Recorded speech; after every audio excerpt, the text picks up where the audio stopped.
The Master Key System. By Charles F. Haanel. Introduction. Before any environment, successful or otherwise, can be created, action of some kind is necessary, and before any action is possible, there must be thought of some kind, either conscious or unconscious. And as thought is a product of mind, it becomes evident that mind is the creative center from which all activities proceed. It is not expected that any of the inherent laws which govern the modern business world as it is at present constituted can be suspended or repealed by any force on the same plane, but it is axiomatic that a higher law may overcome a lower one. Tree life causes the sap to ascend, not by repealing the law of gravity but by surmounting it. To control circumstances, a knowledge of certain scientific principles of mind action is required. Such knowledge is a most valuable asset. It may be gained by degrees and put into practice as fast as learned. Power over circumstances is one of its fruits. Health, harmony, and prosperity are assets upon its balance sheet. It costs only the labor of harvesting its great resources. The naturalist who spends much of his time in observing visible phenomena is constantly creating power in that portion of his brain set apart for observation.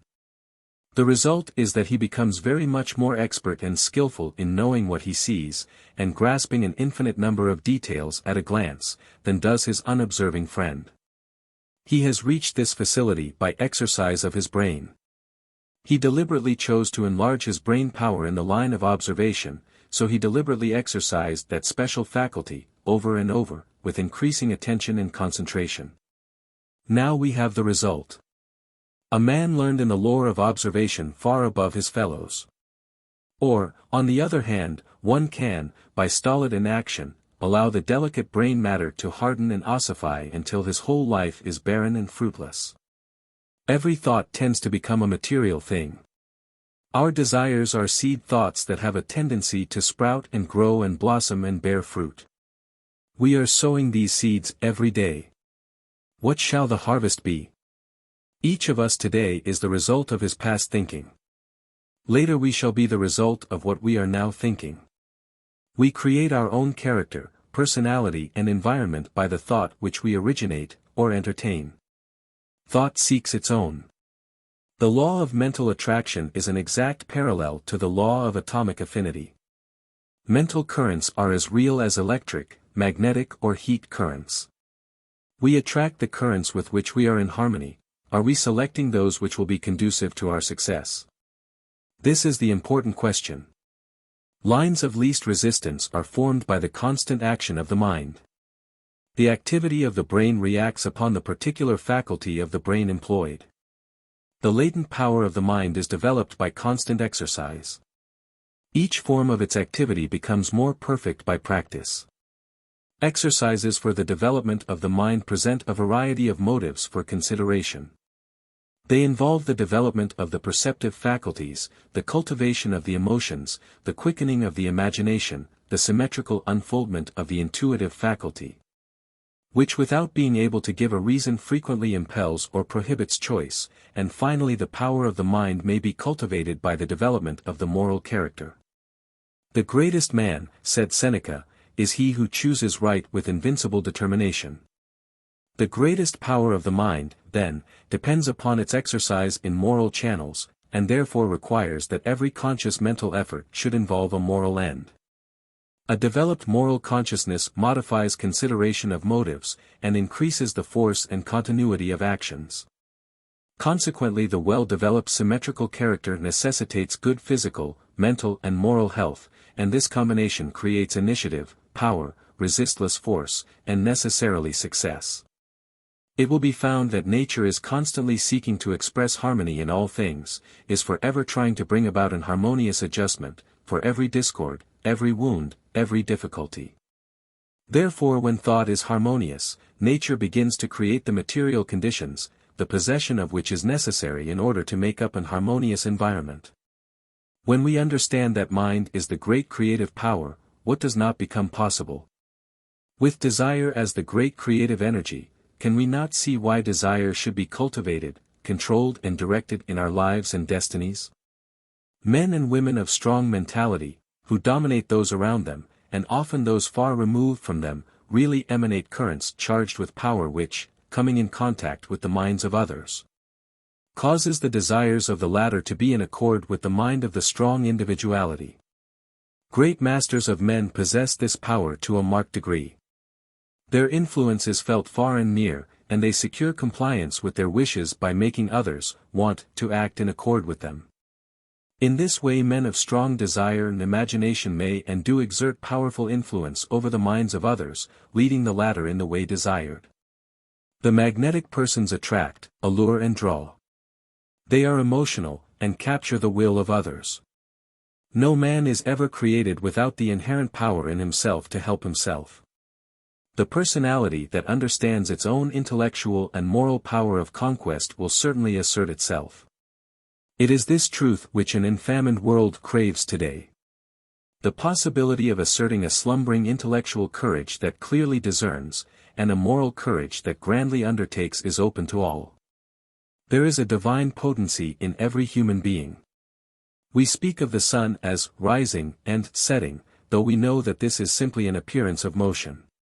To our senses the earth is apparently standing still, and yet we know it is revolving rapidly. We speak of a bell as a sounding body, yet we know that all that the bell can do is to produce vibrations in the air. When these vibrations come at the rate of 16 a second they cause a sound to be heard in the mind. It is possible for the mind to hear vibrations up to the rate of 38,000 a second. When the number increases beyond this all is silence again, so that we know that the sound is not in the bell, it is in our own mind. We speak and even think of the sun as giving light, yet we know it is simply giving forth energy which produces vibrations in the ether at the rate of 400 trillion a second, causing what are termed light waves. So that we know that what we call light is simply a mode of motion, and the only light that there is the sensation caused in the mind by the motion of these waves. When the number of vibrations increases, the light changes in color, each change in color being caused by shorter and more rapid vibrations. So that although we speak of the rose as being red, the grass as being green, or the sky as being blue, we know that these colors exist only in our minds, and are the sensation experienced by us as the result of the vibrations of light. When the vibrations are reduced below 400 trillion a second, they no longer affect us as light but we experience the sensation of heat. So we have come to know that appearances exist for us only in our consciousness. Even time and space become annihilated, time being only the experience of succession, there being no past or future except as a thought relation to the present. In the last analysis, therefore, we know that one principle governs and controls all there is. Every atom is forever conserved, whatever is parted with must inevitably be received somewhere. It cannot perish and it only exists for use. It can go only where it is attracted, and therefore required. We can receive only what we give, and we may give only to those who can receive, and it remains with us to determine our rate of growth and the degree of harmony that we shall express. The laws under which we live are designed solely for our advantage. These laws are immutable and we cannot escape from their operation. All the great eternal forces act in solemn silence, but it is in our power to place ourselves in harmony with them and thus express a life of comparative peace and happiness. Difficulties, inharmonies, obstacles, indicate that we are either refusing to give out what we no longer need, or refusing to accept what we require.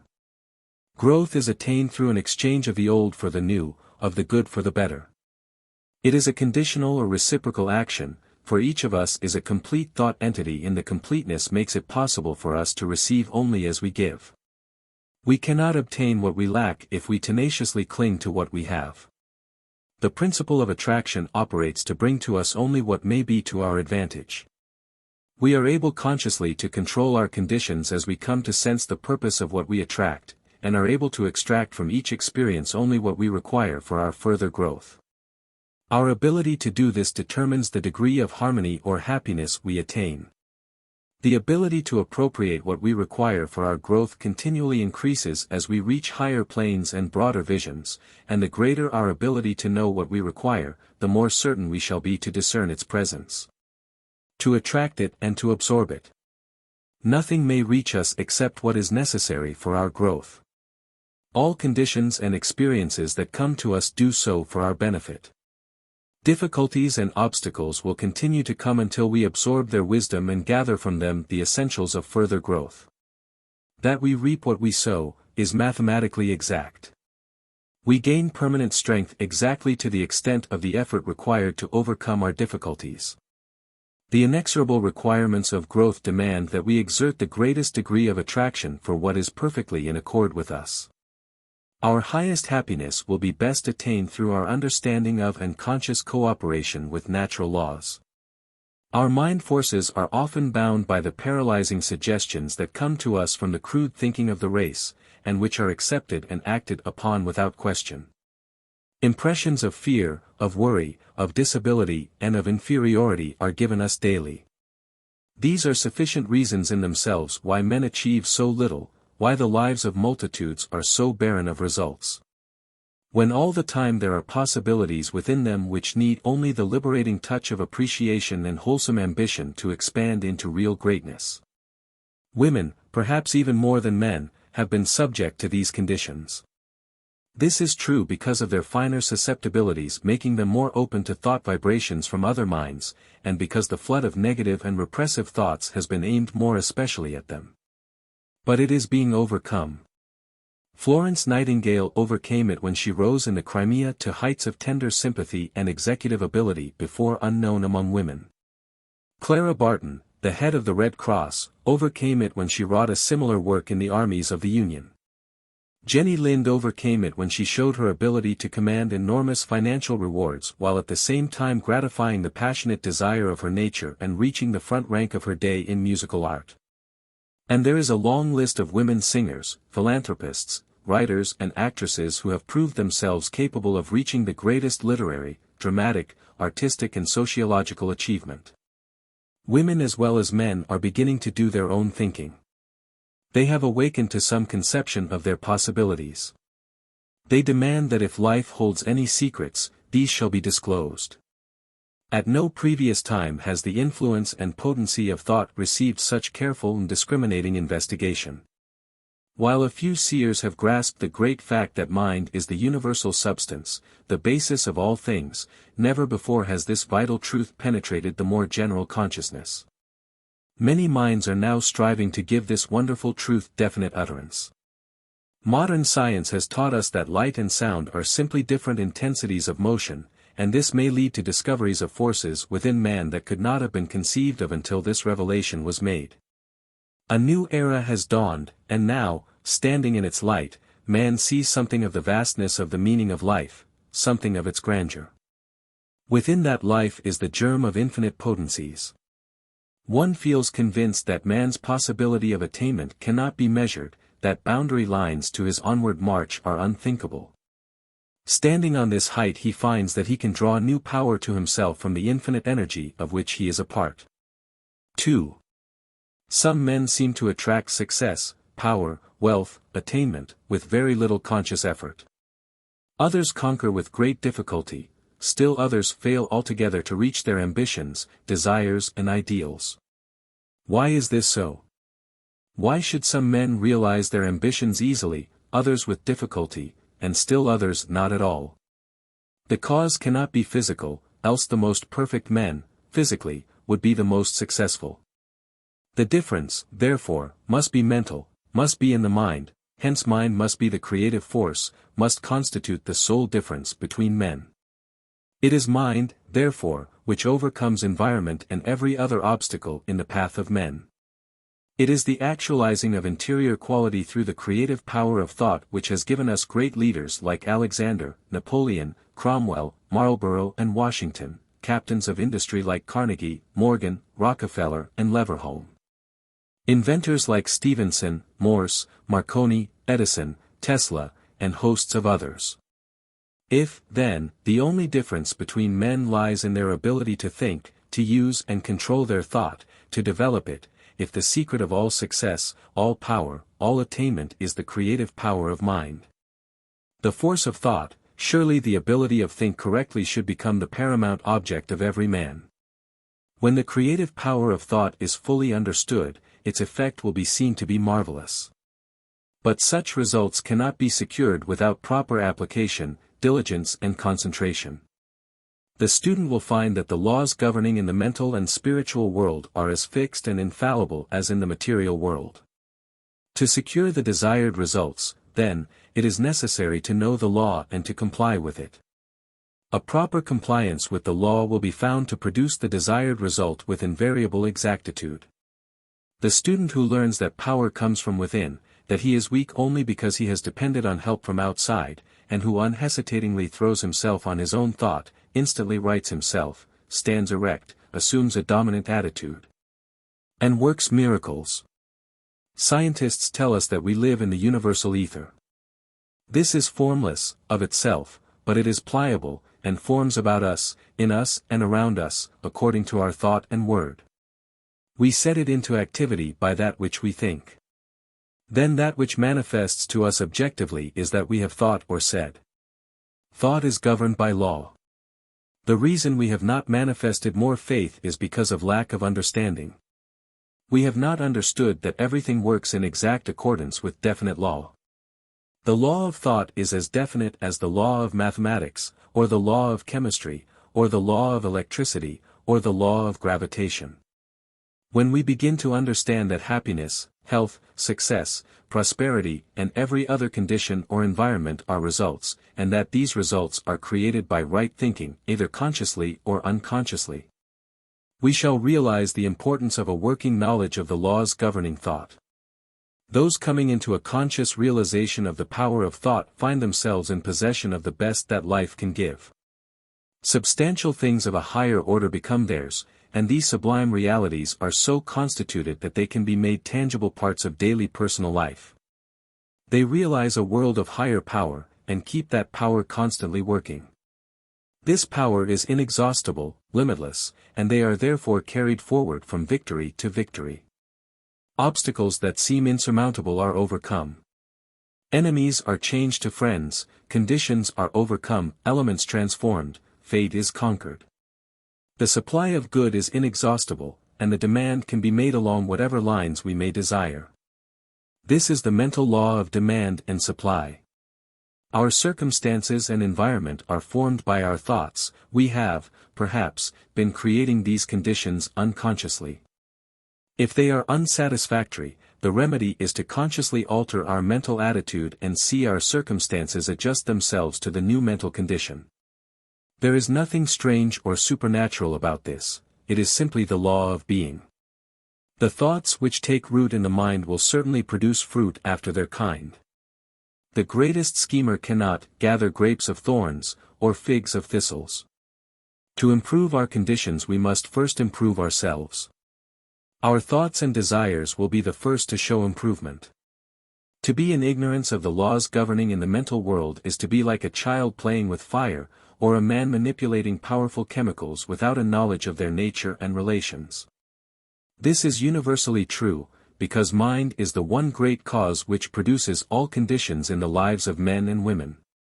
Admitting that you agree with everything that has been stated, thus far, and most persons will take no exception to anything that has been said, it still remains to make a practical application of the law. In order to take advantage of this law, and put ourselves into harmonious relationship with it, so that the benefit may be made manifest in our lives, it is necessary to see that the conditions are all met for its proper operation.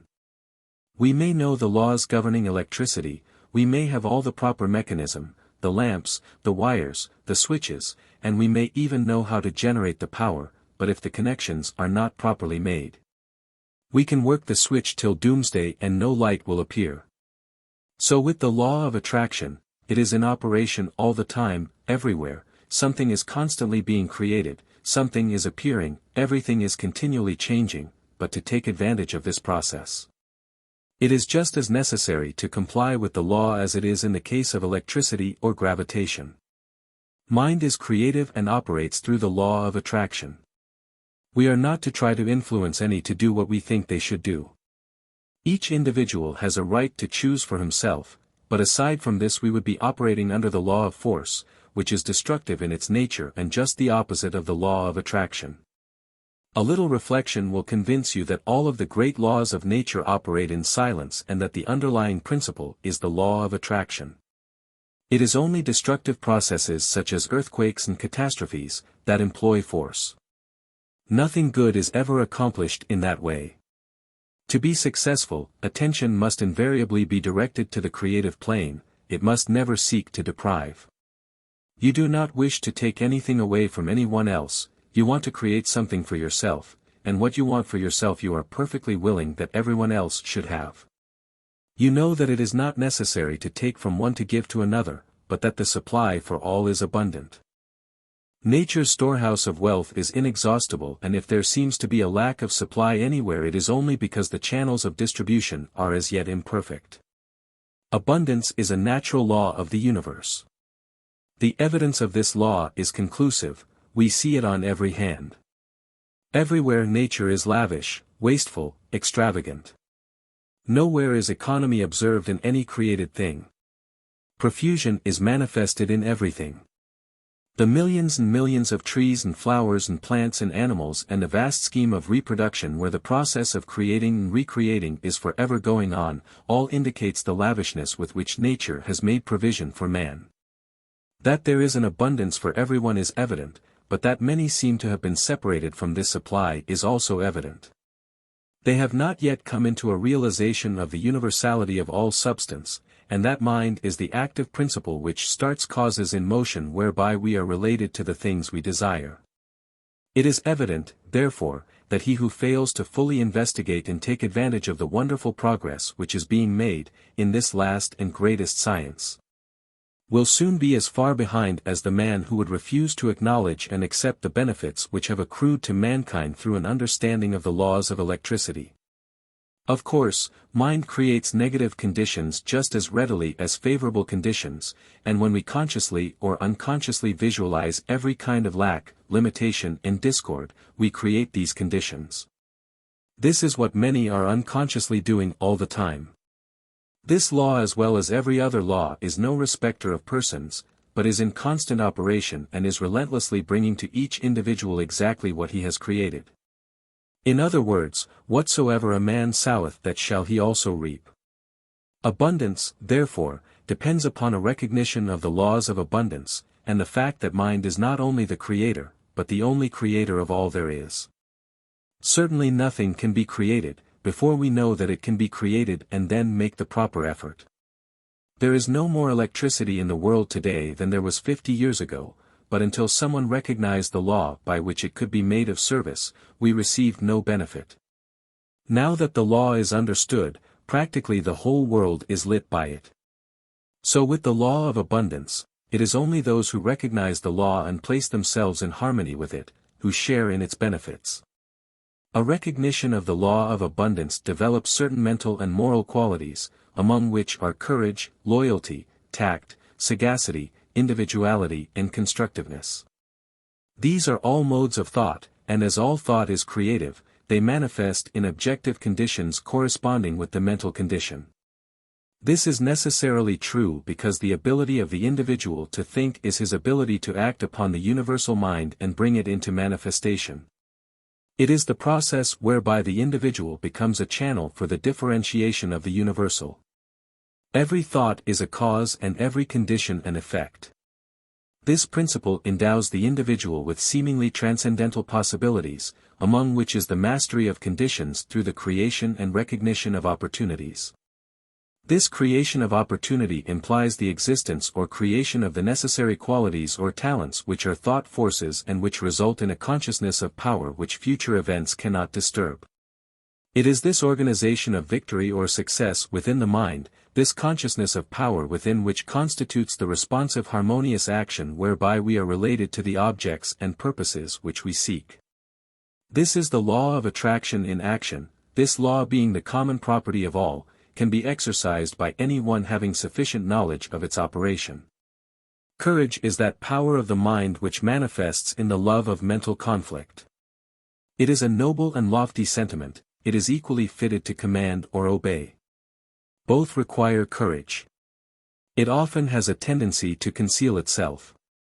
There are men and women, too, who apparently exist only to do what is pleasing to others, but when the time comes and the latent will is revealed, we find under the velvet glove an iron hand, and no mistake about it.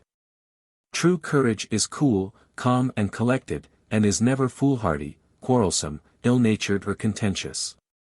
Accumulation is the power to reserve and preserve a part of the supply which we are constantly receiving, so as to be in position to take advantage of the larger opportunities which will come as soon as we are ready for them.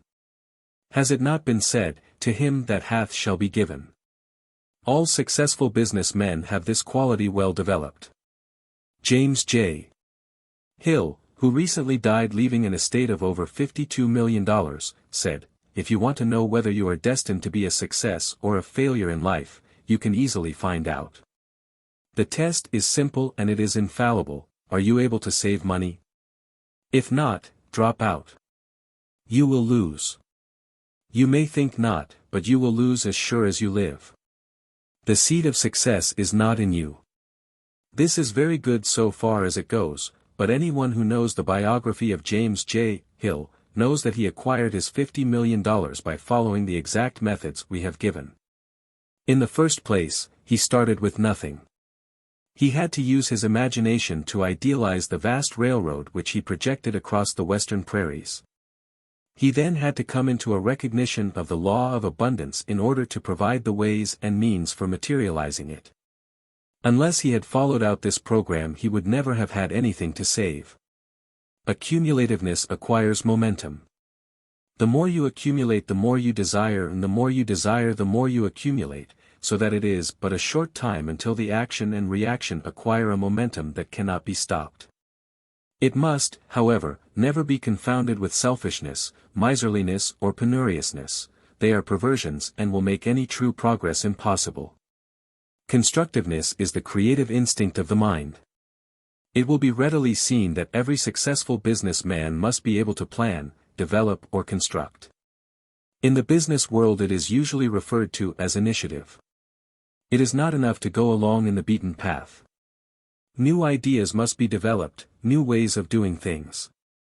It manifests in building, designing, planning, inventing, discovering, improving. It is a most valuable quality and must be constantly encouraged and developed.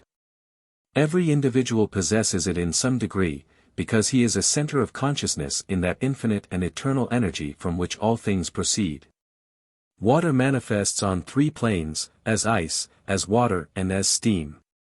It is all the same compound, the only difference is the temperature, but no one would try to drive an engine with ice, convert it into steam and it easily takes up the load. So with your energy. If you want it to act on the creative plane, you will have to begin by melting the ice with the fire of imagination, and you will find that the stronger the fire, and the more ice you melt, the more powerful your thought will become. And the easier it will be for you to materialize your desire. Sagacity is the ability to perceive and cooperate with natural law. True sagacity avoids trickery and deceit as it would the leprosy. It is the product of that deep insight which enables one to penetrate into the heart of things and understand how to set causes in motion which will inevitably create successful conditions. Tact is a very subtle and at the same time a very important factor in business success. It is very similar to intuition. To possess tact one must have a fine feeling, must instinctively know what to say or what to do. In order to be tactful one must possess sympathy and understanding, that understanding which is so rare, for all men see and hear and feel, but how desperately few understand. Tact enables one to foresee what is about to happen and calculate the result of actions. Tact enables us to feel when we are in the presence of physical, mental and moral cleanliness, for these are today invariably demanded as the price of success. Loyalty is one of the strongest links which bind men of strength and character. It is one which can never be broken with impunity. The man who would lose his right hand rather than betray a friend will never lack friends. The man who will stand in silent guard, until death, if need be, beside the shrine of confidence or friendship of those who have allowed him to enter will find himself linked with a current of cosmic power which will attract desirable conditions only. It is inconceivable that such a one should ever meet with lack of any kind. Individuality is the power to unfold our own latent possibilities, to be a law unto ourselves, to be interested in the race rather than the goal. Strong men care nothing for the flock of imitators who trot complacently behind them. They derive no satisfaction in the mere leading of large numbers, or the plaudits of the mob. This pleases only petty natures and inferior minds. Individuality glories more in the unfolding of the power within than in the servility of the weakling. Individuality is a real power inherent in all, and the development and consequent expression of this power enables one to assume the responsibility of directing his own footsteps rather than stampeding after some self-assertive bellwether. Truth is the imperative condition of all well-being. To be sure, to know the truth and to stand confidently on it is a satisfaction beside which no other is comparable. Truth is the underlying verity, the condition precedent to every business or social relation. Truth is the only solid ground in a world of conflict, doubt and danger. Every act not in harmony with truth, whether through ignorance or design, cuts the ground from under our feet, leads to discord, inevitable loss, and confusion, for while the humblest mind can accurately foretell the result of ever correct action, the greatest, most profound and penetrating mind loses its way hopelessly and can form no conception of the results due to a departure from correct principles. Those who establish within themselves the requisite elements of true success have established confidence, organized victory, and it only remains for them to take such steps from time to time as the newly awakened thought force will direct. And herein rests the magical secret of all power. Less than 10% of our mental processes is conscious, the other 90% is subconscious and unconscious, so that he who would depend upon his conscious thought alone for results is less than 10% efficient. Those who are accomplishing anything worthwhile are those who are enabled to take advantage of this greater storehouse of mental wealth. It is in the vast domain of the subconscious mind that great truths are hidden, and it is here that thought finds its creative power, its power to correlate with its object, to bring out of the unseen the seen. Those familiar with the laws of electricity understand the principle that electricity must always pass from a higher to a lower potentiality and can therefore make whatever application of the power they desire. Those not familiar with this law can effect nothing. And so with the law governing in the mental world, those who understand that mind penetrates all things, is omnipresent and is responsive to every demand, can make use of the law and can control conditions, circumstances, and environment. The uninformed cannot use it because they do not know it. The fruit of this knowledge is, as it were, a gift of the gods. It is the truth that makes men free, not only free from every lack and limitation, but free from sorrow, worry and care, and is it not wonderful to realize that this law is no respecter of persons? That it makes no difference what your habit of thought may be, the way has been prepared. With the realization that this mental power controls and directs every other power which exists, that it can be cultivated and developed, that no limitation can be placed upon its activity, it will become apparent that it is the greatest fact in the world, the remedy for every ill, the solution for every difficulty, the gratification of every desire, in fact, that it is the Creator's magnificent provision for human emancipation. 3. The scientific spirit now dominates every field of effort, relations of cause and effect are no longer ignored. The discovery of a reign of law marked an epoch in human progress. It eliminated the element of uncertainty and caprice from men's lives, and substituted law, reason and certitude. Men now understand that for every result there is an adequate and definite cause, so that when a given result is desired, they seek the condition by which alone this result may be attained. The basis upon which all law rests was discovered by inductive reasoning, which consists of comparing a number of separate instances with one another until the common factor which gives rise to them all is seen. It is this method of study to which the civilized nations owe the greater part of their prosperity and the more valuable part of their knowledge. It has lengthened life, it has mitigated pain, it has spanned rivers, it has brightened night with the splendor of day, extended the range of vision, accelerated motion, annihilated distance, facilitated intercourse, and enabled men to descend into the sea and to soar in the air. What wonder then that men soon endeavored to extend the blessings of this system of study to their method of thinking? So that when it became plainly evident that certain results followed a particular method of thinking, it only remained to classify these results. This method is scientific, and it is the only method by which we shall be permitted to retain that degree of liberty and freedom which we have been accustomed to look upon as an inalienable right. Because a people is safe at home and in the world only if national preparedness means such things as growing surplus of health, accumulated efficiency in public and private business of whatever sort, continuous advance in the science and art of acting together, and the increasingly dominant endeavor to make all of these and all other aspects of national development center and revolve about ascending life, single and collective, for which science, art and ethics furnish guidance and controlling motives.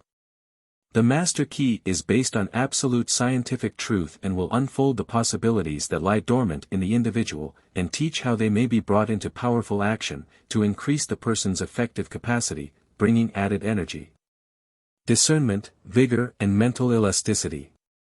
The student who gains an understanding of the mental laws which are unfolded will come into the possession of an ability to secure results hitherto undreamed of, and which has rewards hardly to be expressed in words.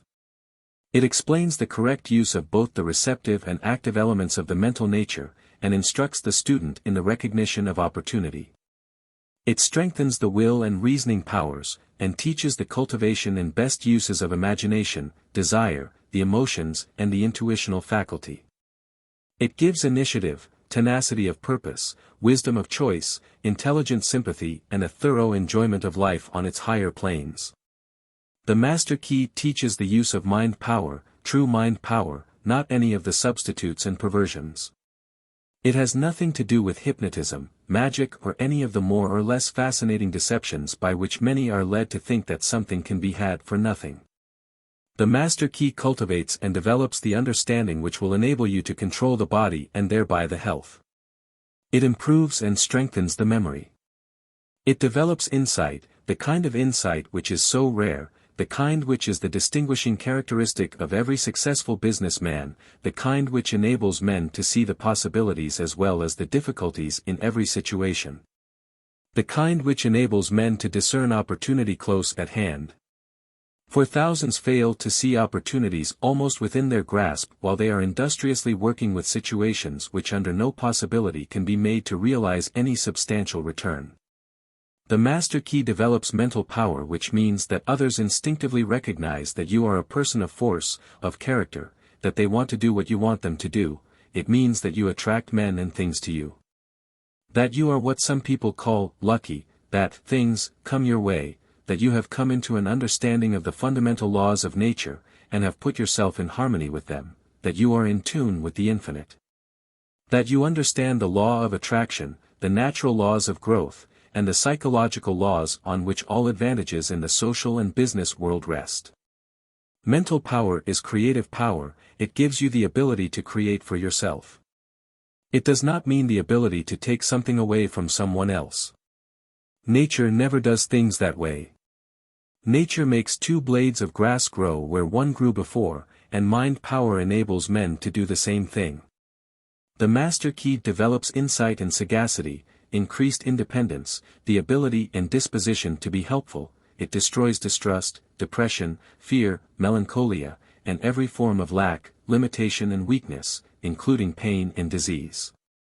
It awakens buried talents, supplies initiative, force, energy, vitality. It awakens an appreciation of the beautiful in art, literature, and science.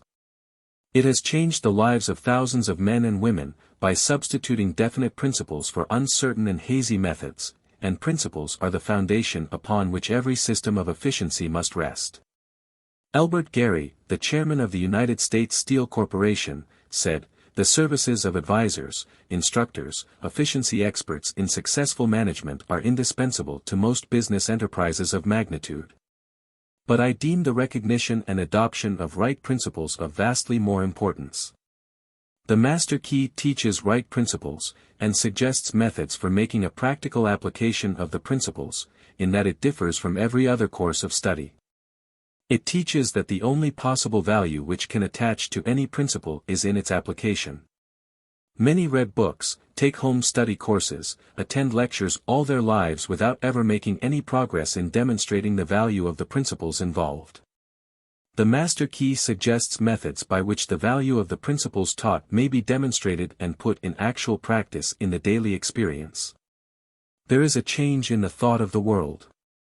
This change is silently transpiring in our midst, and is more important than any which the world has undergone since the downfall of paganism.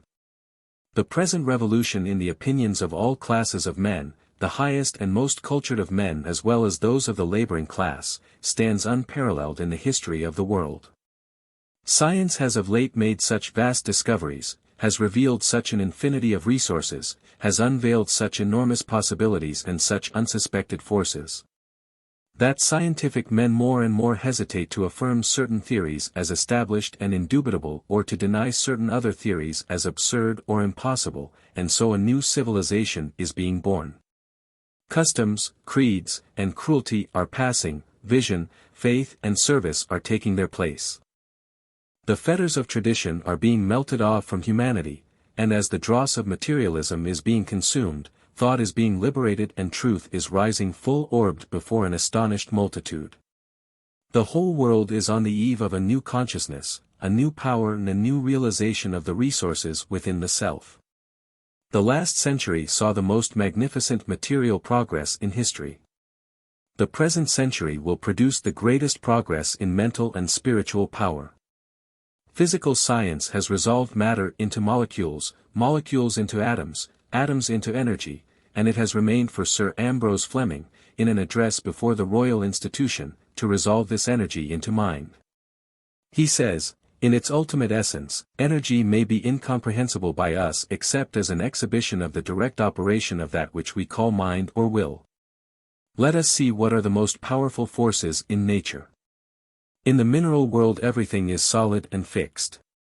In the animal and vegetable kingdom it is in a state of flux, forever changing, always being created and recreated. In the atmosphere we find heat, light and energy. Each realm becomes finer and more spiritual as we pass from the visible to the invisible, from the coarse to the fine, from the low potentiality to high potentiality. When we reach the invisible we find energy in its purest and most volatile state. And as the most powerful forces of nature are the invisible forces, so we find that the most powerful forces of man are his invisible forces, his spiritual force. And the only way in which the spiritual force can manifest is through the process of thinking. Thinking is the only activity which the spirit possesses, and thought is the only product of thinking. Addition and subtraction are therefore spiritual transactions, reasoning is a spiritual process, ideas are spiritual conceptions. Questions are spiritual searchlights and logic, argument and philosophy is spiritual machinery. Every thought brings into action certain physical tissue, parts of the brain, nerve or muscle. This produces an actual physical change in the construction of the tissue. Therefore it is only necessary to have a certain number of thoughts on a given subject in order to bring about a complete change in the physical organization of a man. This is the process by which failure is changed to success. Thoughts of courage, power, inspiration, harmony, are substituted for thoughts of failure, despair, lack, limitation and discord, and as these thoughts take root, the physical tissue is changed and the individual sees life in a new light. Old things have actually passed away, all things have become new, he is born again, this time born of the Spirit, life has a new meaning for him, he is reconstructed and is filled with joy, confidence, hope, energy. He sees opportunities for success to which he was heretofore blind. He recognizes possibilities which before had no meaning for him. The thoughts of success with which he has been impregnated are radiated to those around him, and they in turn help him onward and upward. He attracts to him new and successful associates, and this in turn changes his environment. So that by this simple exercise of thought, a man changes not only himself, but his environment, circumstances and conditions. You will see, you must see, that we are at the dawn of a new day. That the possibilities are so wonderful, so fascinating, so limitless as to be almost bewildering. A century ago any man with an aeroplane or even a Gatling gun could have annihilated a whole army equipped with the implements of warfare then in use. So it is at present. Any man with a knowledge of the possibilities contained in the master key has an inconceivable advantage over the multitude. How do you find this book? Any thoughts about the book or the author? Any suggestion for improvement? Please take a moment to share your thoughts in a comment. If you like it, share it with your friends who might enjoy it as well. Subscribe to keep in touch. Visit CompleteAudiobooks.com for more quality content. The Master Key Psychological Chart. It is a psychological fact that 90% of our mental power is never or seldom used. Therefore, most men have the power to achieve 10 times as much as they ever accomplish. This chart will tell you exactly where you stand, what you are accomplishing and what you can accomplish if you make the necessary effort. Copy the following table out and fill it in as instructed below. Mental product, %. Health, %. Time efficiency, %. Creative power, %. Concentration, %. Total, %. Divide by 5, average, %. The first test is your mental product. What is it worth? Are you getting full value for it? What you get for your mental product depends entirely upon your ability to sell it to the best advantage. The chances are that many men with no more ability than yourself are being paid 10, 20 or 50 times more than you are, for a product no better than yours. If so, there is a reason, and this chart will explain it. Estimate the value of what you have to sell, your knowledge, your experience, your loyalty, your energy, and if you are marketing it at its full rate value, give yourself 100%. If you are only getting one half of what it is worth, give yourself 50%, but be fair, do not underestimate the value of what you have to offer. Remember that loss leads to greater loss, and most loss comes from self-depreciation. Cause and effect do not operate somewhere, sometimes, but everywhere, always. This is an invariable law, so that whatever we receive, good or bad, is the result of a definite cause and reaches us either as a penalty or a reward. And remember this, your ability to sell your mental product as the rate of 5% annually, on $100,000, does not depend upon ability or knowledge either. You may be selling your product for $400 a year, and it may be more valuable than that of many who are being paid at the rate of $5,000 a year. The reason is plain. Knowledge does not apply itself, you are allowing it to remain in static form. You must convert it into dynamic form by applying creative power and concentration. The lack of concentrated, intelligent, charted effort may be costing you $4,000 a year. Next, take health. If you eat well, sleep well, take a reasonable amount of recreation, and can attend to your business, profession or household duties without any consideration for or thought of the state of your health, give yourself 100%. But if your body needs constant attention, if you have to be continually worried about what to eat or what not to eat, if you cannot sleep, or if you have aches or pains of any description, deduct from the 100%. If you think your health is 90% of what it should be, give yourself 90%, or if you are only 50% efficient, put it down, be absolutely fair. Remember that your physical body is maintained through a process of continuous destruction and reconstruction. Life is simply an exchange of the old for the new, and health is only the equilibrium which nature maintains during the process of creating new tissue and eliminating the old or waste tissue. Birth and death are constantly taking place in our body, new cells are constantly being formed by the process of converting food, water and air into living tissue. Every action of the brain, every movement of a muscle means the destruction and consequent death of some of these cells, and the accumulation of these dead, and used and waste cells is what causes pain, suffering and disease. The symptoms depend upon what organs are being taxed in their effort to eliminate the waste matter.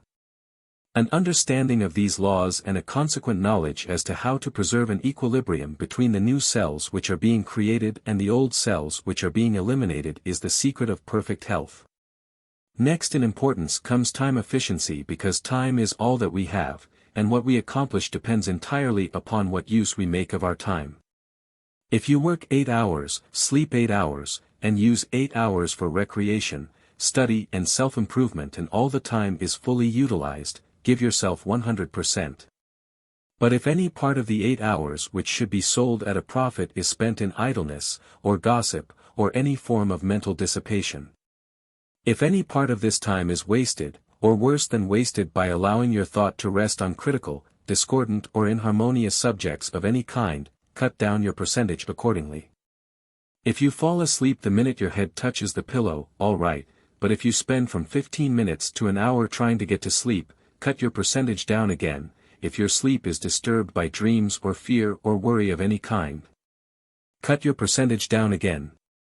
If you jump up early and feel refreshed and vigorous, if you bathe and make your toilet without the loss of any unnecessary time, well and good, but if you idle or dream or fritter away from 15 minutes to a half hour needlessly, cut your percentage down again. If you spend the rest of your time in good healthy recreation, which benefits you, both physically and mentally, well and good.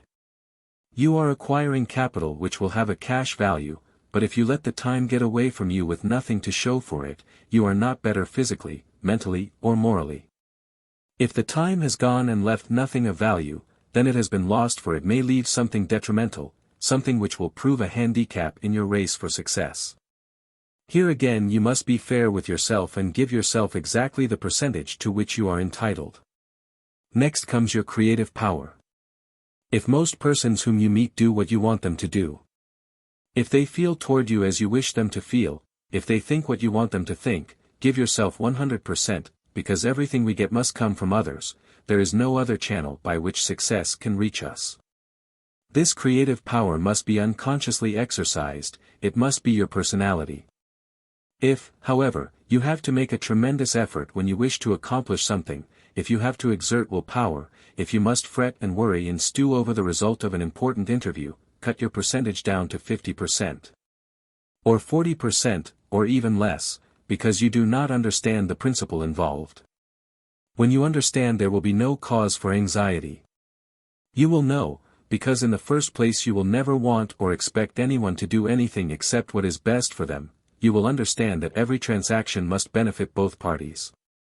When you understand these laws, when the principles become a vital part of your life, when they are involved in your mental attitude, you will have found the master key and all doors will be open to you, because you will understand that every event, every condition, everything was first an idea, and that just to the extent that you grew quiet, and focused your attention on that idea, stilling all the activities of the mind, and eliminating all other thoughts from your consciousness, will the various phases and possibilities of the idea develop. And just in accordance with the definiteness with which you picture that idea, and the extent with which the idea takes possession of you, will the creative power do its work. And the creative power will eventually take control and direct every activity of both mind and body, and will begin to shape every condition related to the idea, so that sooner or later the idea will come forth in definite tangible form. If you understand this thoroughly, and have demonstrated it time and time again, so that you can mold and shape and determine conditions, I say again, give yourself 100%. Next comes concentration. Can you concentrate? Do you know what it means to concentrate? Can you direct the thought to any problem which may arise, for 5 minutes, 10 minutes, or 15 minutes, to the absolute exclusion of everything else? Can you unravel, disintegrate, take the problem apart, see every phase of it, see the cause which brought it about, see the solution, see it definitely, conclusively, and finally, and know that your solution is correct? Can you then dismiss the matter and turn your attention to something else without ever recurring to the matter again? If you can do this, give yourself 100%. If, however, you are haunted by fears, troubles, anxieties. If, when you have no problem to solve, you make one for yourself, by drawing on your imagination. If you are afraid of what this one says, or the other one thinks, or someone else does, then cut down your percentage, because if you knew how to concentrate you would not be afraid of anyone or anything. You would be in possession of a power which would make every other known power sink into insignificance. Be careful to give yourself exactly the percentage to which you feel you are entitled. Now strike an average. See where you stand. If you are a little above the average, your chart will be something like this. Mental product, 50%. Health, 80%. Time efficiency, 80%. Creative power, 50%. Concentration, 10%. Total, 270%. Divide by 5, average, 54%. Assuming that you are earning $1,000 a year and that you feel that your mental product should be worth $2,000 a year, which is the basis for your calculation, then any method which would assist you to increase your earning power to $2,000 a year would be worth $1,000 a year to you. Again, any method which would bring you health, efficiency in your time, efficiency in your creative power, or increase your ability to concentrate, would be worth at least $1,000 a year. Many have found that the Master Key teaching does all of this and much more. Advice. Remember. Fully to understand grand and beautiful thought requires, perhaps, as much time as to conceive it. Schubert. If you wish to enjoy the utmost practical benefit from the Master Key, go slowly. Transfuse into your mind the contents of one part only, each week for 24 weeks. Realize the meaning of every phrase. Consult the Master Key constantly, as your perpetual help and stimulus. Each time you read the work you will get a better understanding of the eternal cosmic principles. Tell others of the Master Key so that more and more people may reciprocate with you, as conscious adepts in harmony. The Publishers. Part 1. Tells upon what possession is based, explains the cause of all gain, explains the cause of loss as well as all other experiences in life. It explains how power is secured. It tells of a world within and how this world is governed. It explains how the solution for every problem in life may be found. It tells how practical men and women find the courage, power, hope, enthusiasm and confidence by which they are given the intelligence and wisdom to make their dreams come true. It tells how more efficiency is obtained and retained, and how our future may be placed under our own control instead of being at the mercy of any capricious or uncertain external power. It explains the cause of every condition, the reason for every experience, the origin of all power, and why all power is absolutely under our own control. Introduction. Part 1. Would you bring into your life more power? Get the power consciousness. More health. Get the health consciousness. More happiness. Get the happiness consciousness. Live the spirit of these things until they become yours by right. It will then become impossible to keep them from you.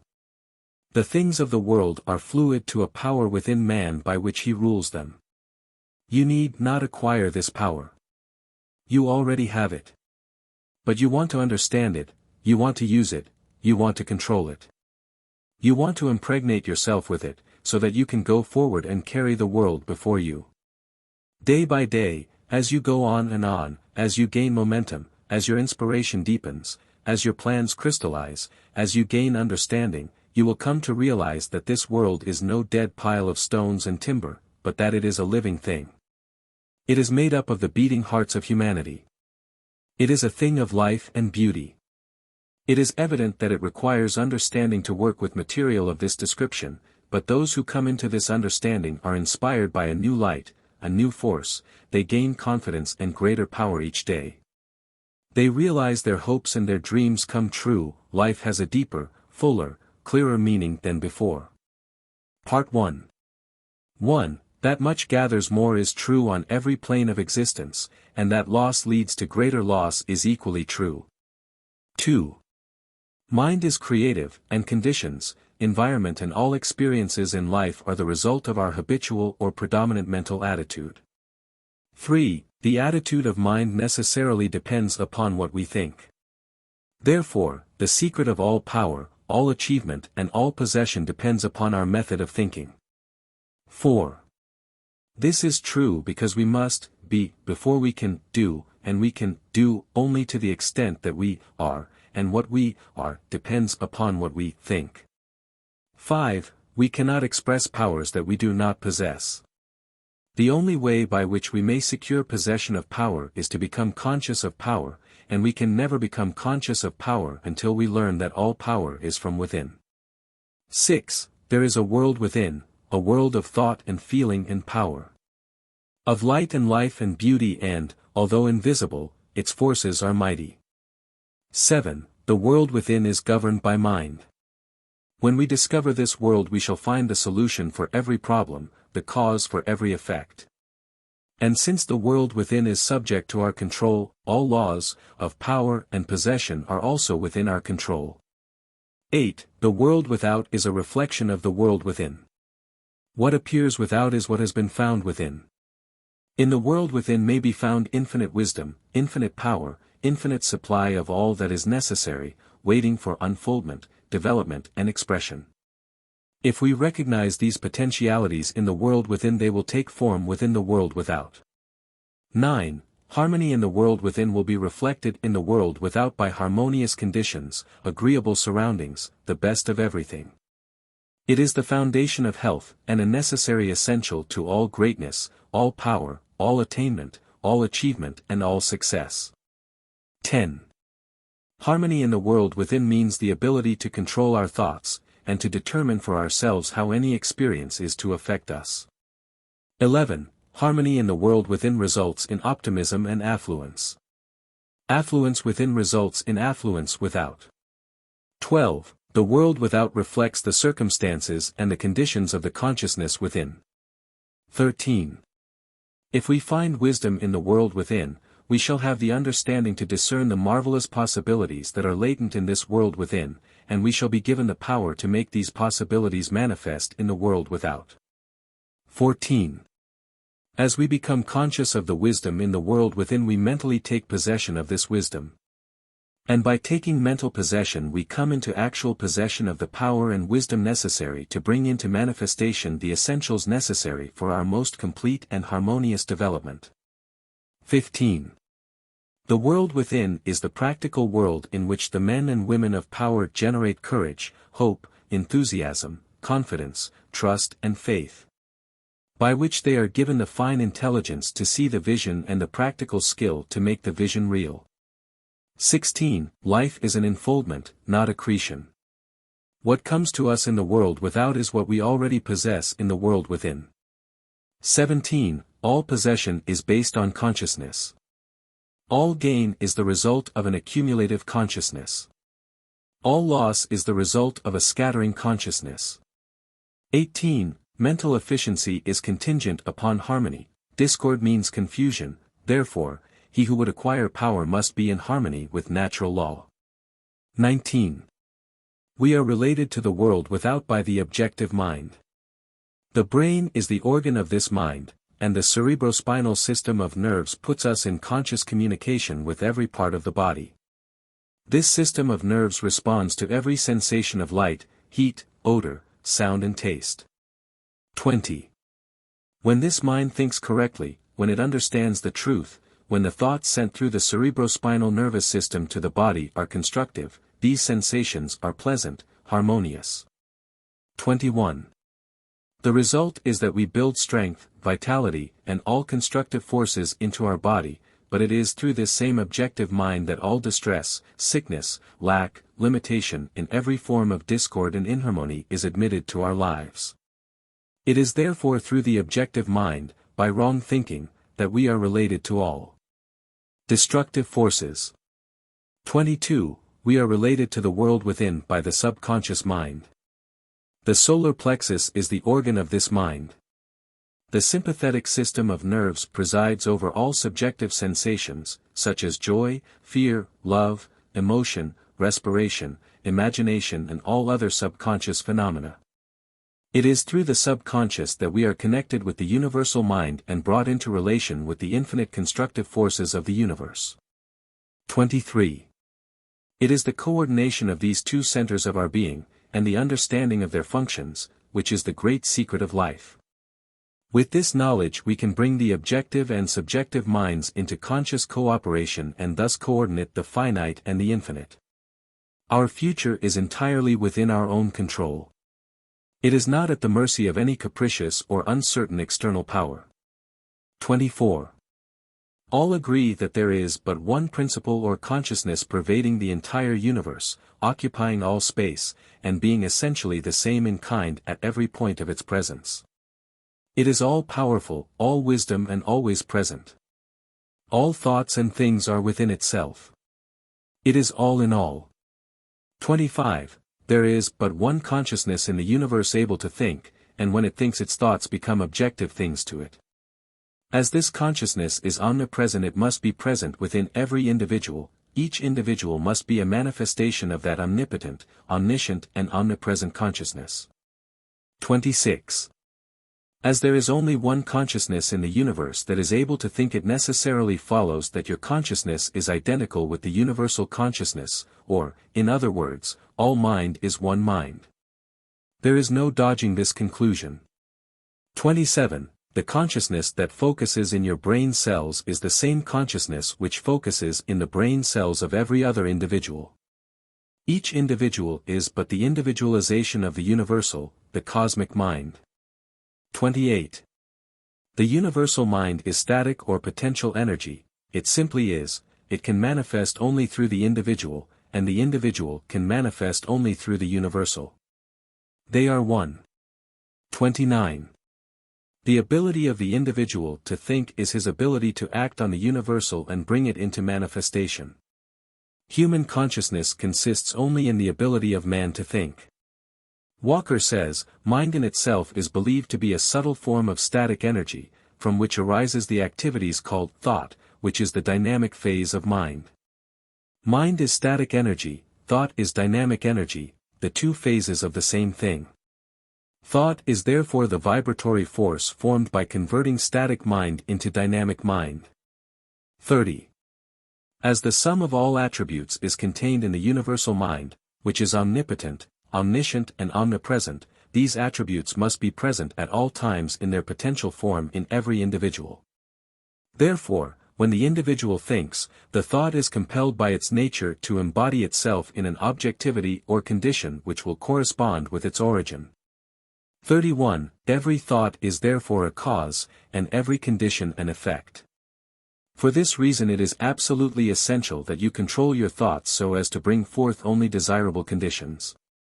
32. All power is from within, and is absolutely under your control.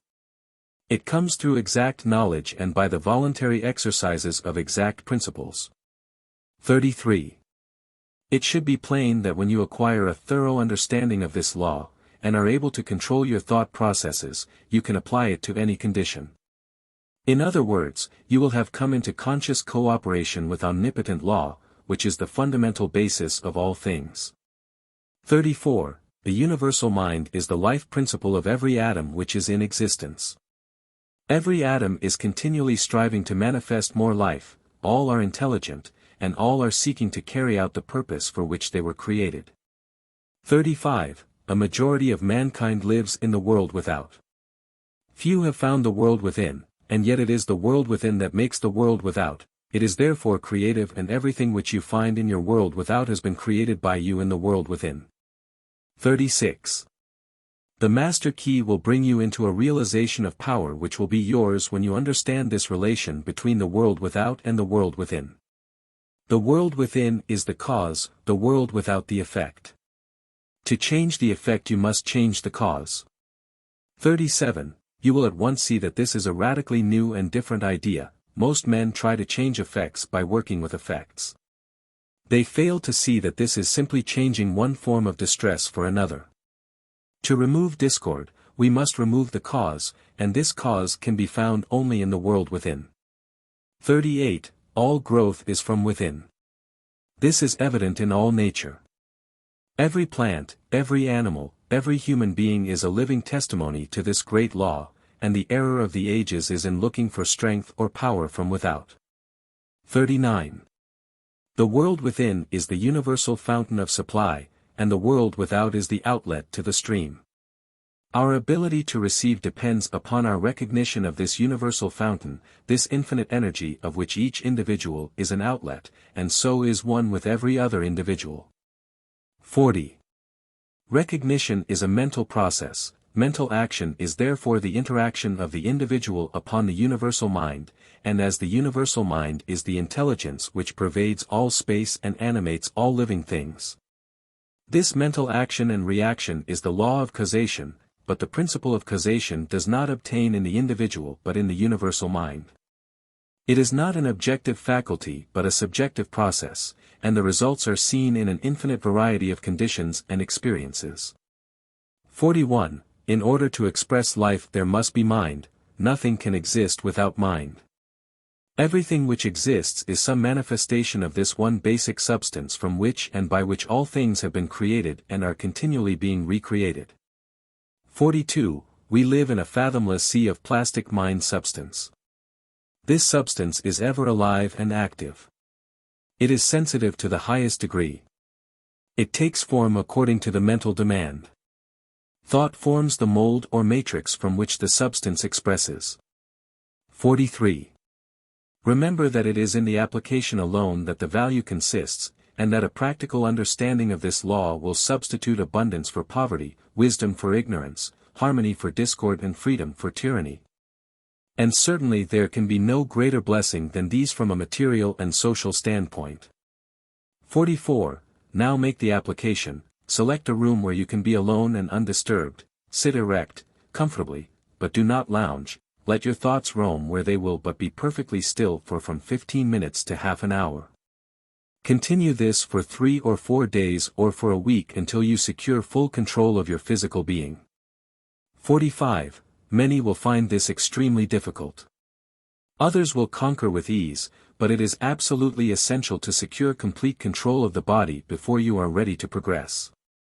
In Part 2 you will receive instructions for the next step, in the meantime you must have mastered this one. Part 1. 1. What is the world without in its relation to the world within? The world without is a reflection of the world within. 2. Upon what does all possession depend? All possession is based on consciousness. 3. How is the individual related to the objective world? The individual is related to the objective world by the objective mind, the brain is the organ of this mind. 4. How is he related to the universal mind? He is related to the universal mind by the subconscious mind, the solar plexus is the organ of this mind. 5. What is the universal mind? The universal mind is the life principle of every atom which is in existence. 6. How can the individual act on the universal? The ability of the individual to think is his ability to act upon the universal and bring it into manifestation. 7. What is the result of this action and interaction? The result of this action and interaction is cause and effect, every thought is a cause, and every condition an effect. 8. How are harmonious and desirable conditions secured? Harmonious and desirable conditions are obtained by right thinking. 9. What is the cause of all discord, inharmony, lack and limitation? Discord, inharmony, lack and limitation are the result of wrong thinking. 10. What is the source of all power? The source of all power is the world within, the universal fountain of supply, the infinite energy of which each individual is an outlet. Those who have finished by making all others think with them have usually been those who began by daring to think for themselves. Colton. Part 2. Tells how and why the operations of the mind are carried on by two parallel modes of activity, the one conscious and the other subconscious. It explains why the thought processes of the subconscious are the theater of the most important mental phenomena, why ease and perfection depend entirely upon the degree in which we cease to depend upon the consciousness. It explains the origin of all great, noble, brilliant thoughts and ideas, why we find ourselves sometimes endowed with tact, instinct, courage, sagacity and inspiration. In fact, it tells of a vast mental storehouse in which 90% of our thought processes originate. It explains also how this vast mental storehouse may be placed under the supervision and in the keeping of the conscious mind. It tells why those who are familiar with the laws governing in this larger mental domain are enabled to accomplish, to achieve, to become writers, authors, artists, ministers, captains of industry. And why all others must necessarily remain less than 10%. Efficient. Introduction. Part 2. Our difficulties are largely due to confused ideas and ignorance of our true interests. The great task is to discover the laws of nature to which we are to adjust ourselves. Clear thinking and moral insight are, therefore, of incalculable value. All processes, even those of thought, rest on solid foundations. The keener the sensibilities, the more acute the judgment, the more delicate the taste, the more refined the moral feelings, the more subtle the intelligence. The loftier the aspiration, the purer and more intense are the gratifications which existence yields. Hence it is that the study of the best that has been thought in the world gives supreme pleasure. The powers, uses and possibilities of the mind under the new interpretations are incomparably more wonderful than the most extravagant accomplishment, or even dreams of material progress. Thought is energy. Active thought is active energy. Concentrated thought is concentrated energy. Thought concentrated on a definite purpose becomes power. This is the power which is being used by those who do not believe in the virtue of poverty, or the beauty of self-denial. They perceive that this is the talk of weaklings. The ability to receive and manifest this power depends upon the ability to recognize the infinite energy ever dwelling in man, constantly creating and recreating his body and mind, and ready at any moment to manifest through him in any needful manner. In exact proportion to the recognition of this truth will be the manifestation in the outer life of the individual. Part 2 explains the method by which this is accomplished. Part 2. 1. The operations of the mind are produced by two parallel modes of activity, the one conscious, and the other subconscious. Prof. Davidson says, "He who thinks to illuminate the whole range of mental action by the light of his own consciousness is not unlike one who should go about to illuminate the universe with a rushlight." 2. The subconscious, logical processes are carried on with a certainty and regularity which would be impossible if there existed the possibility of error. Our mind is so designed that it prepares for us the most important foundations of cognition, whilst we have not the slightest apprehension of the modus operandi. 3. The subconscious soul, like a benevolent stranger, works and makes provision for our benefit, pouring only the mature fruit into our lap. Thus ultimate analysis of thought processes shows that the subconscious is the theater of the most important mental phenomena. 4.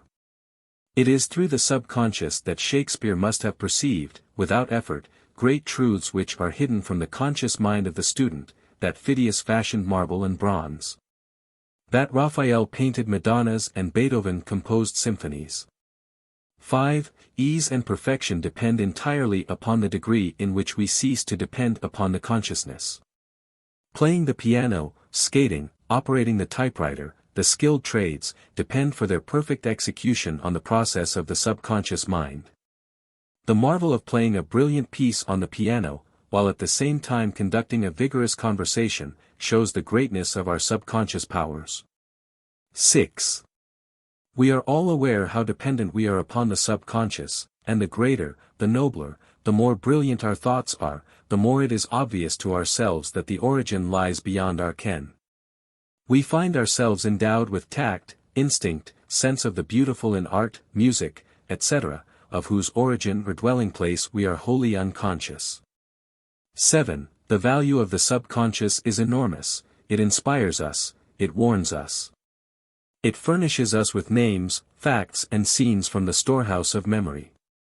It directs our thoughts, tastes, and accomplishes tasks so intricate that no conscious mind, even if it had the power, has the capacity for. 8. We can walk at will. We can raise the arm whenever we choose to do so, we can give our attention through eye or ear to any subject at pleasure. On the other hand, we cannot stop our heartbeats nor the circulation of the blood, nor the growth of stature, nor the formation of nerve and muscle tissue, nor the building of the bones, nor many other important vital processes. 9. If we compare these two sets of action, the one decreed by the will of the moment, and the other proceeding in majestic, rhythmic course, subject to no vacillation, but constant at every moment, we stand in awe of the latter, and ask to have the mystery explained.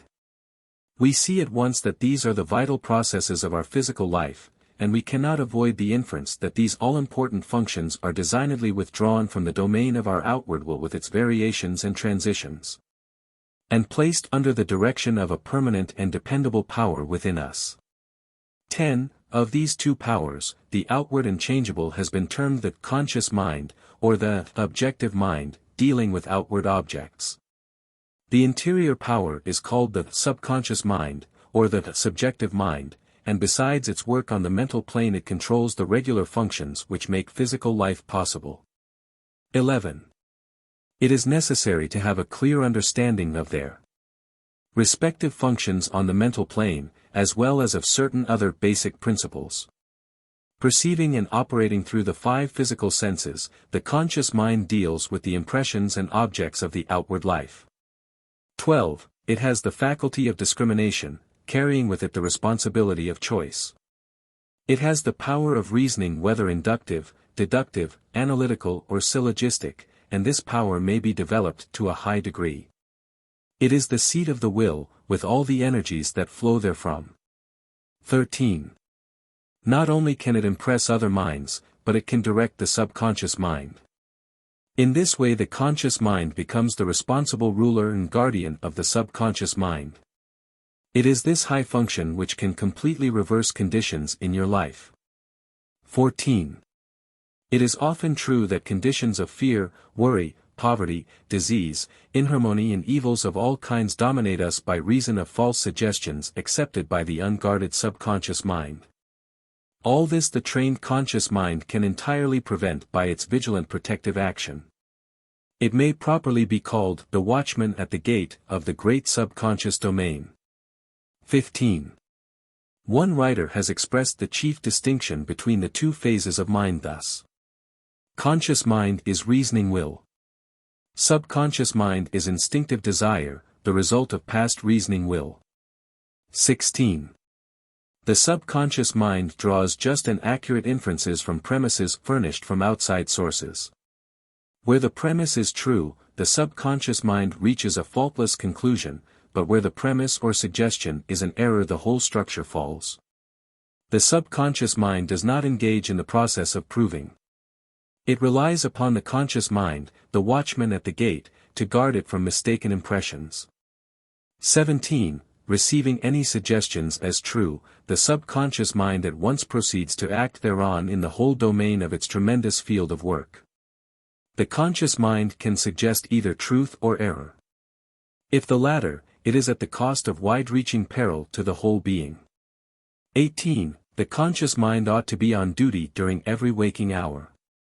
When the watchman is off guard, or when its calm judgment is suspended, under a variety of circumstances, then the subconscious mind is unguarded and left open to suggestion from all sources.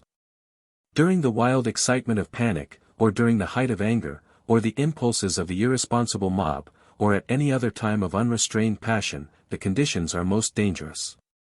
The subconscious mind is then open to the suggestion of fear, hatred, selfishness, greed, self-depreciation and other negative forces, derived from surrounding persons or circumstances. The result is usually unwholesome in the extreme, with effects that may endure to distress it for a long time. Hence the great importance of guarding the subconscious mind from false impressions. 19. The subconscious mind perceives by intuition. Hence its processes are rapid. It does not wait for the slow methods of conscious reasoning. In fact, it cannot employ them. 20. The subconscious mind never sleeps, never rests, any more than does your heart, or your blood. It has been found that by plainly stating to the subconscious mind certain specific things to be accomplished, forces are set in operation that lead to the result desired. Here, then, is a source of power which places us in touch with omnipotence. Herein is a deep principle which is well worth our most earnest study. 21. The operation of this law is interesting. Those who put it into operation find that when they go out to meet the person with whom they anticipate a difficult interview, something has been there before them and dissolved the supposed differences, everything is changed, all is harmonious. They find that when some difficult business problem presents itself they can afford to make delay and something suggests the proper solution, everything is properly arranged. In fact, those who have learned to trust the subconscious find that they have infinite resources at their command. 22. The subconscious mind is the seat of our principles and our aspirations. It is the fount of our artistic and altruistic ideals. These instincts can only be overthrown by an elaborate and gradual process of undermining the innate principles. 23. The subconscious mind cannot argue controversially.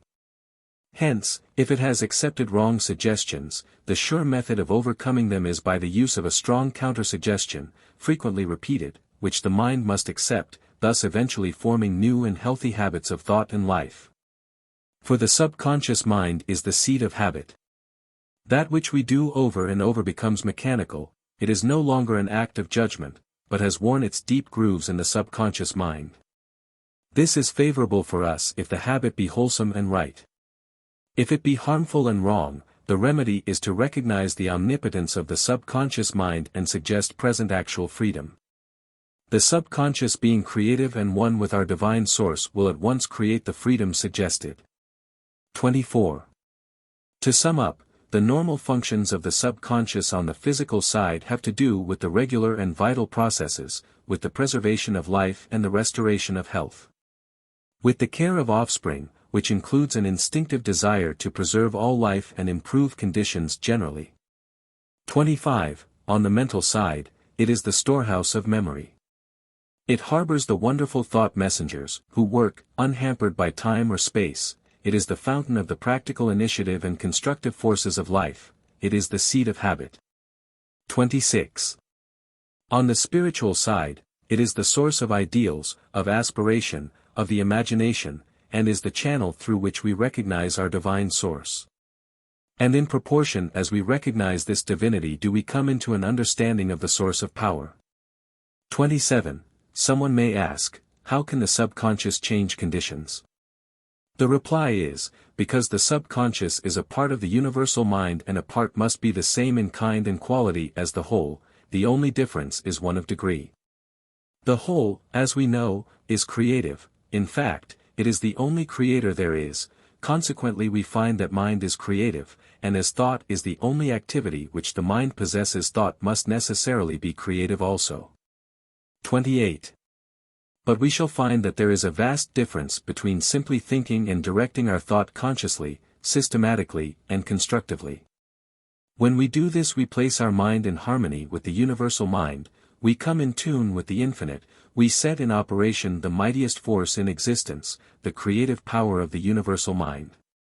This, as everything else, is governed by natural law, and this law is the law of attraction, which is that mind is creative, and will automatically correlate with its object and bring it into manifestation. 29. In Part 1 I gave you an exercise for the purpose of securing control of the physical body. If you have accomplished this you are ready to advance. This time you will begin to control your thought. Always take the same room, the same chair, and the same position, if possible. In some cases it is not convenient to take the same room. In this case simply make the best use of such conditions as may be available.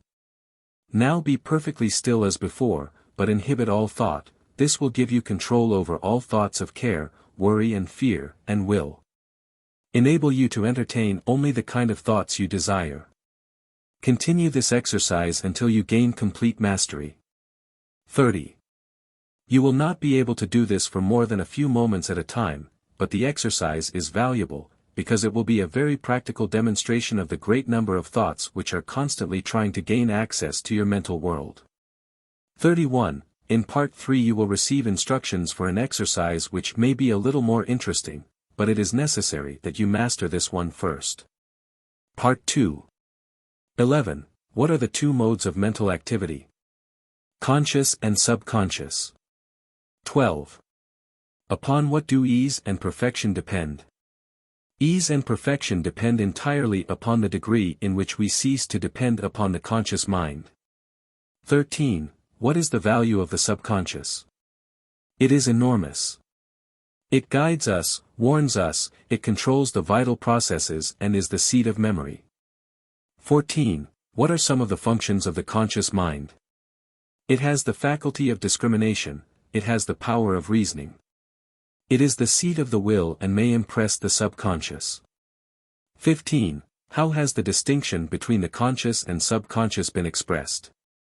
Conscious mind is reasoning will. Subconscious mind is instinctive desire, the result of past reasoning will. 16. What method is necessary in order to impress the subconscious? Mentally state what is wanted. 17. What will be the result? If the desire is in harmony with the forward movement of the great whole, forces will be set in motion which will bring about the result. 18. What is the result of the operation of this law? Our environment reflects conditions corresponding to the predominant mental attitude which we entertain. 19. What name has been given to this law? The law of attraction. 20. How is the law stated? Thought is a creative energy, and will automatically correlate with its object and bring it into manifestation. Cause and effect is as absolute and undeviating in the hidden realm of thought as in the world of visible and material things. Mind is the master weaver, both of the interior garment of character and the outer garment of circumstance. James Allen. Advice. Remember. Fully to understand grand and beautiful thought requires, perhaps, as much time as to conceive it. Schubert. If you wish to enjoy the utmost practical benefit from the Master Key, go slowly. Transfuse into your mind the contents of one part only, each week for 24 weeks. Realize the meaning of every phrase. Consult the Master Key constantly, as your perpetual help and stimulus. Each time you read the work you will get a better understanding of the eternal cosmic principles. Tell others of the Master Key so that more and more people may reciprocate with you, as conscious adepts in harmony. The Publishers. Part 3. Tells why the necessary action and interaction of the conscious and subconscious minds requires two corresponding systems of nerves. It explains how the connection is made between these two systems of nerves. It explains and tells of a central point in the body for the distribution of energy. How this energy is distributed. How the distribution of this energy gives the individual pleasant sensations, how the interruption of this distribution brings discord, inharmony, and lack and limitation of every kind. It tells of an arch-enemy which must be destroyed, and tells how to destroy it. It tells what determines the experiences in life with which we are to meet, and why these experiences are under our own control. One enthusiastic reader says of this part, "This document, in my opinion, is the greatest single document beneficial to mankind ever written in the history of the world. It is the first time that I have come into a true understanding of the silent powers that dominate and determine one's success." Introduction. Part 3. You have found that the individual may act on the universal, and that the result of this action and interaction is cause and effect. Thought, therefore, is the cause, and the experiences with which you meet in life are the effect. Eliminate, therefore, any possible tendency to complain of conditions as they have been, or as they are, because it rests with you to change them and make them what you would like them to be. Direct your efforts to a realization of the mental resources, always at your command, from which all real and lasting power comes. Persist in this practice till you come to a realization of the fact that there can be no failure in the accomplishment of any proper object in life if you but understand your power and persist in your object. Because the mind forces are ever ready to lend themselves to a purposeful will in the effort to crystallize thought and desire into actions, events and conditions. Whereas in the beginning each function of life and each action is the result of conscious thought, the habitual actions become automatic and the thought that controls them passes into the realm of the subconscious. Yet it is just as intelligent as before. It is necessary that it become automatic or subconscious in order that the self-conscious mind may attend to other things. The new actions will, however, in their turn, become habitual, then automatic, then subconscious in order that the mind again may be freed from this detail and advanced to still other activities. When you realize this, you will have found a source of power which will enable you to cope with any situation in life which may develop. Part 3. 1. The necessary interaction of the conscious and subconscious mind requires a similar interaction between the corresponding systems of nerves. Judge Troward indicates the very beautiful method in which this interaction is effected. He says, the cerebrospinal system is the organ of the conscious mind, and the sympathetic is the organ of the subconscious. The cerebrospinal is the channel through which we receive conscious perception from the physical senses, and exercise control over the movements of the body. This system of nerves has its center in the brain. 2.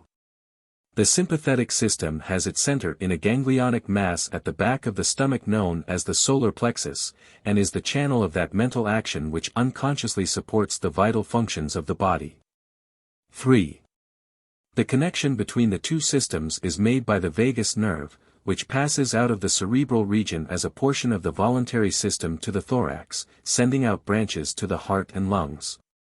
And finally passing through the diaphragm, it loses its outer coating and becomes identified with the nerves of the sympathetic system, so forming a connecting link between the two and making man physically a single entity.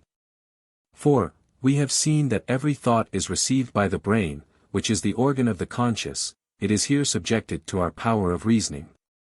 When the objective mind has been satisfied that the thought is true, it is sent to the solar plexus, or the brain of the subjective mind, to be made into our flesh, to be brought into the world as a reality.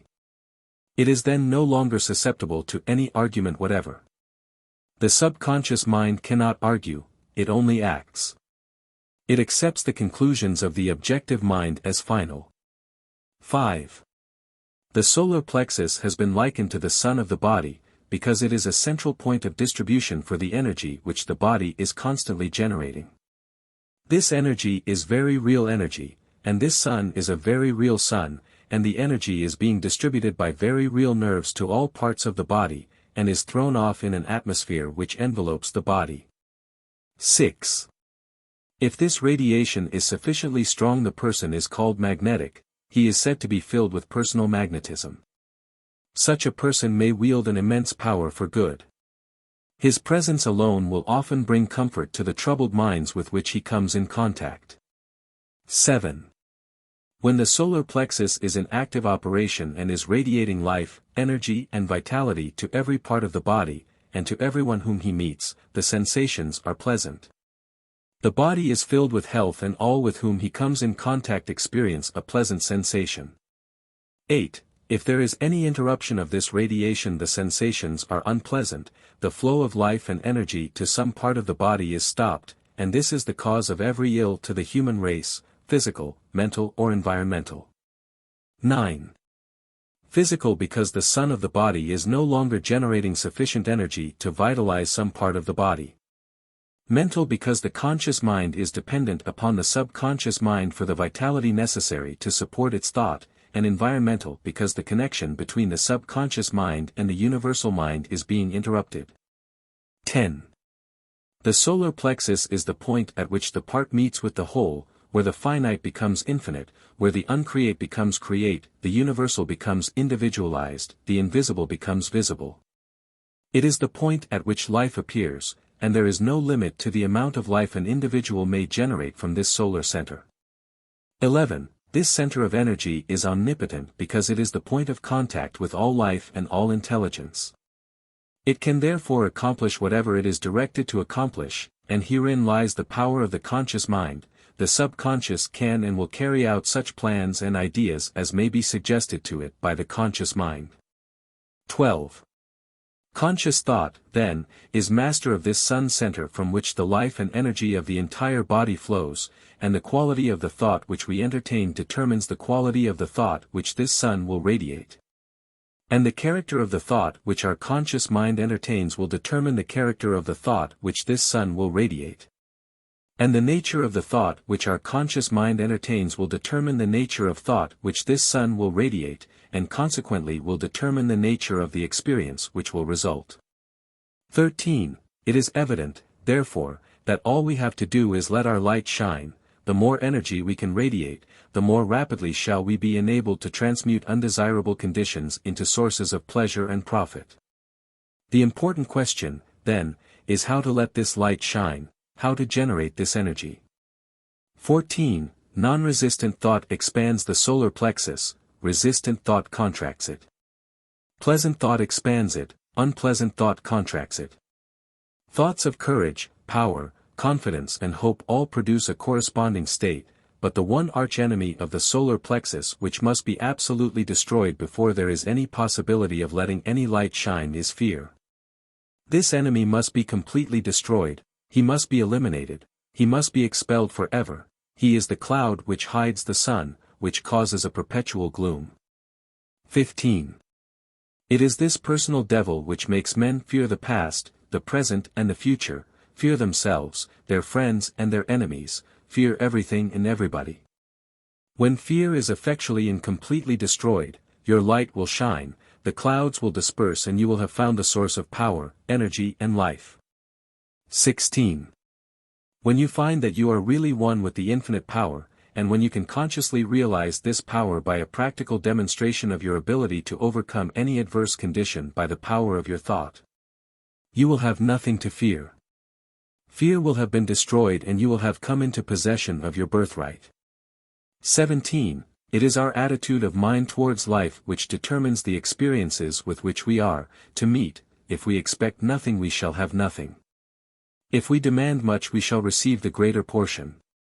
The world is harsh only as we fail to assert ourselves. The criticism of the world is bitter only to those who cannot compel room for their ideas. It is fear of this criticism that causes many ideas to fail to see the light of day. 18. But the man who knows that he has a solar plexus will not fear criticism or anything else, he will be too busy radiating courage, confidence, and power. He will anticipate success by his mental attitude, he will pound barriers to pieces and leap over the chasm of doubt and hesitation which fear places in his path. 19. A knowledge of our ability to consciously radiate health, strength, and harmony will bring us into a realization that there is nothing to fear because we are in touch with infinite strength. 20. This knowledge can be gained only by making a practical application of this information. We learn by doing, through practice the athlete becomes powerful. 21. As the following statement is of considerable importance, I will put it in several ways, so that you cannot fail to get the full significance of it. If you are religiously inclined, I would say, you can let your light shine. If your mind has a bias towards physical science, I would say you can wake the solar plexus, or, if you prefer the strictly scientific interpretation, I will say that you can impress your subconscious mind. 22. I have already told you what the result of this impression will be. It is the method in which you are now interested. You have already learned that the subconscious is intelligent and that it is creative, and responsive to the will of the conscious mind. What, then, is the most natural way of making the desired impression? Mentally concentrate on the object of your desire. When you are concentrating you are impressing the subconscious. 23. This is not the only way, but it is a simple and effective way, and the most direct way, and consequently the way in which the best results are secured. It is the method which is producing such extraordinary results that many think that miracles are being accomplished. 24. It is the method by which every great inventor, every great financier, every great statesman has been enabled to convert the subtle and invisible force of desire, faith and confidence into actual, tangible, concrete facts in the objective world. 25. The subconscious mind is a part of the universal mind. The universal is the creative principle of the universe, a part must be the same in kind and quality as the whole. This means that this creative power is absolutely unlimited. It is not bound by precedent of any kind, and consequently has no prior existing pattern by which to apply its constructive principle. 26. We have found that the subconscious mind is responsive to our conscious will, which means that the unlimited creative power of the universal mind is within the control of the conscious mind of the individual. 27. When making a practical application of this principle, in accordance with the exercises given in subsequent parts, it is well to remember that it is not necessary to outline the method by which the subconscious will produce the results you desire. The finite cannot inform the infinite. You are simply to say what you desire, not how you are to obtain it. 28. You are the channel by which the undifferentiated is being differentiated, and this differentiation is being accomplished by appropriation. It only requires recognition to set causes in motion which will bring about results in accordance with your desire, and this is accomplished because the universal can act only through the individual. And the individual can act only through the universal. They are one. 29. For your next exercise I will ask you to go one step further. I want you to not only be perfectly still, and inhibit all thought as far as possible, but relax, let go, let the muscles take their normal condition. This will remove all pressure from the nerves and eliminate that tension which so frequently produces physical exhaustion. 30. Physical relaxation is a voluntary exercise of the will, and the exercise will be found to be of great value, as it enables the blood to circulate freely to and from the brain and body. 31. Tension leads to mental unrest and abnormal mental activity of the mind. It produces worry, care, fear and anxiety. Relaxation is therefore an absolute necessity in order to allow the mental faculties to exercise the greatest freedom. 32. Make this exercise as thorough and complete as possible. Mentally determine that you will relax every muscle and nerve, until you feel quiet and restful and at peace with yourself and the world. 33. The solar plexus will then be ready to function and you will be surprised at the result. We judge of a man's wisdom by his hope, knowing that the perception of the inexhaustibleness of nature is an immortal youth. Emerson. Part 3. 21. What system of nerves is the organ of the conscious mind? The cerebrospinal. 22. What system of nerves is the organ of the subconscious mind? The sympathetic. 23. What is the central point of distribution for the energy which the body is constantly generating? The solar plexus. 24. How may this distribution be interrupted? By resistant, critical, discordant thoughts, but especially by fear. 25. What is the result of such interruption? Every ill with which the human race is afflicted. 26. How may this energy be controlled and directed? By conscious thought. 27. How may fear be completely eliminated? By an understanding and recognition of the true source of all power. 28. What determines the experiences with which we meet in life? Our predominant mental attitude. 29. How may we awake the solar plexus? Mentally concentrate upon the condition which we desire to see manifested in our lives. 30. What is the creative principle of the universe? The universal mind. Mind in itself is believed to be a subtle form of static energy, from which arises the activities called thought, which is the dynamic phase of mind. Mind is static energy, thought is dynamic energy, the two phases of the same thing. Walker. Part 4. This part tells what it is which controls that which you call yourself.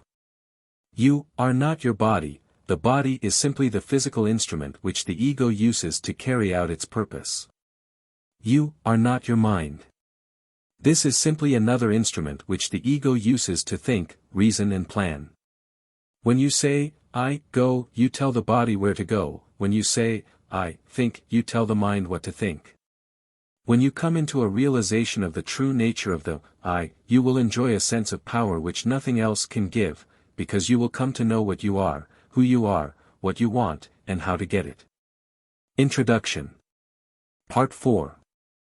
This part will show you why what you think, or do, or feel, is an indication of what you are. Thought is energy, and energy is power, and it is because all the religions, sciences and philosophies with which the world has heretofore been familiar have been based upon the manifestation of this energy instead of the energy itself. That the world has been limited to effects, while causes have been ignored or misunderstood. For this reason we have God and the devil in religion, positive and negative in science, and good and bad in philosophy. The master key reverses the process. It is interested only in cause, and the letters received from readers tell a marvelous story. They indicate conclusively that adepts are finding the cause whereby they may secure for themselves health, harmony, abundance, and whatever else may be necessary for their welfare and happiness. Life is expressive, and it is our business to express ourselves harmoniously and constructively. Sorrow, misery, unhappiness, disease and poverty are not necessities, and we are constantly eliminating them. But this process of eliminating consists in rising above and beyond limitation of any kind. He who has strengthened and purified his thought need not concern himself about microbes, and he who has come into an understanding of the law of abundance will go at once to the source of supply. It is thus that fate, fortune and destiny will be controlled as readily as a captain controls his ship, or an engineer his train. Part 4. 1. The I of you is not the physical body. That is simply an instrument which the I uses to carry out its purposes. The I cannot be the mind, for the mind is simply another instrument which the I uses with which to think, reason, and plan. 2. The I must be something which controls and directs both the body and the mind, something which determines what they shall do and how they shall act. When you come into a realization of the true nature of this I, you will enjoy a sense of power which you have never before known. 3. Your personality is made up of countless individual characteristics, peculiarities, habits and traits of character. These are the result of your former method of thinking, but they have nothing to do with the real I. 4. When you say, I think, the I tells the mind what it shall think. When you say, I go, the I tells the physical body where it shall go. The real nature of this I is spiritual, and is the source of the real power which comes to men and women when they come into a realization of their true nature. 5. The greatest and most marvelous power which this I has been given is the power to think, but few people know how to think constructively, or correctly, consequently they achieve only indifferent results. Most people allow their thoughts to dwell on selfish purposes, the inevitable result of an infantile mind. When a mind becomes mature, it understands that the germ of defeat is in every selfish thought. 6. The trained mind knows that every transaction must benefit every person who is in any way connected with the transaction, and any attempt to profit by the weakness, ignorance, or necessity of another will inevitably operate to his disadvantage. 7. This is because the individual is a part of the universal. A part cannot antagonize any other part, but, on the contrary, the welfare of each part depends upon a recognition of the interests of the whole. 8. Those who recognize this principle have a great advantage in the affairs of life. They do not wear themselves out. They can eliminate vagrant thoughts with facility. They can readily concentrate to the highest possible degree on any subject. They do not waste time or money upon objects which can be of no possible benefit to them. 9. If you cannot do these things, it is because you have thus far not made the necessary effort. Now is the time to make the effort. The result will be exactly in proportion to the effort expended. One of the strongest affirmations which you can use for the purpose of strengthening the will and realizing your power to accomplish is, I can be what I will to be. 10. Every time you repeat it, realize who and what this I is. Try to come into a thorough understanding of the true nature of the I. If you do, you will become invincible. That is, provided that your objects and purposes are constructive and are therefore in harmony with the creative principle of the universe. 11. If you make use of this affirmation, use it continuously, night and morning, and as often during the day as you think of it, and continue to do so until it becomes a part of you. Form the habit. 12. Unless you do this, you had better not start at all, because modern psychology tells us that when we start something and do not complete it, or make a resolution and do not keep it, we are forming the habit of failure, absolute, ignominious failure. If you do not intend to do a thing, do not start. If you do start, see it through even if the heavens fall. If you make up your mind to do something, do it, let nothing, no one interfere. The I in you has determined, the thing is settled. The die is cast, there is no longer any argument. 13. If you carry out this idea, beginning with small things which you know you can control and gradually increase the effort, but never under any circumstances allowing your I to be overruled, you will find that you can eventually control yourself. And many men and women have found to their sorrow that it is easier to control a kingdom than to control themselves. 14. But when you have learned to control yourself, you will have found the world within, which controls the world without. You will have become irresistible. Men and things will respond to your every wish without any apparent effort on your part. 15. This is not so strange or impossible as it may appear when you remember that the world within is controlled by the I, and that this I is a part or one with the infinite I, which is the universal energy or spirit, usually called God. 16. This is not a mere statement or theory made for the purpose of confirming or establishing an idea, but it is a fact which has been accepted by the best religious thought as well as the best scientific thought. 17. Herbert Spencer says, amid all the mysteries by which we are surrounded, nothing is more certain than that we are ever in the presence of an infinite and eternal energy from which all things proceed. 18. Lyman Abbott, in an address delivered before the alumni of Bangor Theological Seminary, said, we are coming to think of God as dwelling in man rather than as operating on men from without.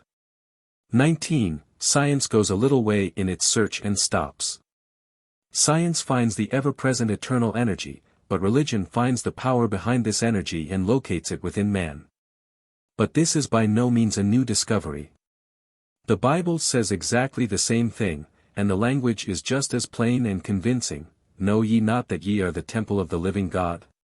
Here, then, is the secret of the wonderful creative power of the world within. 20. Here is the secret of power, of mastery. To overcome does not mean to go without things. Self-denial is not success. We cannot give unless we get, we cannot be helpful unless we are strong. The infinite is not a bankrupt, and we who are the representatives of infinite power should not be bankrupts either, and if we wish to be of service to others we must have power and more power, but to get it we must give it, we must be of service.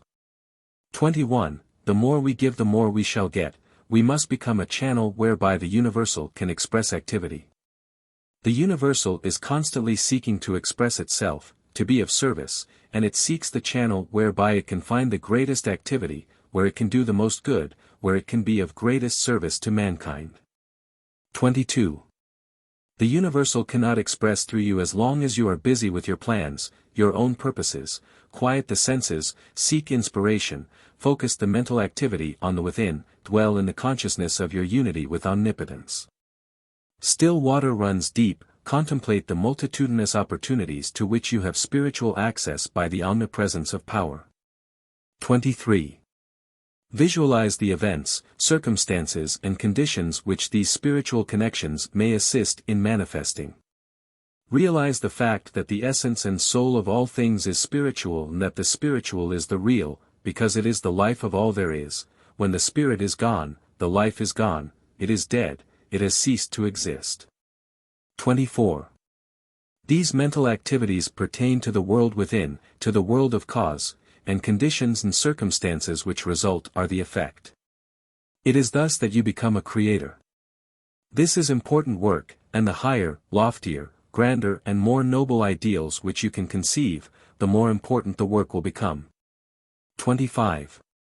Overwork or overplay or over-bodily activity of any kind produces conditions of mental apathy and stagnation which makes it impossible to do the more important work which results in a realization of conscious power.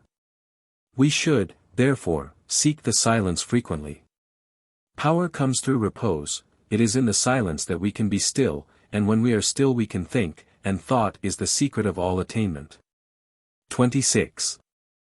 Thought is a mode of motion and is carried by the law of vibration the same as light or electricity. It is given vitality by the emotions through the law of love, it takes form and expression by the law of growth. It is a product of the spiritual I, hence its divine, spiritual, and creative nature. 27. From this it is evident that in order to express power, abundance or any other constructive purpose, the emotions must be called upon to give feeling to the thought so that it will take form. How may this purpose be accomplished?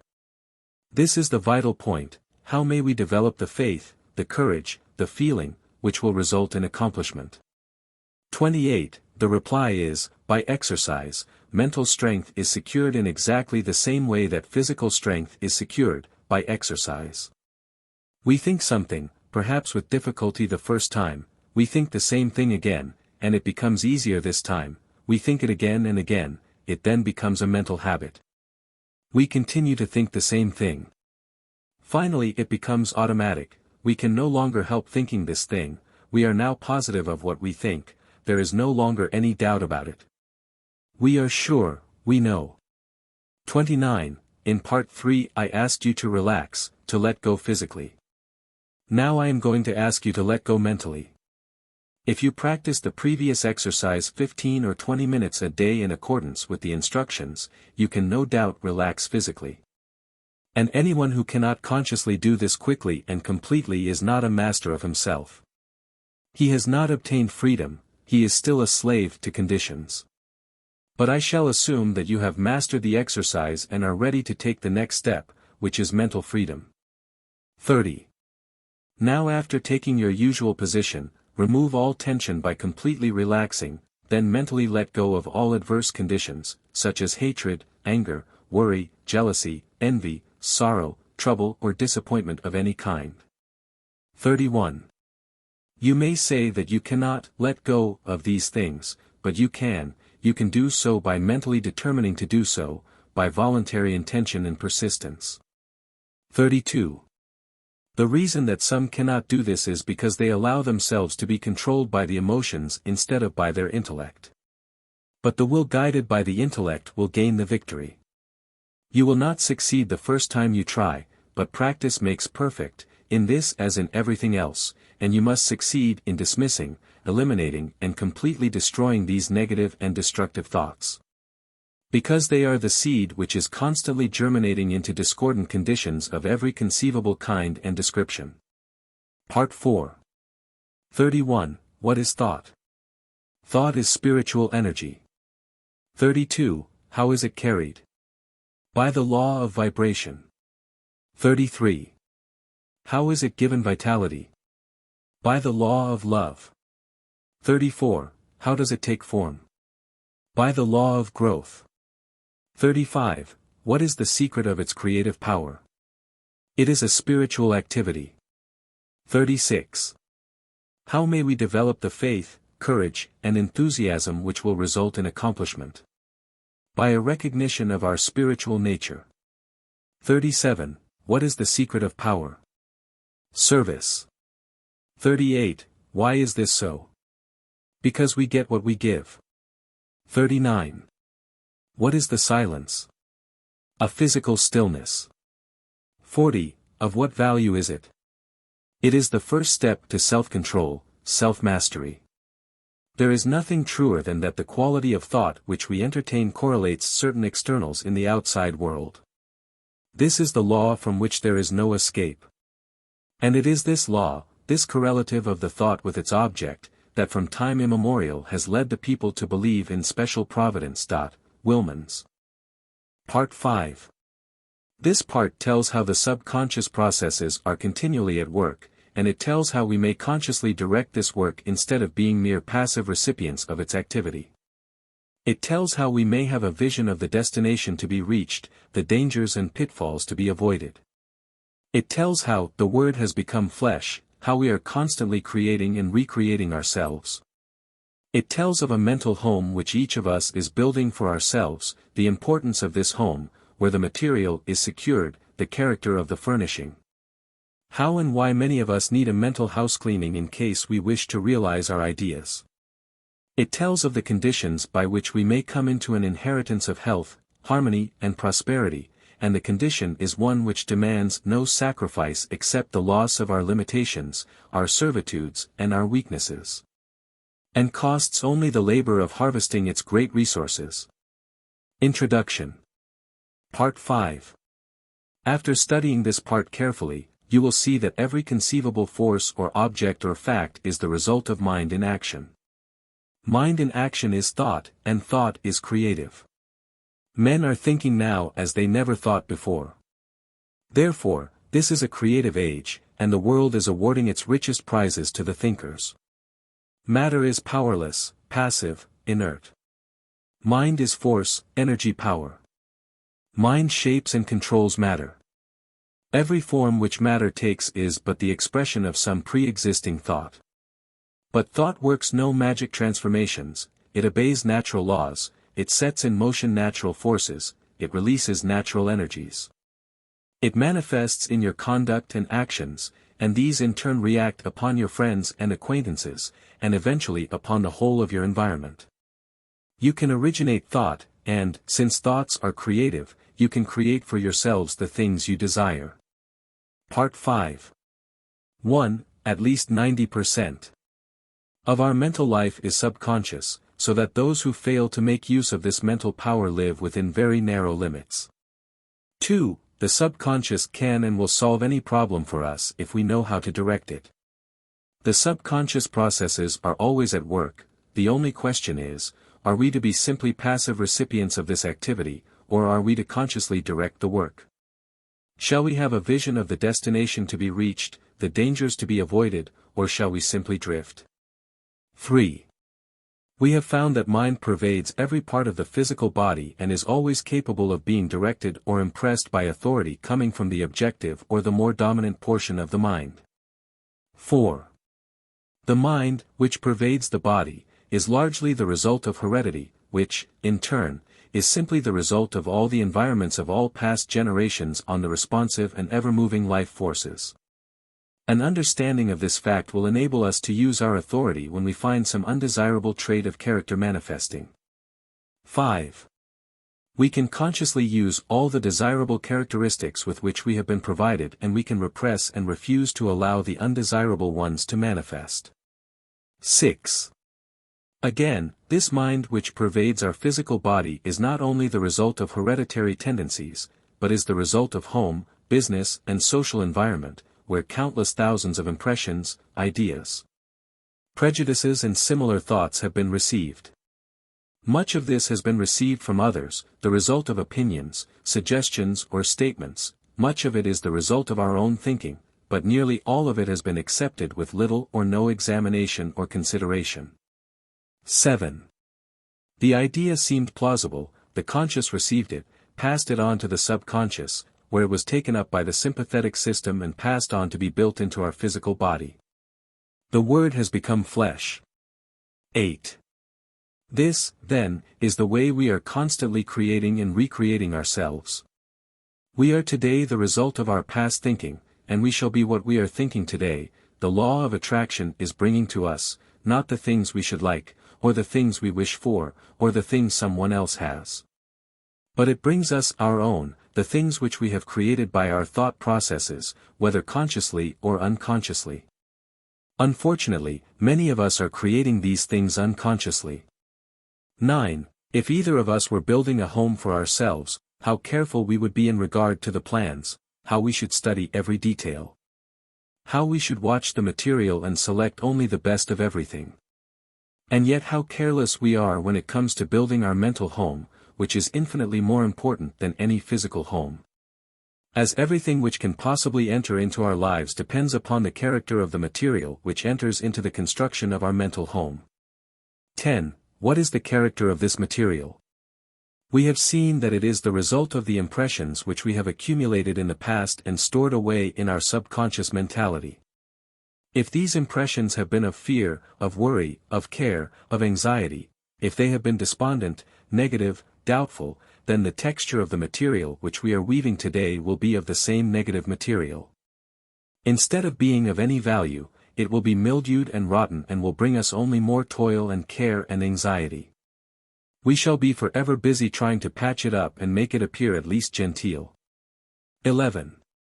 But if we have stored away nothing but courageous thought, if we have been optimistic, positive, and have immediately thrown any kind of negative thought on the scrap heap, have refused to have anything to do with it, have refused to associate with it or become identified with it in any way, what then is the result? Our mental material is now of the best kind, we can weave any kind of material we want, we can use any color we wish. We know that the texture is firm, that the material is solid, that it will not fade, and we have no fear, no anxiety concerning the future, there is nothing to cover, there are no patches to hide. 12. These are psychological facts. There is no theory or guesswork about these thinking processes, there is nothing secret about them, in fact, they are so plain that everyone can understand them. The thing to do is to have a mental house cleaning, and to have this house cleaning every day, and keep the house clean. Mental, moral and physical cleanliness are absolutely indispensable if we are to make progress of any kind. 13.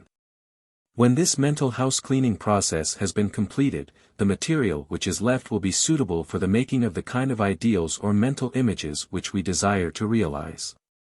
14. There is a fine estate awaiting a claimant. Its broad acres, with abundant crops, running water and fine timber, stretch away as far as the eye can see.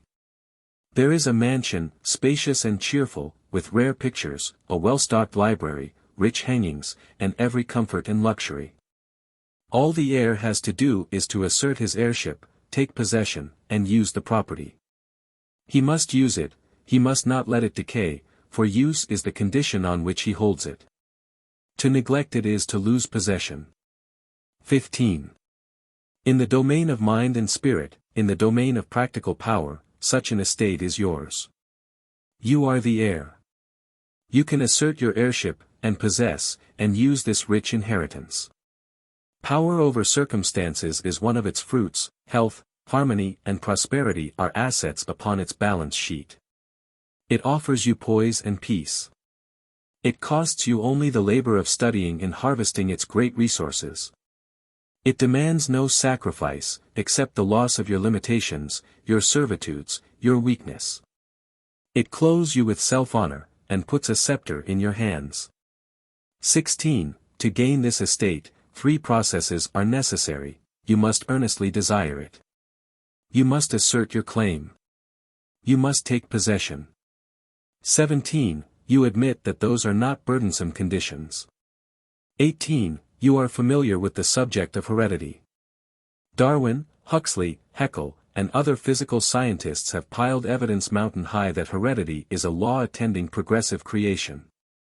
It is progressive heredity which gives man his erect attitude, his power of motion, the organs of digestion, blood circulation, nerve force, muscular force, bone structure and a host of other faculties on the physical side. There are even more impressive facts concerning heredity of mind force. All these constitute what may be called your human heredity. 19. But there is a heredity which the physical scientists have not compassed. It lies beneath and antecedent to all their researches. At a point where they throw up their hands in despair, saying they cannot account for what they see, this divine heredity is found in full sway. 20. It is the benignant force which decrees primal creation. It thrills down from the divine, direct into every created being. It originates life, which the physical scientist has not done, nor ever can do. It stands out among all forces supreme, unapproachable. No human heredity measures up to it.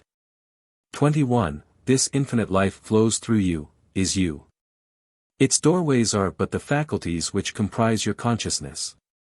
To keep open these doors is the secret of power. Is it not worthwhile to make the effort? 22. The great fact is, that the source of all life and all power is from within. Persons, circumstances and events may suggest need and opportunities, but the insight, strength and power to answer these needs will be found within. 23. Avoid counterfeits. Build firm foundations for your consciousness upon forces which flow direct from the infinite source, the universal mind of which you are the image and likeness. 24. Those who have come into possession of this inheritance are never quite the same again. They have come into possession of a sense of power hitherto undreamed of. They can never again be timid, weak, vacillating, or fearful. They are indissolubly connected with omnipotence. Something in them has been aroused, they have suddenly discovered that they possess a tremendous latent ability of which they were heretofore entirely unconscious. 25. This power is from within, but we cannot receive it unless we give it. Use is the condition upon which we hold this inheritance. We are each of us but the channel through which the omnipotent power is being differentiated into form. Unless we give out, the channel is obstructed and we can receive no more. This is true on every plane of existence and in every field of endeavor and all walks of life. The more we give, the more we get. The athlete who wishes to get strong must make use of the strength he has, and the more he gives, the more he will get. The financier who wishes to make money must make use of the money he has, for only by using it can he get more. 26. The merchant who does not keep his goods going out will soon have none coming in.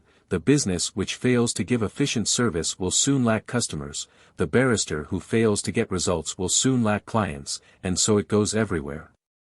Power is contingent upon a proper use of the power already in our possession. What is true in every field of endeavor, every experience in life, is true of the power from which every other power known among men is begotten, spiritual power. Take away the spirit and what is left? Nothing. 27. If then the spirit is all there is, upon the recognition of this fact must depend the ability to demonstrate all power, whether physical, mental or spiritual. 28. All possession is the result of the accumulative attitude of mind, or the money consciousness. This is the magic wand which will enable you to receive the idea, and it will formulate plans for you to execute, and you will find as much pleasure in the execution as in the satisfaction of attainment and achievement. 29. Now, go to your room, take the same seat, the same position as heretofore, and mentally select a place which has pleasant associations. Make a complete mental picture of it, see the buildings, the grounds, the trees, friends, associations, everything complete.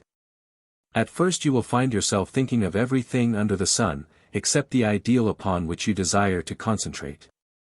But do not let that discourage you. Persistence will win, but persistence requires that you practice these exercises every day without fail. Relation and connection are not somewhere and sometime, but everywhere and always. Emerson. Part 5. 41. What proportion of our mental life is subconscious? At least 90%. 42. Is this vast mental storehouse generally utilized? No. 43. Why not? Few understand or appreciate the fact that it is an activity which they may consciously direct. 44. Where has the conscious mind received its governing tendencies? From heredity, which means that it is the result of all the environments of all past generations. 45. What is the law of attraction bringing to us? Our own. 46. What is our own? What we inherently are, and is the result of our past thinking, both conscious and subconscious. 47. Of what is the material with which we construct our mental home composed? The thoughts which we entertain. 48. What is the secret of power? A recognition of the omnipresence of omnipotence. 49. Where does it originate? All life and all power is from within. 50. Upon what is the possession of power contingent? Upon a proper use of the power already in our possession. The key to every man is his thought. Sturdy and defying though he look, he has a helm which he obeys, which is the idea after which all his facts are classified. He can only be reformed by showing him a new idea which commands his own. Emerson. Part 6. Tells of the unlimited possibilities of the universal mind, which is the life principle of every atom in existence, and explains how this mind is differentiated in form. It tells of the most marvelous piece of mechanism which has ever been constructed, and tells how the effect which will be produced depends entirely upon the mechanism to which it is attached. It tells why we should all become familiar with the mechanism so as to secure the effects which we desire. The power to which it can be attached is unlimited, and we can accordingly secure any effect we desire when we become familiar with the mechanism, and understand how to make the proper connections.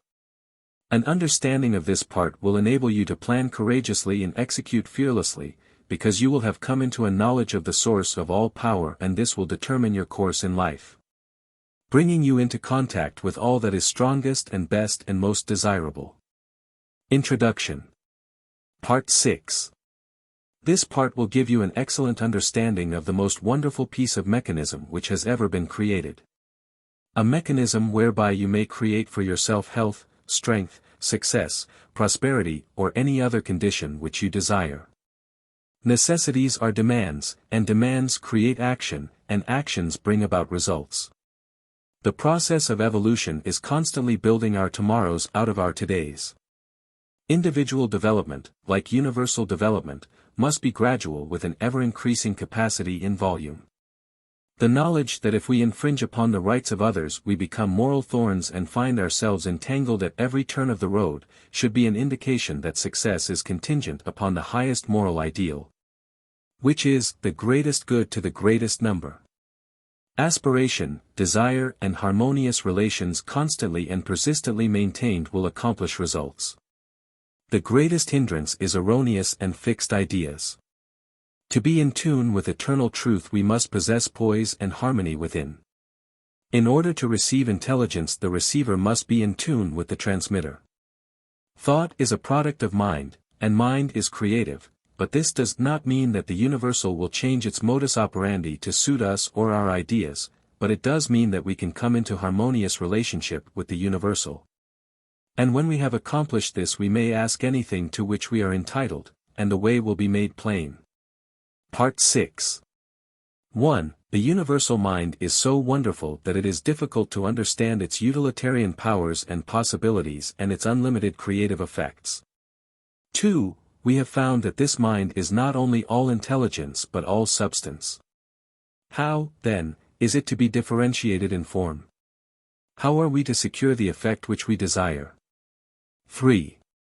Ask any electrician what the effect of electricity will be and he will reply that electricity is a form of motion and its effect will depend upon the mechanism to which it is attached. Upon this mechanism will depend whether we shall have heat, light, power, music or any of the other marvelous demonstrations of power to which this vital energy has been harnessed. 4. What effect can be produced by thought? The reply is that thought is mind in motion, just as wind is air in motion, and its effect will depend entirely on the mechanism to which it is attached. 5. Here, then, is the secret of all mental power. It depends entirely on the mechanism which we attach. 6. What is this mechanism? You know something of the mechanism which has been invented by Edison, Bell, Marconi and other electrical wizards, by which place and space and time have become only figures of speech. But did you ever stop to think that the mechanism which has been given you for transforming the universal, omnipresent potential power was invented by a greater inventor than Edison? 7. We are accustomed to examining the mechanism of the implements which we use for tilling the soil, and we try to get an understanding of the mechanism of the motor car which we drive. But most of us are content to remain in absolute ignorance of the greatest piece of mechanism which has ever come into existence, the brain of man. 8. Let us examine the wonders of this mechanism, perhaps we shall thereby get a better understanding of the various effects of which it is the cause. 9. In the first place, there is the great mental world in which we live and move and have our being. This world is omnipotent, omniscient and omnipresent, it will respond to our desire in direct ratio to our purpose and faith. The purpose must be in accordance with the law of our being, that is, it must be creative or constructive. Our faith must be strong enough to generate a current of sufficient strength to bring our purpose into manifestation. As thy faith is, so be it unto thee, bears the stamp of scientific test. 10. The effects which are produced in the world without are the result of the action and reaction of the individual upon the universal. That is the process which we call thinking, the brain is the organ through which this process is accomplished. Think of the wonder of it all. Do you love music, flowers, literature, art, or are you inspired by the thought of ancient or modern genius? Remember, every beauty to which you respond must have its corresponding outline in your brain before you can appreciate it. 11. There is not a single virtue or principle in the storehouse of nature which the brain cannot express. The brain is an embryonic world, ready to develop at any time as necessity may arise. If you can comprehend that this is a scientific truth and one of the wonderful laws of nature, it will be easier for you to get an understanding of the mechanism by which these extraordinary results are being accomplished. 12. The nervous system has been compared to an electric circuit with its battery of cells in which force is originated, and its white matter to insulated wires by which the current is conveyed. It is through these channels that every impulse or desire is carried through the mechanism. 13. The spinal cord is the great motor and sensory pathway by which messages are conveyed to and from the brain. Then, there is the blood supply plunging through the veins and arteries, renewing our energy and strength, the perfectly arranged structure upon which the entire physical body rests, and, finally, the delicate and beautiful skin, clothing the entire mechanism in a mantle of beauty. 14. This then is the temple of the living God, and the individual, I, is given control, and upon his understanding of the mechanism which is within his control will the result depend. 15. Every thought sets the brain cells in action. At first the substance upon which the thought is directed fails to respond, but if the thought is sufficiently refined and concentrated, the substance finally yields and expresses perfectly. 16. This influence of the mind can be exerted upon any part of the body, causing the elimination of any undesirable effect. 17. A perfect conception and understanding of the laws governing in the mental world cannot fail to be of inestimable value in the transaction of business, as it develops the power of discernment and gives a clearer understanding and appreciation of facts. 18. The man who looks within instead of without cannot fail to make use of the mighty forces which will eventually determine his course in life and so bring him into vibration with all that is best, strongest and most desirable. 19. Attention or concentration is probably the most important essential in the development of mind culture. The possibilities of attention when properly directed are so startling that they would hardly appear credible to the uninitiated. The cultivation of attention is the distinguishing characteristic of every successful man or woman, and is the very highest personal accomplishment which can be acquired. 20. The power of attention can be more readily understood by comparing it with a sun glass in which the rays of sunlight are focused. They possess no particular strength as long as the glass is moved about and the rays directed from one place to another.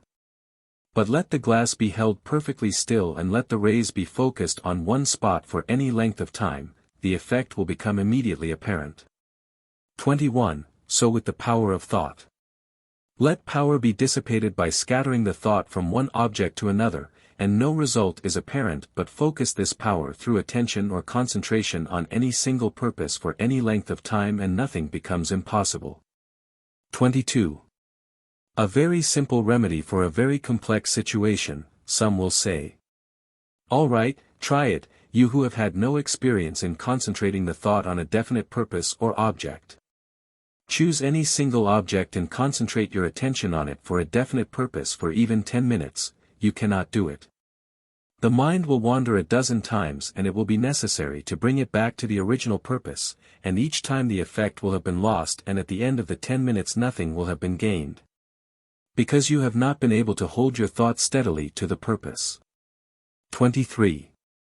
It is, however, through attention that you will finally be able to overcome obstacles of any kind that appear in your path onward and upward, and the only way to acquire this wonderful power is by practice. Practice makes perfect. In this as in anything else. 24. In order to cultivate the power of attention, bring a photograph with you to the same seat in the same room in the same position as heretofore. Examine it closely at least 10 minutes, note the expression of the eyes, the form of the features, the clothing, the way the hair is arranged, in fact, note every detail shown on the photograph carefully. Now cover it and close your eyes and try to see it mentally. If you can see every detail perfectly and can form a good mental image of the photograph, you are to be congratulated. If not, repeat the process until you can. 25. This step is simply for the purpose of preparing the soil. In part 7 we shall be ready to sow the seed. 26. It is by such exercises as these that you will finally be able to control your mental moods, your attitude, your consciousness. 27. Great organizers are learning to withdraw from the multitude more and more, that they may have more time for planning, thinking in generating the right mental moods. 28. Successful businessmen are constantly demonstrating the fact that it pays to keep in touch with the thought of other successful businessmen. 29. A single idea may be worth thousands of dollars, and these ideas can only come to those who are receptive, who are prepared to receive them, who are in a successful frame of mind. 30. Men are learning to place themselves in harmony with the universal mind, they are learning the unity of all things, they are learning the basic methods and principles of thinking, and this is changing conditions and multiplying results. 31. They are finding that circumstances and environment follow the trend of mental and spiritual progress, they find that growth follows knowledge, action follows inspiration, opportunity follows perception. Always the spiritual first, then the transformation into the infinite and illimitable possibilities of achievement. 32. As the individual is but the channel for the differentiation of the universal, these possibilities are necessarily inexhaustible. 33.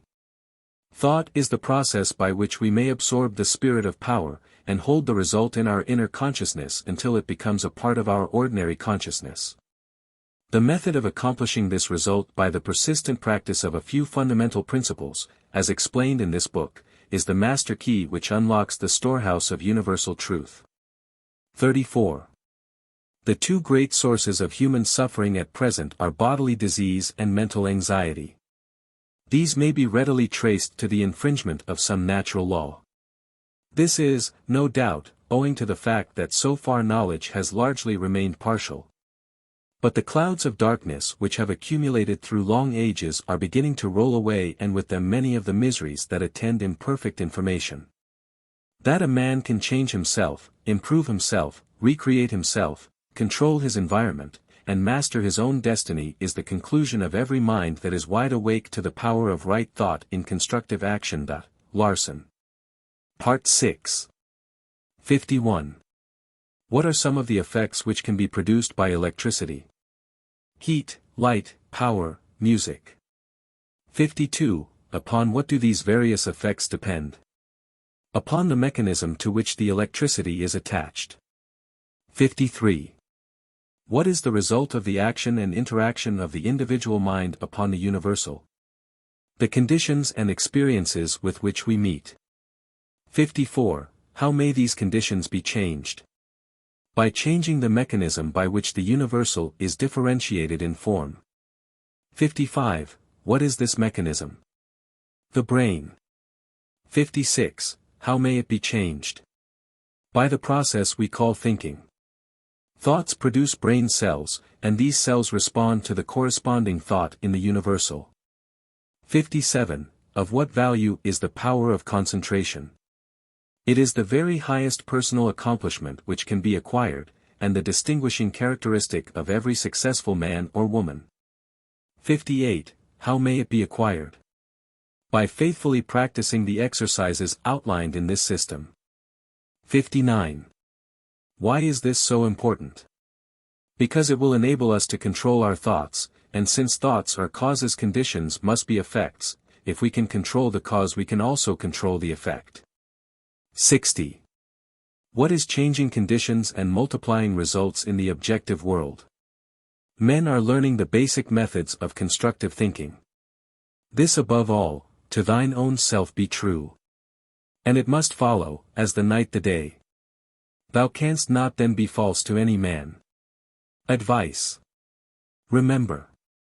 Fully to understand grand and beautiful thought requires, perhaps, as much time as to conceive it.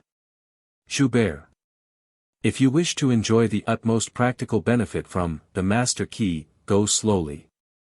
Transfuse into your mind the contents of one part only, each week for 24 weeks. Realize the meaning of every phrase. Consult the Master Key constantly, as your perpetual help and stimulus. Each time you read the work you will get a better understanding of the eternal cosmic principles. Tell others of the Master Key so that more and more people may reciprocate with you, as conscious adepts in harmony. The Publishers. Part 7. This part tells of a method by which you may construct the mold or model from which your future will emerge. It tells how you may make it grand and beautiful.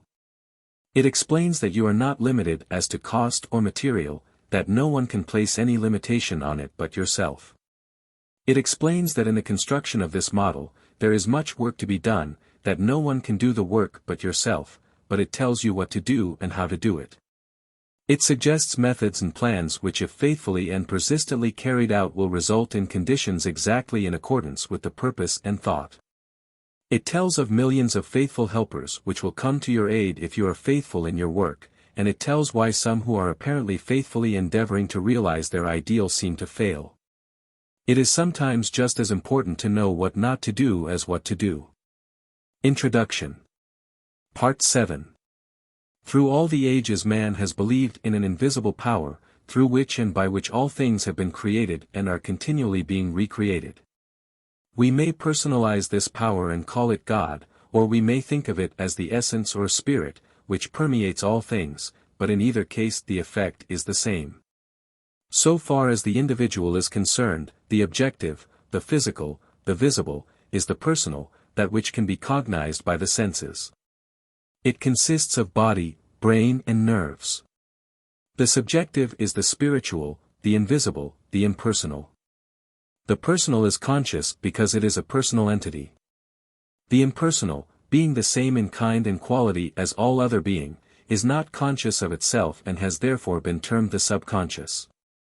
The personal, or conscious, has the power of will and choice, and can therefore exercise discrimination in the selection of methods whereby to bring about the solution of difficulties. The impersonal, or spiritual, being a part or one with the source and origin of all power, can necessarily exercise no such choice, but, on the contrary, it has infinite resources at its command.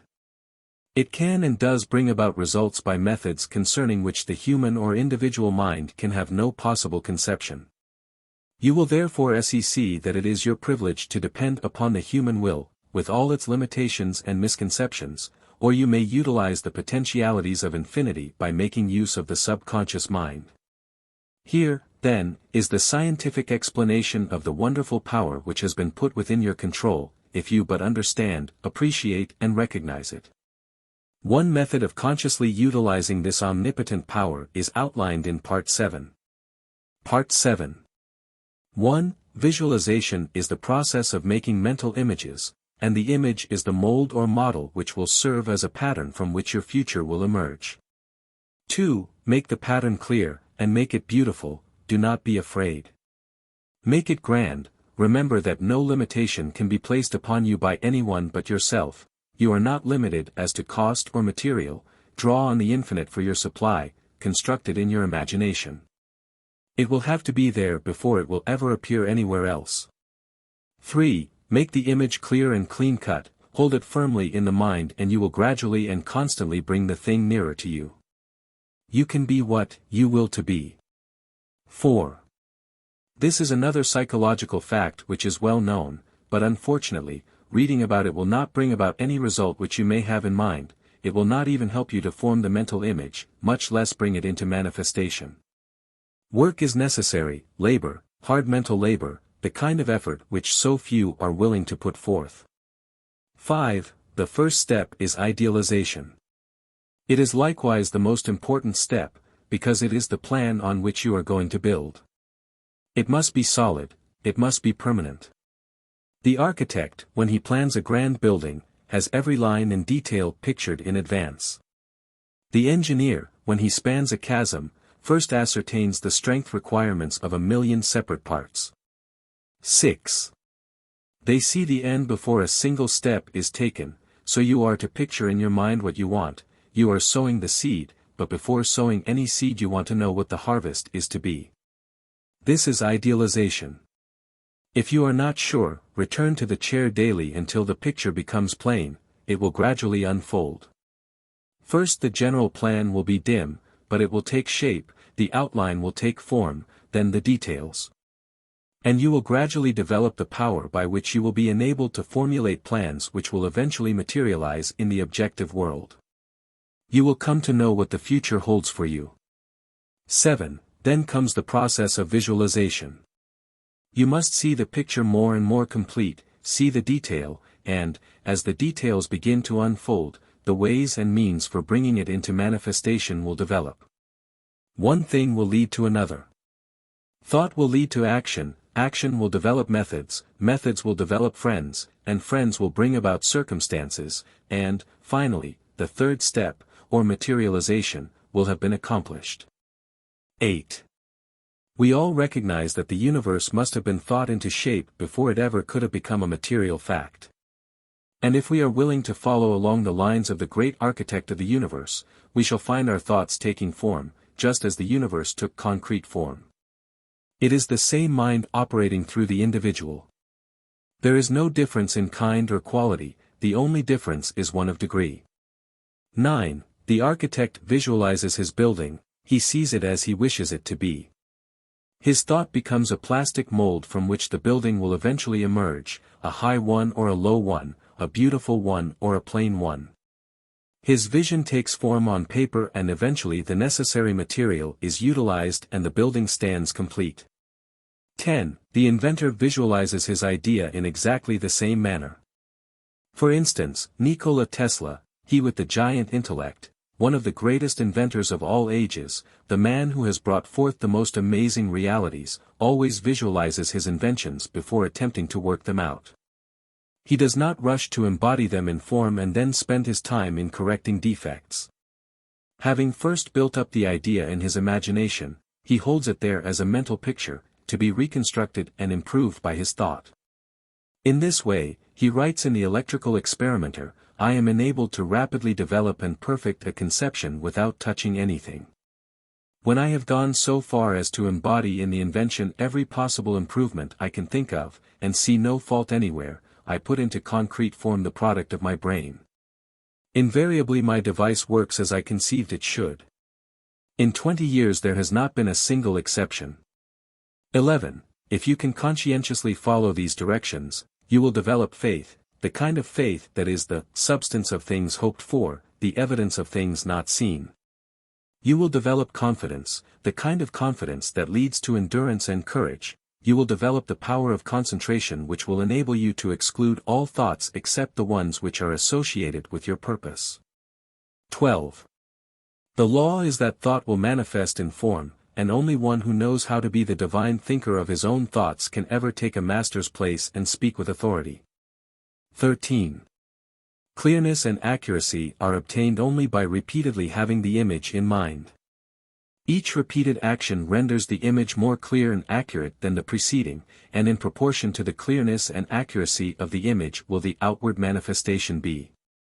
You must build it firmly and securely in your mental world, the world within, before it can take form in the world without, and you can build nothing of value, even in the mental world, unless you have the proper material.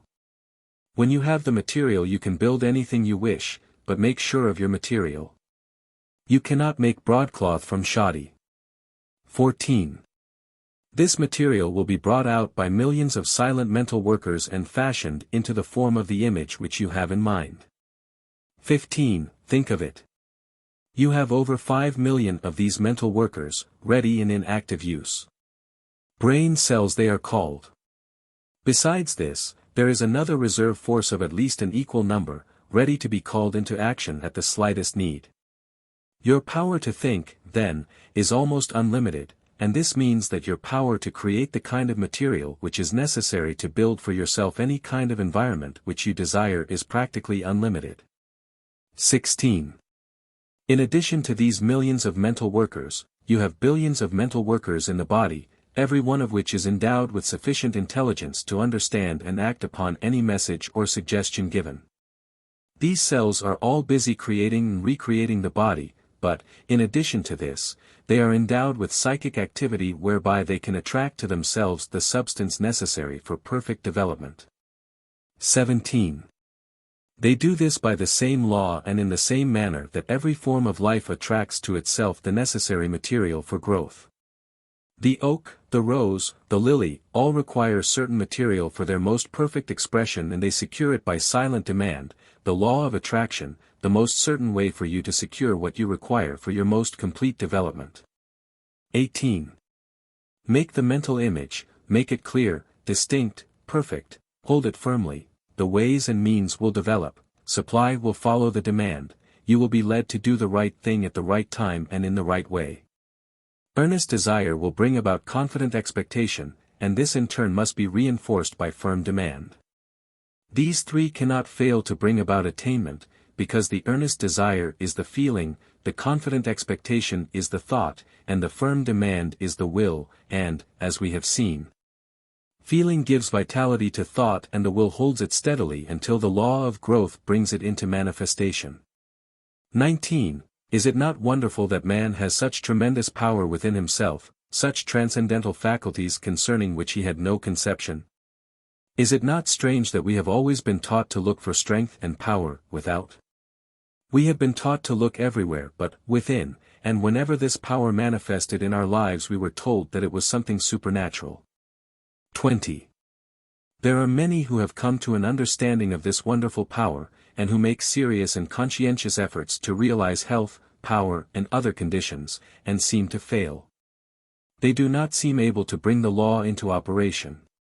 The difficulty in nearly every case is that they are dealing with externals. They want money, power, health and abundance, but they fail to realize that these are effects and can come only when the cause is found. 21. Those who will give no attention to the world without, will seek only to ascertain the truth, will look only for wisdom, will find that this wisdom will unfold and disclose the source of all power. That it will manifest in thought and purpose which will create the external conditions desired. This truth will find expression in noble purpose and courageous action. 22. Create ideals only, give no thought to external conditions, make the world within beautiful and opulent, and the world without will express and manifest the condition which you have made within. You will come into a realization of your power to create ideals, and these ideals will be projected into the world of effect. 23. For instance, a man is in debt. He will be continually thinking about the debt, concentrating on it, and as thoughts are causes, the result is that he not only fastens the debt closer to him, but actually creates more debt. He is putting the great law of attraction into operation with the usual and inevitable result: loss leads to greater loss. 24. What, then, is the correct principle? Concentrate on the things you want, not on the things you do not want. Think of abundance, idealize the methods and plans for putting the law of abundance into operation. Visualize the condition which the law of abundance creates, this will result in manifestation. 25. If the law operates perfectly to bring about poverty, lack and every form of limitation for those who are continually entertaining thoughts of lack and fear, it will operate with the same certainty to bring about conditions of abundance and opulence for those who entertain thoughts of courage and power. 26. This is a difficult problem for many. We are too anxious, we manifest anxiety, fear, distress, we want to do something, we want to help. We are like a child who has just planted a seed and every 15 minutes goes out and stirs up the earth to see if it is growing. Of course, under such circumstances, the seed will never germinate, and yet this is exactly what many of us do in the mental world. 27. We must plant the seed and leave it undisturbed. This does not mean that we are to sit down and do nothing, by no means. We will do more and better work than we have ever done before, new channels will constantly be provided, new doors will open. All that is necessary is to have an open mind, be ready to act when the time comes. 28. Thought force is the most powerful means of obtaining knowledge, and if concentrated on any subject will solve the problem. Nothing is beyond the power of human comprehension, but in order to harness thought force and make it do your bidding, work is required. 29. Remember that thought is the fire that creates the steam that turns the wheel of fortune, upon which your experiences depend. 30. Ask yourself a few questions and then reverently await the response. Do you not now and then feel the self within you? Do you assert this self or do you follow the majority? Remember that majorities are always led, they never lead. It was the majority that fought, tooth and nail, against the steam engine, the power loom and every other advance or improvement ever suggested. 31. For your next exercise, visualize your friend, see him exactly as you last saw him, see the room, the furniture, recall the conversation, now see his face, see it distinctly, now talk to him about some subject of mutual interest. See his expression change, watch him smile. Can you do this? All right, you can, then arouse his interest, tell him a story of adventure, see his eyes light up with the spirit of fun or excitement. Can you do all of this? If so, your imagination is good, you are making excellent progress. Part 7. 61. What is visualization? The process of making mental pictures. 62. What is the result of this method of thought? By holding the image or picture in mind, we can gradually but surely bring the thing nearer to us. We can be what we will to be. 63. What is idealization? It is a process of visualizing or idealizing the plans which will eventually materialize in our objective world. 64. Why are clearness and accuracy necessary? Because seeing creates feeling and feeling creates being. First the mental, then the emotional, then the illimitable possibilities of achievement. 65. How are they obtained? Each repeated action renders the image more accurate than the former one.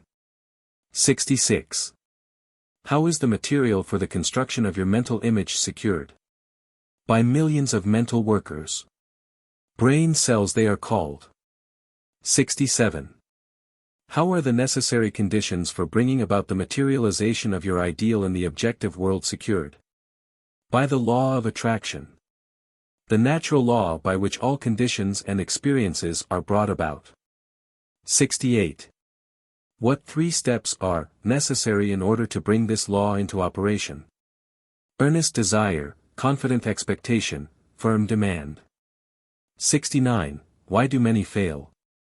Because they concentrate on loss, disease and disaster. The law is operating perfectly. The things they fear are coming upon them. 70. What is the alternative?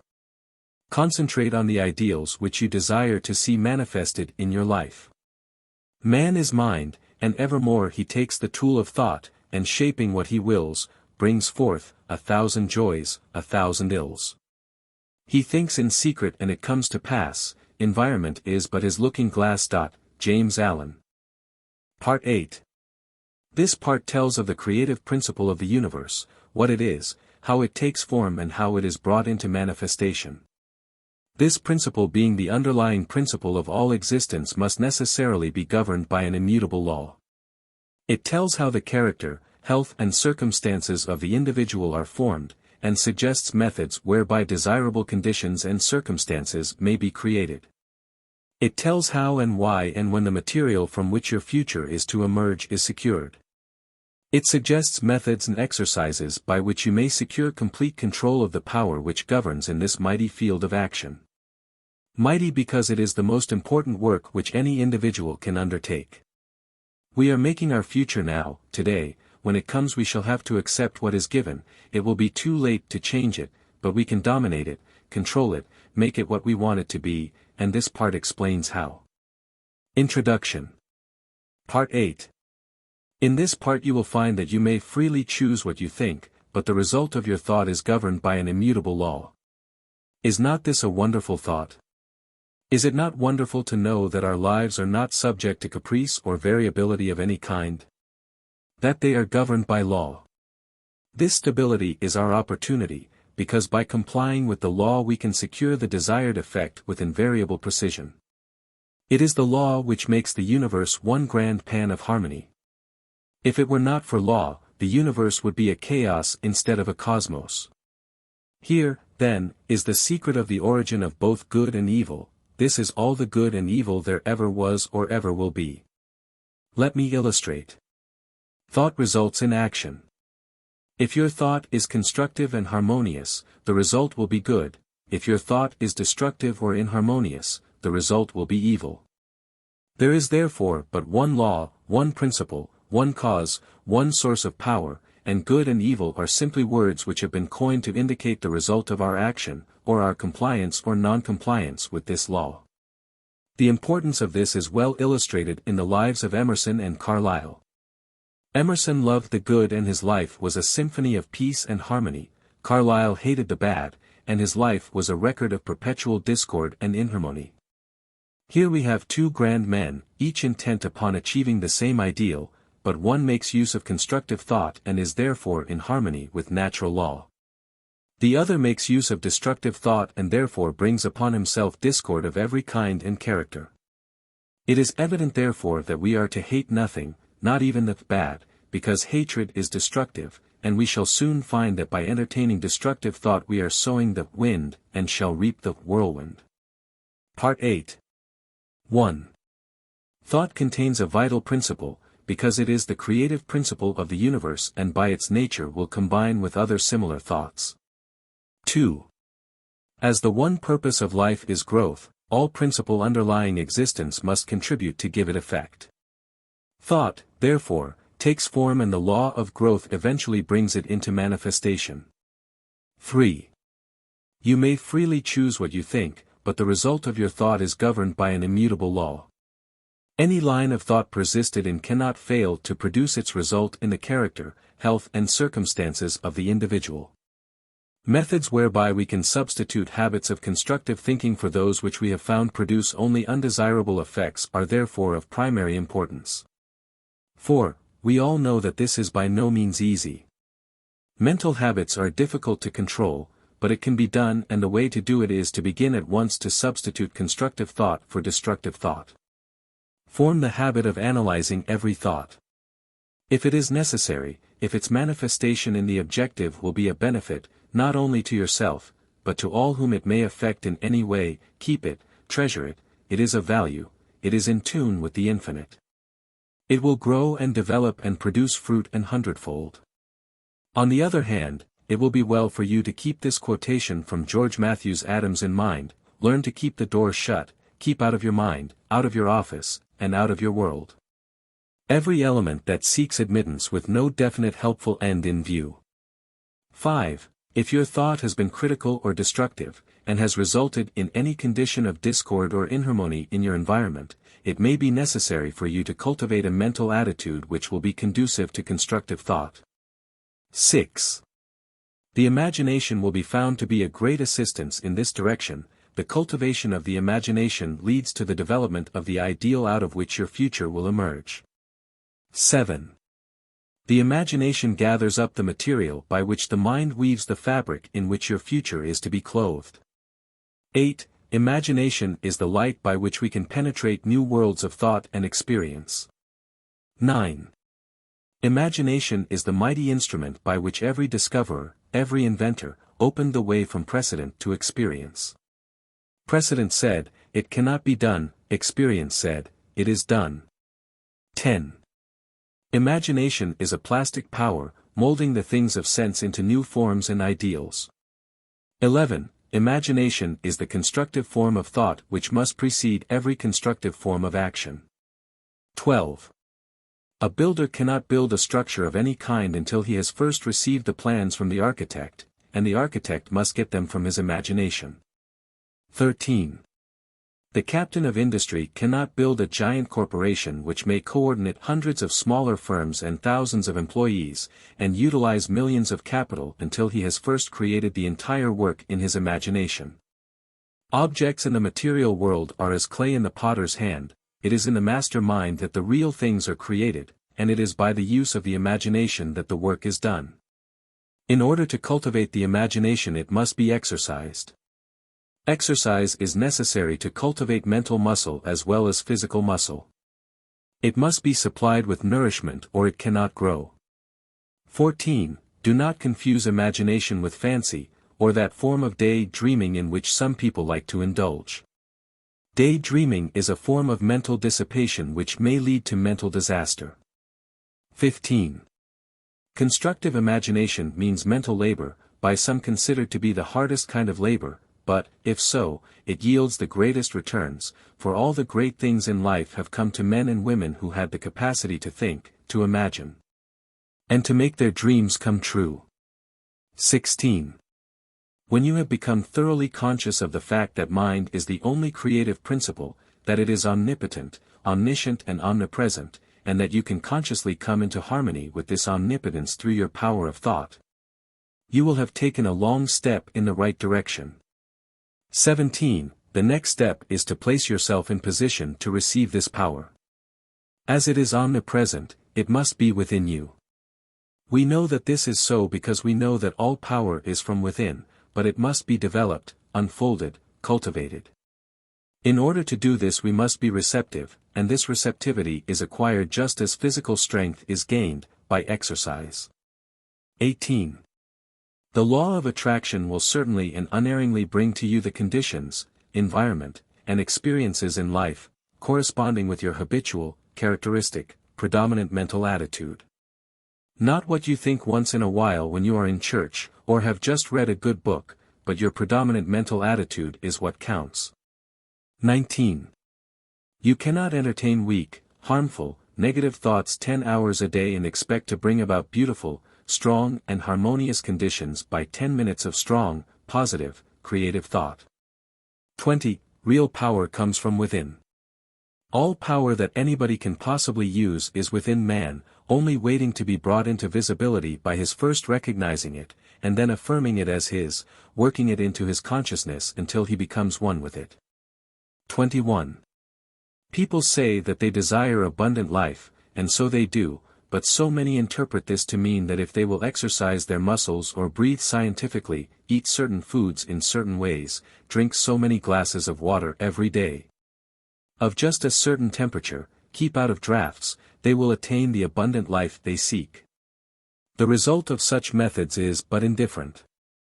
However, when man awakens to the truth, and affirms his oneness with all life, he finds that he takes on the clear eye, the elastic step, the vigor of youth. He finds that he has discovered the source of all power. 22. All mistakes are but the mistakes of ignorance. Knowledge gaining and consequent power is what determines growth and evolution. The recognition and demonstration of knowledge is what constitutes power, and this power is spiritual power, and this spiritual power is the power which lies at the heart of all things, it is the soul of the universe. 23. This knowledge is the result of man's ability to think, thought is therefore the germ of man's conscious evolution. When man ceases to advance in his thoughts and ideals, his forces immediately begin to disintegrate and his countenance gradually registers these changing conditions.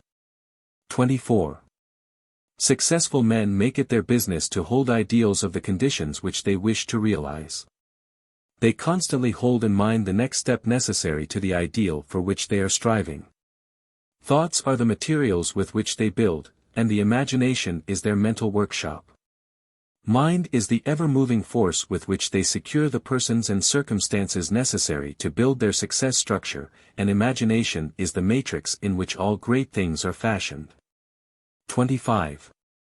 If you have been faithful to your ideal, you will hear the call when circumstances are ready to materialize. Your plans and results will correspond in the exact ratio of your fidelity to your ideal. The ideal steadily held is what predetermines and attracts the necessary conditions for its fulfillment. 26. It is thus that you may weave a garment of spirit and power into the web of your entire existence. It is thus that you may lead a charmed life and be forever protected from all harm. It is thus that you may become a positive force whereby conditions of opulence and harmony may be attracted to you. 27. This is the leaven which is gradually permeating the general consciousness and is largely responsible for the conditions of unrest which are everywhere evident. 28. In your last exercise you created a mental image, you brought it from the invisible into the visible. Now I want you to take an object and follow it back to its origination, see of what it really consists. If you do this you will develop imagination, insight, perception, and sagacity. These come not by the superficial observation of the multitude, but by a keen analytical observation which sees below the surface. 29. It is the few who know that the things which they see are only effects, and understand the causes by which these effects were brought into existence. 30. Take the same position as heretofore and visualize a battleship. See the grim monster floating on the surface of the water. There appears to be no life anywhere about, all is silence. You know that by far the largest part of the vessel is under water, out of sight. You know that the ship is as large and as heavy as a 20-story skyscraper or the National Gallery. You know that there are hundreds of men ready to spring to their appointed task instantly. You know that every department is in charge of able, trained, skilled officers who have proven themselves competent to take charge of this marvelous piece of mechanism. You know that although it lies apparently oblivious to everything else, it has eyes which see everything for miles around, and nothing is permitted to escape its watchful vision. You know that while it appears quiet, submissive and innocent, it is prepared to hurl a steel projectile weighing thousands of pounds at an enemy many miles away. This and much more you can bring to mind with comparatively no effort whatever. But how did the battleship come to be where it is? How did it come into existence in the first place? All of this you want to know if you are a careful observer. 31. Follow the great steel plates through the foundries, see the thousands of men employed in their production, go still further back, and see the ore as it comes from the mine, see it loaded on barges or trucks, see it melted and properly treated. Go back still further and see the architect and engineers who planned the vessel. Let the thought carry you back still further in order to determine why they planned the vessel. You will see that you are now so far back that the vessel is something intangible, it no longer exists, it is now only a thought existing in the brain of the architect. But from where did the order come to plan the vessel? Probably from the Secretary of War or the First Lord of the Admiralty. Probably this vessel was planned long before war was thought of, and Parliament or Congress had to pass a bill appropriating the money. Possibly there was opposition, and speeches for or against the bill. Whom do these members of Parliament or these congressmen represent? They represent you and me, so that our line of thought begins with the battleship and ends with ourselves, and we find in the last analysis that our own thought is responsible for this and many other things, of which we seldom think. And a little further reflection will develop the most important fact of all, and that is, if someone had not discovered the law by which this tremendous mass of steel and iron could be made to float upon the water. Instead of immediately going to the bottom, the battleship could not have come into existence at all. 32. This law is that, the specific gravity of any substance is the weight of any volume of it, compared with an equal volume of water. The discovery of this law revolutionized every kind of ocean travel, commerce and warfare, and made the existence of the battleship possible. 33. You will find exercises of this kind invaluable. When the thought has been trained to look below the surface, everything takes on a different appearance, the insignificant becomes significant, the uninteresting interesting. The things which we suppose to be of no importance are seen to be the only really vital things in existence. Part 8. 71. What is the imagination? A form of constructive thought. The light by which we penetrate new worlds of thought and experience. The mighty instrument by which every inventor or discoverer opened the way from precedent to experience. 72. What is the result of imagination? The cultivation of the imagination leads to the development of the ideal out of which your future will emerge. 73. How may it be cultivated? By exercise, it must be supplied with nourishment or it cannot live. 74. How does imagination differ from daydreaming? Daydreaming is a form of mental dissipation, while imagination is a form of constructive thought which must precede every constructive action. 75. What are mistakes? The result of ignorance. 76. What is knowledge? The result of a man's ability to think. 77. What is the power with which successful men build? Mind is the ever-moving force with which they secure the persons and circumstances necessary to complete their plans. 78. What predetermines the result? The ideal held steadily in mind attracts the necessary conditions for its fulfillment. 79. What is the result of a keen analytical observation? The development of imagination, insight, perception and sagacity. 80. To what do these lead? Opulence and harmony. Look to this day. For it is life, the very life of life. In its brief course lie all the verities and realities of your existence. The bliss of growth. The glory of action. The splendor of beauty. For yesterday is but a dream. And tomorrow is only a vision. But today well lived makes yesterday a dream of happiness, and every tomorrow a vision of hope. Look well, therefore, to this day. From the Sanskrit. Advice. Remember.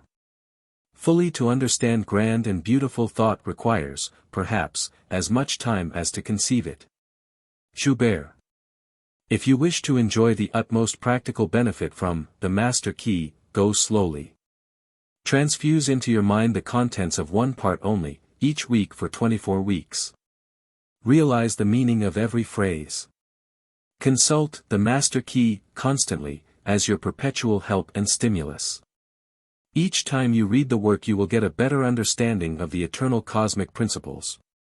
Tell others of the Master Key so that more and more people may reciprocate with you, as conscious adepts in harmony. The Publishers. Part 9. This part tells of the fundamental principle, the imperative condition, the immutable law underlying every successful business relation or social condition. It tells of the law by which you may make yourself irresistible, by which you may sweep away every form of discord, inharmony and doubt. It tells the secret of the solution to every problem. It explains that there are only three things which all mankind requires for complete happiness and development. It tells what they are and how they may be had. Introduction. Part 9. In this part you may learn to fashion the tools by which you may build for yourself any condition you desire. If you wish to change conditions, you must change yourself. Your whims, your wishes, your fancies, your ambitions may be thwarted at every step, but your inmost thoughts will find expression just as certainly as the plant springs from the seed. Suppose, then, we desire to change conditions, how are we to bring this about? The reply is simple, by the law of growth. Cause and effect are as absolute and undeviating in the hidden realm of thought as in the world of material things. Hold in mind the condition desired, affirm it as an already existing fact. This indicates the value of a powerful affirmation. By constant repetition it becomes a part of ourselves. We are actually changing ourselves. We are making ourselves what we want to be. Character is not a thing of chance, but it is the result of continued effort. If you are timid, vacillating, self-conscious, or if you are over-anxious or harassed by thoughts of fear or impending danger, remember that it is axiomatic that two things cannot exist in the same place at the same time. Exactly the same thing is true in the mental and spiritual world, so that your remedy is plainly to substitute thoughts of courage, power, self-reliance and confidence, for those of fear, lack and limitation.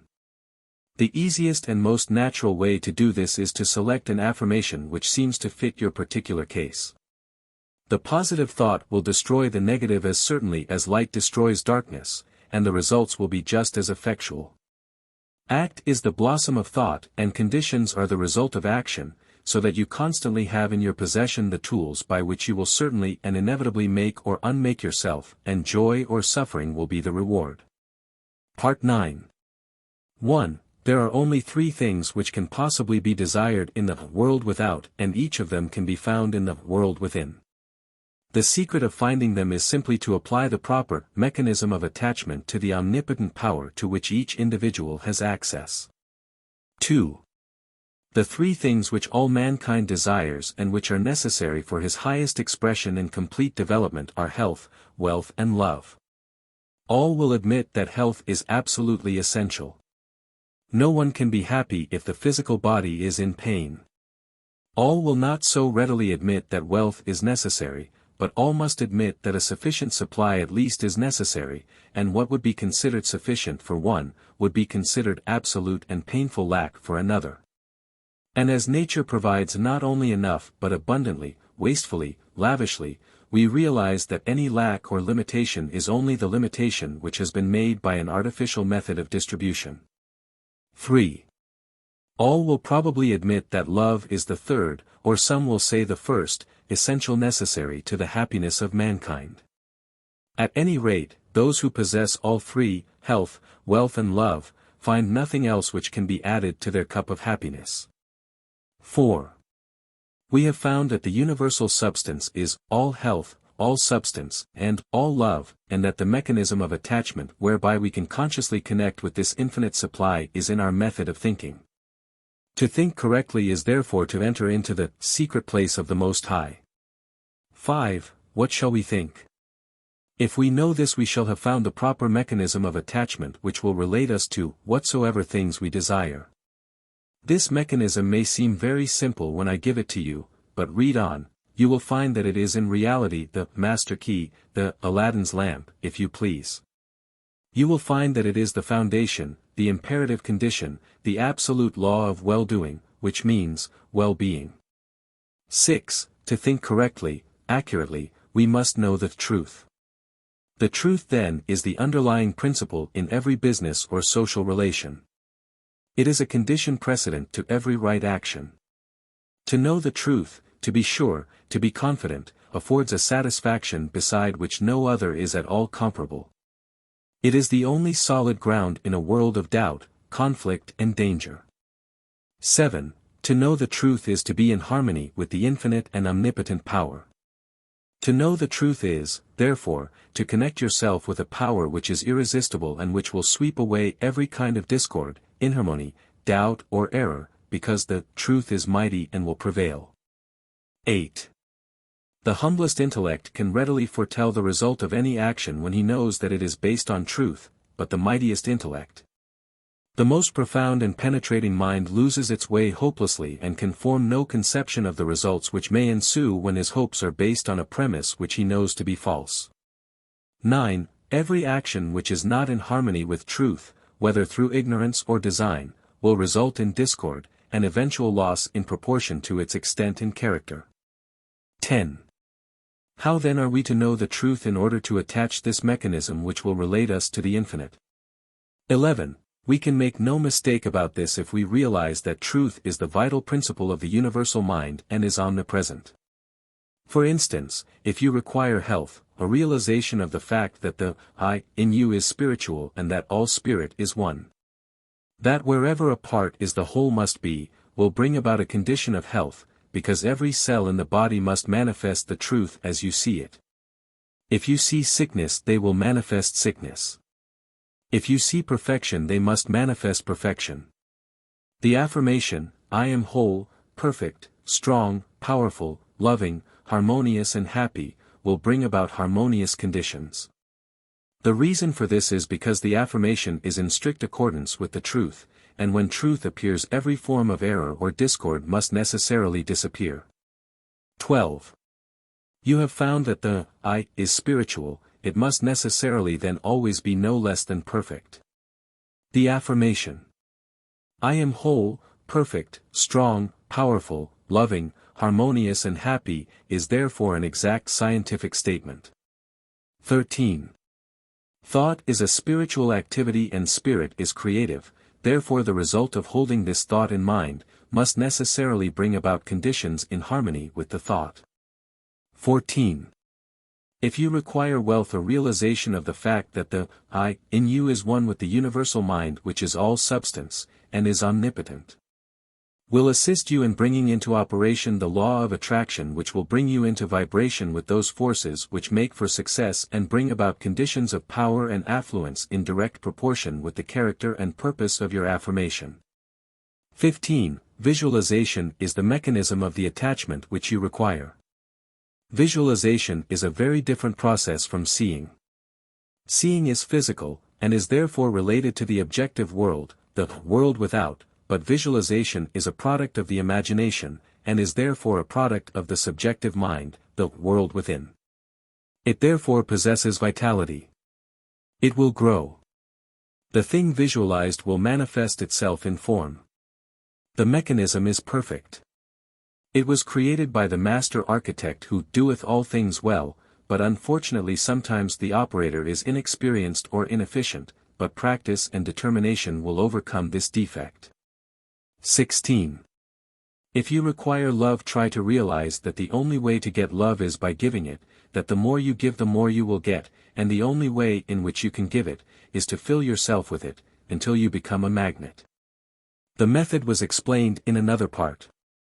17. He who has learned to bring the greatest spiritual truths into touch with the so-called lesser things of life has discovered the secret of the solution of his problem. One is always quickened, made more thoughtful, by his nearness of approach to great ideas, great events, great natural objects, and great men.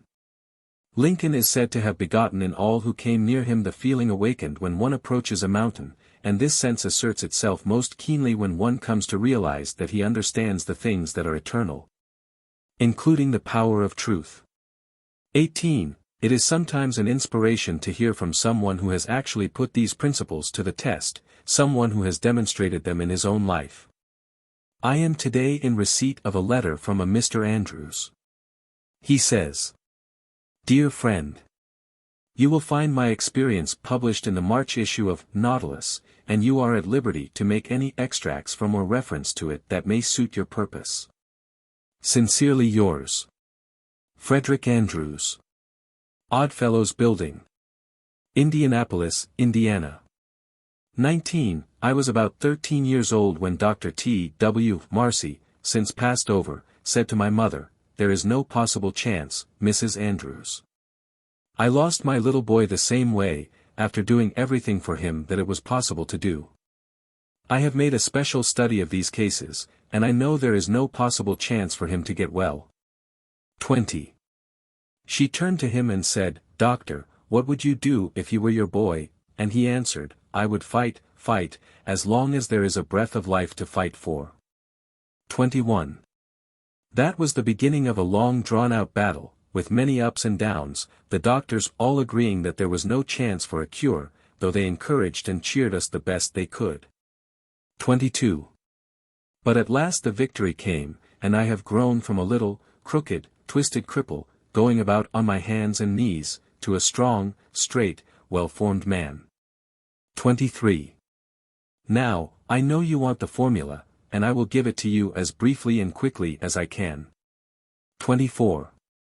I built up an affirmation for myself, taking the qualities I most needed, and affirming for myself over and over again, "I am whole, perfect, strong, powerful, loving, harmonious and happy." I kept up this affirmation, always the same, never varying, till I could wake up in the night and find myself repeating, "I am whole, perfect, strong, powerful, loving, harmonious and happy." It was the last thing on my lips at night and the first thing in the morning. 25. Not only did I affirm it for myself, but for others that I knew needed it. I want to emphasize this point. Whatever you desire for yourself, affirm it for others, and it will help you both. We reap what we sow. If we send out thoughts of love and health, they return to us like bread cast upon the waters. But if we send out thoughts of fear, worry, jealousy, anger, hate, etc., we will reap the results in our own lives. 26. It used to be said that man is built completely anew every 7 years, but some scientists now declare that we build ourselves entirely over again every 11 months, so we are really only 11 months old. If we build the defects back into our bodies year after year, we have no one to blame but ourselves. 27. Man is the sum total of his own thoughts, so the question is, how are we going to entertain only the good thoughts and reject the evil ones? At first we can't keep the evil thoughts from coming, but we can keep from entertaining them. The only way to do this is to forget them, which means, get something for them. This is where the ready-made affirmation comes in. 28. When a thought of anger, jealousy, fear or worry creeps in, just start your affirmation going. The way to fight darkness is with light, the only way to fight cold is with heat, the way to overcome evil is with good. For myself, I never could find any help in denials. Affirm the good, and the bad will vanish. Frederick Andrews. 29. If there is anything you require, it will be well for you to make use of this affirmation, it cannot be improved upon.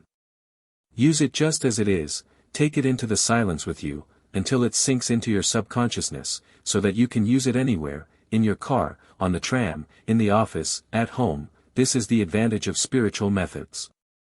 They are always available. Spirit is omnipresent, ever ready, all that is required is a proper recognition of its omnipotence, and a willingness or desire to become the recipient of its beneficent effects. 30.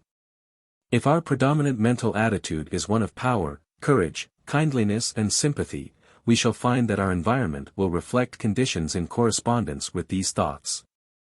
If it is weak, critical, envious and destructive, we shall find our environment reflecting conditions corresponding to these thoughts. 31. Thoughts are causes and conditions are effects. Herein is the explanation of the origin of both good and evil. Thought is creative and will automatically correlate with its object. This is a cosmological law, the law of attraction, the law of cause and effect. The recognition and application of this law will determine both beginning and end. It is the law by which in all ages and in all times the people were led to believe in the power of prayer. As thy faith is, so be it unto thee, is simply another, a shorter and a better way of stating it. 32. Your next exercise is to visualize a plant. Take a flower, the one you most admire, bring it from the unseen into the seen, plant the tiny seed, water it, care for it, place it where it will get the direct rays of the morning sun, see the seed burst. It is now a living thing, something which is alive and beginning to search for the means of subsistence. See the roots penetrating the earth, watch them shoot out in all directions and remember that they are living cells dividing and subdividing, and that they will soon number millions, that each cell is intelligent. That it knows what it wants and knows how to get it. See the stem shoot forward and upward, watch it burst through the surface of the earth, see it divide and form branches, see how perfect and symmetrical each branch is formed, see the leaves begin to form, and then the tiny stems. Each one holding aloft a bud, and as you watch you see the bud begin to unfold and your favorite flower comes to view. And now if you will concentrate intently you will become conscious of a fragrance. It is the fragrance of the flower as the breeze gently sways the beautiful creation which you have visualized. 33. When you are enabled to make your vision clear and complete you will be enabled to enter into the spirit of a thing, it will become very real to you. You will be learning to concentrate and the process is the same, whether you are concentrating on health, a favorite flower, an ideal, a complicated business proposition or any other problem of life. 34. Every success has been accomplished by persistent concentration upon the object in view. In the end, thought rules the world. There are times when impulses and passions are more powerful, but they soon expend themselves. While mind, acting constantly, is ever ready to drive them back and work when their energy is exhausted. J. Makash. Part 9. 81. What is the imperative condition of all well-being? Well-doing. 82. What is the condition precedent to every right action? Right thinking. 83. What is the underlying condition necessary in every business transaction or social relation? To know the truth. 84. What is the result of a knowledge of the truth?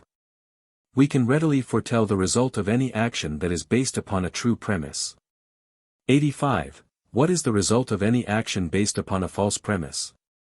We can form no conception of the results which may ensue. 86. How may we know the truth? By a realization of the fact that truth is the vital principle of the universe and is therefore omnipresent. 87. What is the nature of truth? It is spiritual. 88. What is the secret of the solution to every problem? To apply spiritual truth. 89. What is the advantage of spiritual methods? They are always available. 90. What are the necessary requirements? A recognition of the omnipotence of spiritual power and a desire to become the recipient of its beneficent effects. Thought means life, since those who do not think do not live in any high or real sense. Thinking makes the man. A. B. Alcott. Part 10. This part tells of the law of abundance. It shows that nature has provided an abundance for all, and why some seem to be separated from this supply. It tells of a connecting link between the individual and the supply, explains the law of attraction, the law by which your own is brought to you. It tells why every experience in life is the result of this law. It tells why and how you attract the things to you which make up the sum total of your existence. It tells how you may place yourself in harmony with this law and thereby assist in bringing about desirable conditions in your health, environment, or finances. It shows that this law of attraction is fundamental and eternal and that there is no escape from the result of its operation.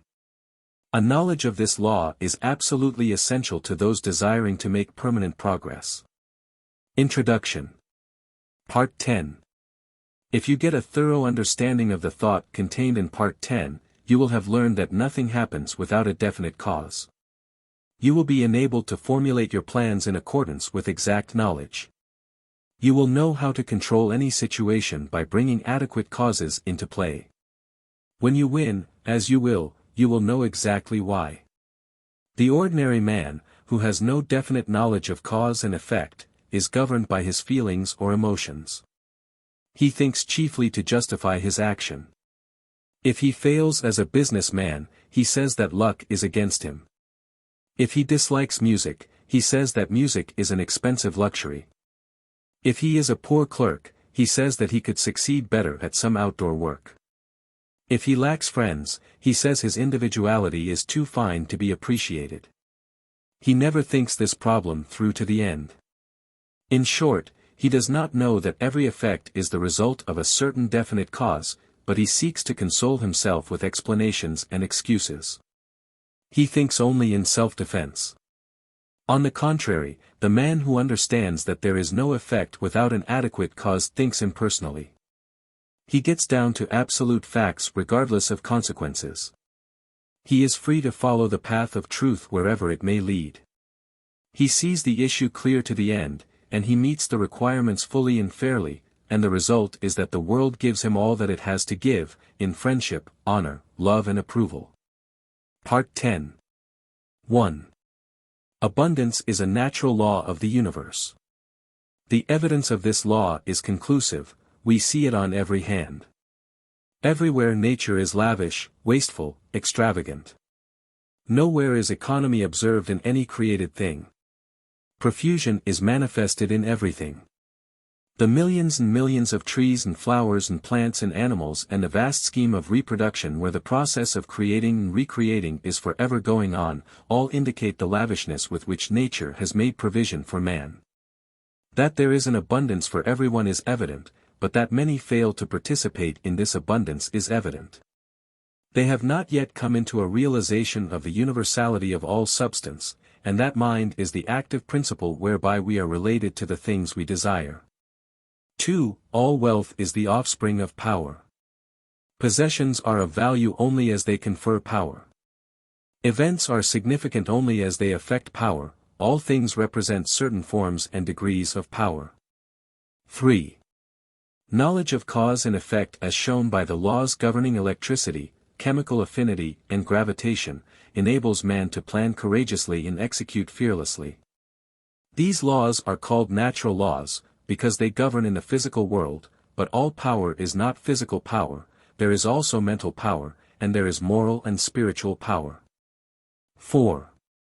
Spiritual power is superior because it exists on a higher plane. It has enabled man to discover the law by which these wonderful forces of nature could be harnessed and made to do the work of hundreds and thousands of men. It has enabled man to discover laws whereby time and space have been annihilated and now apparently the law of gravitation is to be overcome. The operation of this law is dependent upon spiritual contact, as Henry Drummond well says. 5. In the physical world as we know it, there exists the organic and the inorganic. The inorganic or the mineral world is absolutely cut off from the plant or animal world, the passage is hermetically sealed. These barriers have never yet been crossed. No change of substance, no modification of environment, no chemistry, no electricity, no form of energy, no evolution of any kind can ever endow a single atom of the mineral world with the attribute of life. 6. Only by the bending down into this dead world of some living form can those dead atoms be gifted with the properties of vitality, without this contact with life they remain fixed in the inorganic sphere forever. Huxley says that the doctrine of biogenesis or life only from life is victorious all along the line. And Tyndall is compelled to say, I affirm that no shred of trustworthy evidence exists to prove that life in our day has ever appeared independent of antecedent life. 7. Physical laws may explain the inorganic, biology explains and accounts for the development of the organic, but of the point of contact science is silent. A similar passage exists between the natural world and the spiritual world. This passage is hermetically sealed on the natural side. The door is closed, no man can open it, no organic change, no mental energy, no moral effort, no progress of any kind can enable any human being to enter the spiritual world. 8. But as the plant reaches down into the mineral world and touches it with the mystery of life, so the universal mind reaches down into the human mind and endows it with new, strange, wonderful, and even marvelous qualities. All men or women who have ever accomplished anything in the world of industry, commerce or art have accomplished because of this process. 9. Thought is the connecting link between the infinite and the finite, between the universal and the individual. We have seen that there is an impassable barrier between the organic and the inorganic, and that the only way that matter can unfold is to be impregnated with life. As a seed reaches down into the mineral world and begins to unfold and reach out, the dead matter begins to live, 1,000 invisible fingers begin to weave a suitable environment for the new arrival, and as the law of growth begins to take effect. We see the process continue until the lily finally appears, and even Solomon in all his glory was not arrayed like one of these. 10. Even so, a thought is dropped into the invisible substance of the universal mind, that substance from which all things are created, and as it takes root, the law of growth begins to take effect and we find that conditions and environment are but the objective form of our thought. 11. The law is that thought is an active vital form of dynamic energy which has the power to correlate with its object and bring it out of the invisible substance from which all things are created into the visible or objective world. This is the law by which, and through which, all things come into manifestation. It is the master key by which you are admitted into the secret place of the Most High and are given dominion over all things. With an understanding of this law you may decree a thing and it shall be established unto thee. 12. It could not be otherwise. If the soul of the universe as we know it, is the universal spirit, then the universe is simply the condition which the universal spirit has made for itself. We are simply individualized spirit and are creating the conditions for our growth in exactly the same way. 13. This creative power depends upon our recognition of the potential power of spirit or mind and must not be confused with evolution. Creation is the calling into existence of that which does not exist in the objective world. Evolution is simply the unfolding of potentialities involved in things which already exist. 14. In taking advantage of the wonderful possibilities opened up to us through the operation of this law, we must remember that we ourselves contribute nothing to its efficacy as the great teacher said, it is not I that doeth the works, but the Father that dwelleth in me, he doeth the work. We must take exactly the same position, we can do nothing to assist in the manifestation, we simply comply with the law, and the all-originating mind will bring about the result. 15. The great error of the present day is the idea that man has to originate the intelligence whereby the infinite can proceed to bring about a specific purpose or result. Nothing of this kind is necessary. The universal mind can be depended upon to find the ways and means for bringing about any necessary manifestation. We must, however, create the ideal, and this ideal should be perfect. 16. We know that the laws governing electricity have been formulated in such a way that this invisible power can be controlled and used for our benefit and comfort in thousands of ways. We know that messages are carried around the world, that ponderous machinery does its bidding, that it now illuminates practically the whole world, but we know, too, that if we consciously or ignorantly violate its law by touching a live wire, when it is not properly insulated, the result will be unpleasant and possibly disastrous. A lack of understanding of the laws governing in the invisible world has the same result, and many are suffering the consequences all the time. 17. It has been explained that the law of causation depends upon polarity. A circuit must be formed. This circuit cannot be formed unless we operate in harmony with the law. How shall we operate in harmony with the law unless we know what the law is? How shall we know what the law is? By study, by observation. 18. We see the law in operation everywhere. All nature testifies to the operation of the law by silently, constantly expressing itself in the law of growth. Where there is growth, there must be life. Where there is life there must be harmony, so that everything that has life is constantly attracting to itself the conditions and the supply which are necessary for its most complete expression. 19. If your thought is in harmony with the creative principle of nature, it is in tune with the infinite mind, and it will form the circuit, it will not return to you void. But it is possible for you to think thoughts that are not in tune with the infinite, and there is no polarity, the circuit is not formed. What, then, is the result? What is the result when a dynamo is generating electricity? The circuit is cut off and there is no outlet. The dynamo stops. 20. It will be exactly the same with you, if you entertain thoughts which are not in accordance with the infinite and cannot therefore be polarized. There is no circuit, you are isolated, the thoughts cling to you, harass you, worry you, and finally bring about disease and possibly death. The physician may not diagnose the case exactly in this way, he may give it some fancy name which has been manufactured for the various ills which are the result of wrong thinking, but the cause is the same nevertheless. 21. Constructive thought must necessarily be creative, but creative thought must be harmonious, and this eliminates all destructive or competitive thought. 22. Wisdom, strength, courage and all harmonious conditions are the result of power, and we have seen that all power is from within. Likewise, every lack, limitation or adverse circumstance is the result of weakness, and weakness is simply absence of power.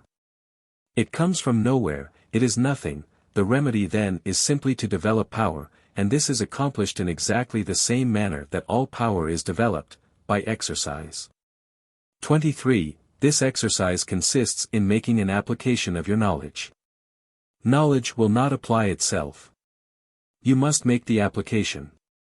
Abundance will not come to you out of the sky, neither will it drop into your lap, but a conscious realization of the law of attraction and the intention to bring it into operation for a certain, definite and specific purpose.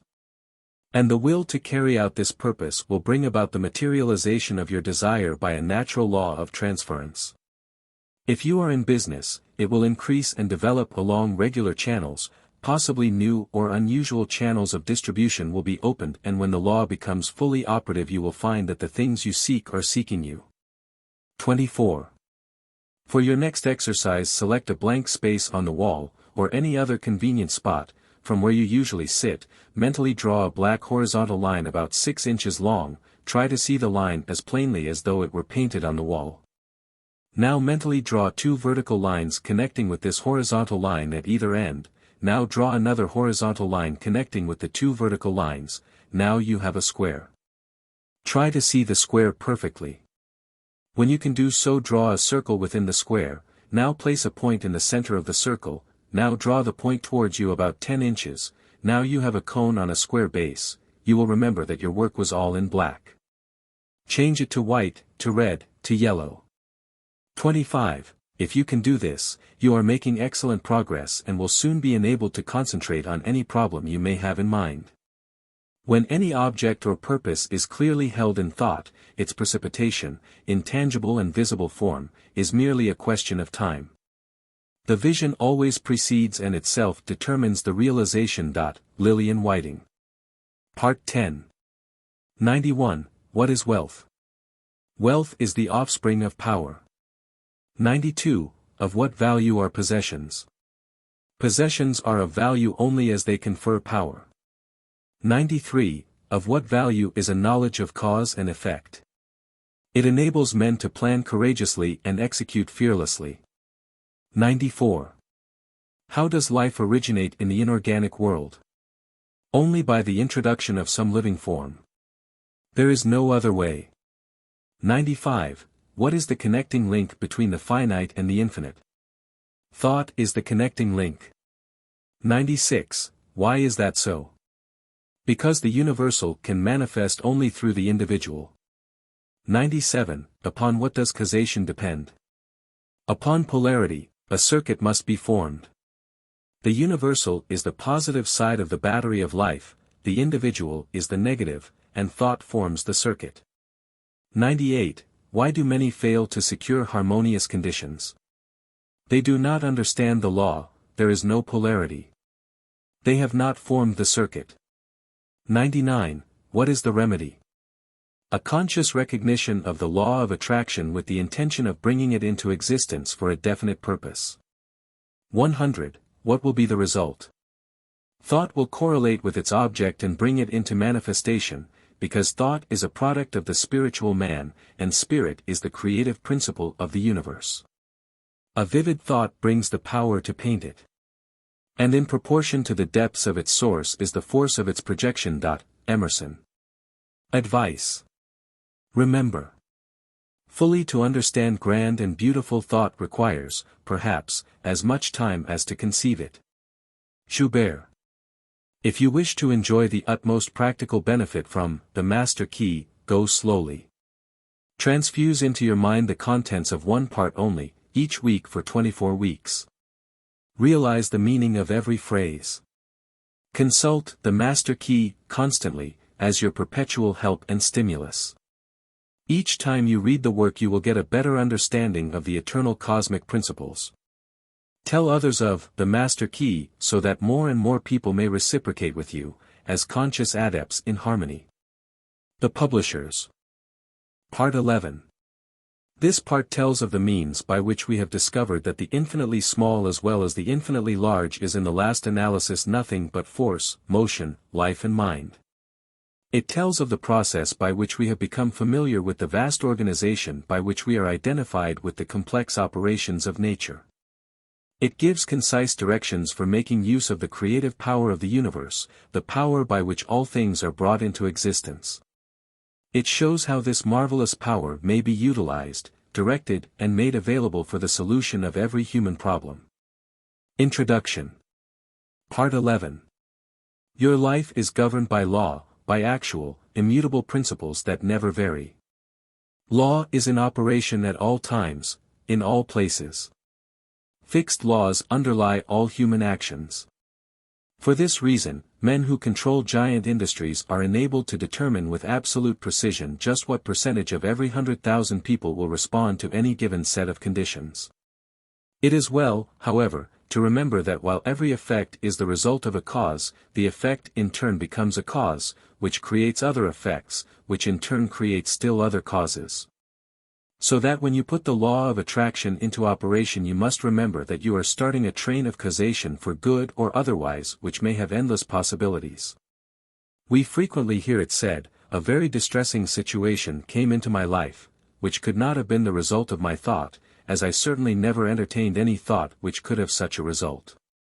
We fail to remember that like attracts like in the mental world, and that the thought which we entertain brings to us certain friendships, companionships of a particular kind, and these in turn bring about conditions and environment, which in turn are responsible for the conditions of which we complain.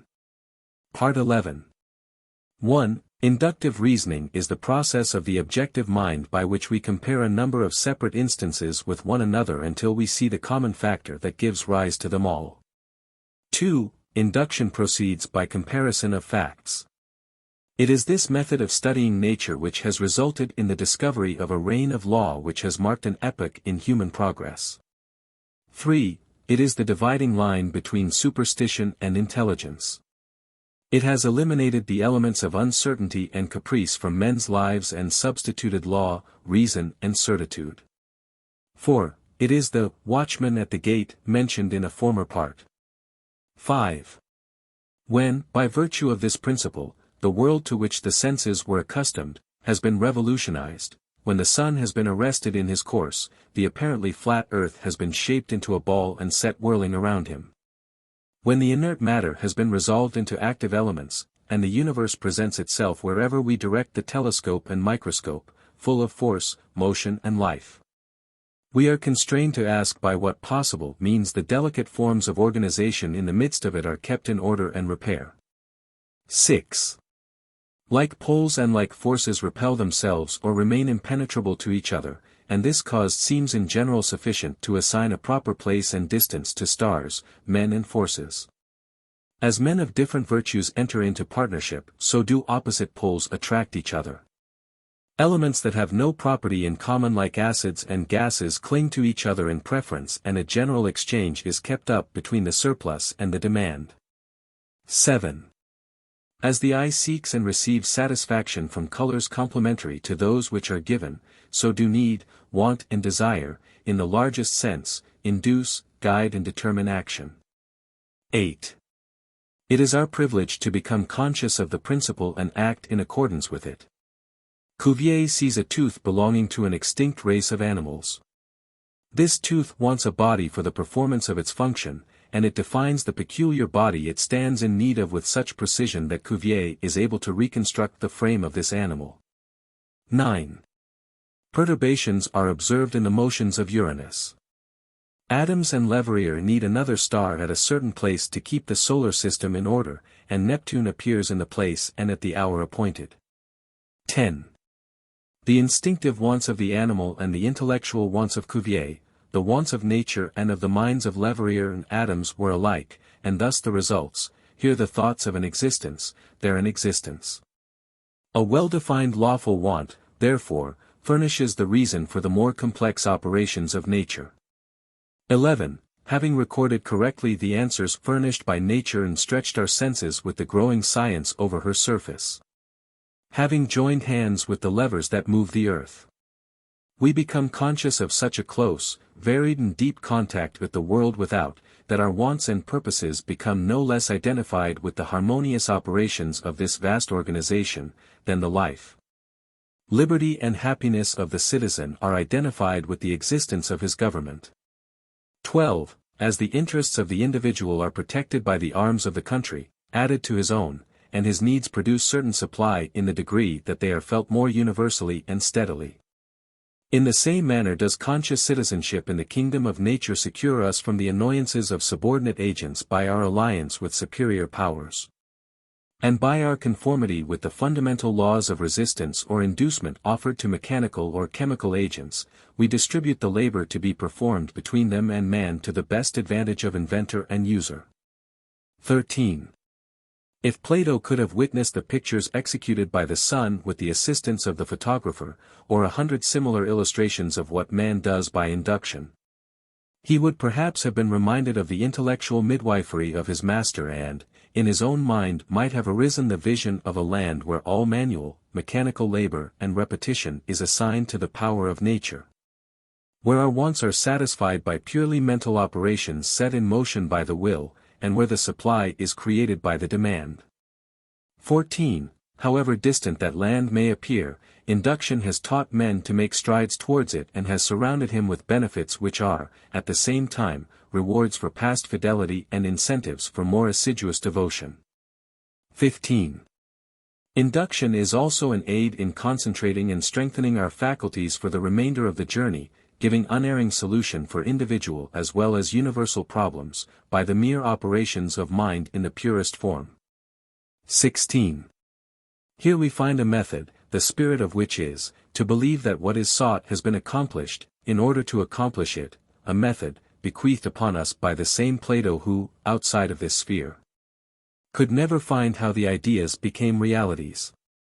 17. This conception is also elaborated by Swedenborg in his doctrine of correspondences. And a still greater teacher has said, "What things soever ye desire, when ye pray, believe that ye receive them, and ye shall have them." Mark 11:24 RV. The differences of the tenses in this passage is remarkable. 18. We are first to believe that our desire has already been fulfilled, its accomplishment will then follow. This is a concise direction for making use of the creative power of thought by impressing on the universal subjective mind the particular thing which we desire as an already existing fact. 19. We are thus thinking on the plane of the absolute and eliminating all consideration of conditions or limitation, and are planting a seed which, if left undisturbed, will finally germinate into external fruition. 20. To review, inductive reasoning is the process of the objective mind, by which we compare a number of separate instances with one another until we see the common factor that gives rise to them all. We see people in every civilized country on the globe, securing results by some process which they do not seem to understand themselves, and to which they usually attach more or less mystery. Our reason is given to us for the purpose of ascertaining the law by which these results are accomplished. 21. The operation of this thought process is seen in those fortunate natures that possess everything that others must acquire by toil, who never have a struggle with conscience because they always act correctly, and can never comport themselves otherwise than with tact, learn everything easily, complete everything they begin with a happy knack, live in eternal harmony with themselves, without ever reflecting much what they do, or ever experiencing difficulty or toil. 22. The fruit of this thought is, as it were, a gift of the gods, but a gift which few as yet realize, appreciate, or understand. The recognition of the marvelous power which is possessed by the mind under proper conditions, and the fact that this power can be utilized, directed, and made available for the solution of every human problem is of transcendental importance. 23. All truth is the same, whether stated in modern scientific terms or in the language of apostolic times. There are timid souls who fail to realize that the very completeness of truth requires various statement, that no one human formula will show every side of it. 24. Change, emphasis, new language, novel interpretations, unfamiliar perspectives, are not, as some suppose, signs of departure from truth, but on the contrary they are evidence that the truth is being apprehended in new relations to human needs, and is becoming more generally understood. 25.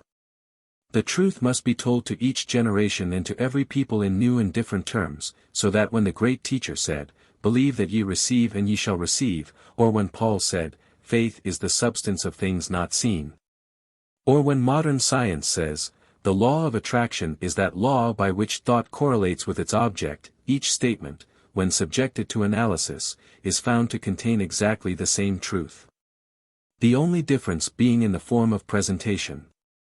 26. We are standing on the threshold of a new era. The time has arrived when man has learned the secrets of mastery, and the way is being prepared for a new social order, more wonderful than anything ever heretofore dreamed of.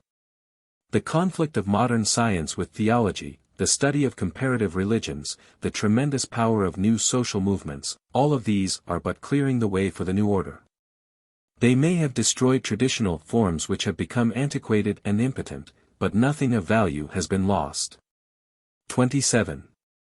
A new faith has been born, a faith which demands a new form of expression, and this faith is taking form in a deep consciousness of power which is being manifested in the present spiritual activity found on every hand. 28. The spirit which sleeps in the mineral, breathes in the vegetable, moves in the animal, and reaches its highest development in man is the universal mind, and it behoves us to span the gulf between being and doing, theory and practice, by demonstrating our understanding of the dominion which we have been given. 29. By far the greatest discovery of all the centuries is the power of thought. The importance of this discovery has been a little slow in reaching the general consciousness, but it has arrived, and already in every field of research the importance of this greatest of all great discoveries is being demonstrated. 30. You ask, in what does the creative power of thought consist? It consists in creating ideas, and these in turn objectify themselves by appropriating, inventing, observing, discerning, discovering, analyzing, ruling, governing, combining and applying matter and force. It can do this because it is an intelligent creative power. 31. Thought reaches its loftiest activity when plunged into its own mysterious depth. When it breaks through the narrow compass of self and passes from truth to the region of eternal light, where all which is, was or ever will be, melt into one grand harmony. 32. From this process of self-contemplation comes inspiration, which is creative intelligence, and which is undeniably superior to every element, force or law of nature, because it can understand, modify, govern and apply them to its own ends and purposes and therefore possess them. 33. Wisdom begins with the dawn of reason, and reason is but an understanding of the knowledge and principles whereby we may know the true meaning of things. Wisdom, then, is illuminated reason, and this wisdom leads to humility, for humility is a large part of wisdom. 34. We all know many who have achieved the seemingly impossible, who have realized lifelong dreams, who have changed everything, including themselves. We have sometimes marveled at the demonstration of an apparently irresistible power, which seemed to be ever available just when it was most needed. But it is all clear now. All that is required is an understanding of certain definite fundamental principles and their proper application. 35. For your next exercise, concentrate on the quotation taken from the Bible, "Whatsoever things ye desire, when ye pray, believe that ye receive them and ye shall have them." Notice that there is no limitation. "Whatsoever things" is very definite and implies that the only limitation which is placed upon us is in our ability to think, to be equal to the occasion, to rise to the emergency. To remember that faith is not a shadow, but a substance, the substance of things hoped for, the evidence of things not seen. Part 11. 101. What is inductive reasoning? It is the process of the objective mind by which we compare a number of separate instances with each other until we see the common factor which gives rise to them all. 102. What has this method of studying accomplished? It has resulted in the discovery of a reign of law which has marked an epoch in human progress. 103. What is it that guides and determines action? It is need, want and desire which in the largest sense induce, guide and determine action. 104. What is the formula for the unerring solution of every individual problem? We are to believe that our desire has already been fulfilled. Its accomplishment will then follow. 105. What great teachers advocated it? Jesus, Plato, Swedenborg. 106. What is the result of the operation of this thought process?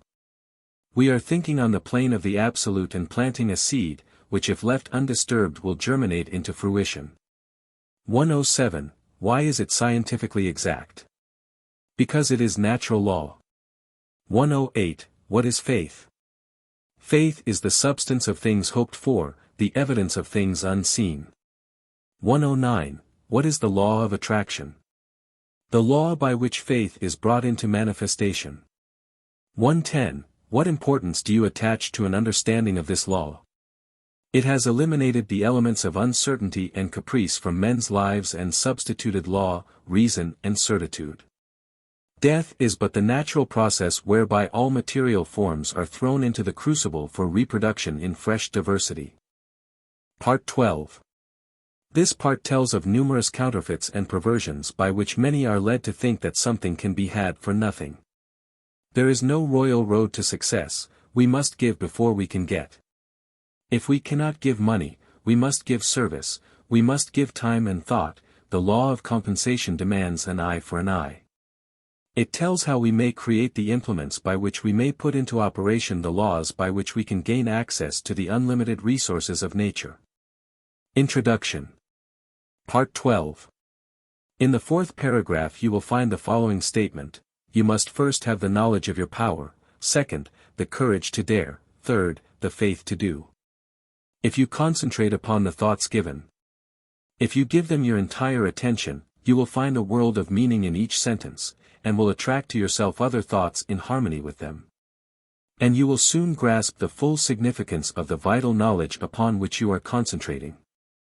Knowledge does not apply itself, we as individuals must make the application, and the application consists in fertilizing the thought with a living purpose.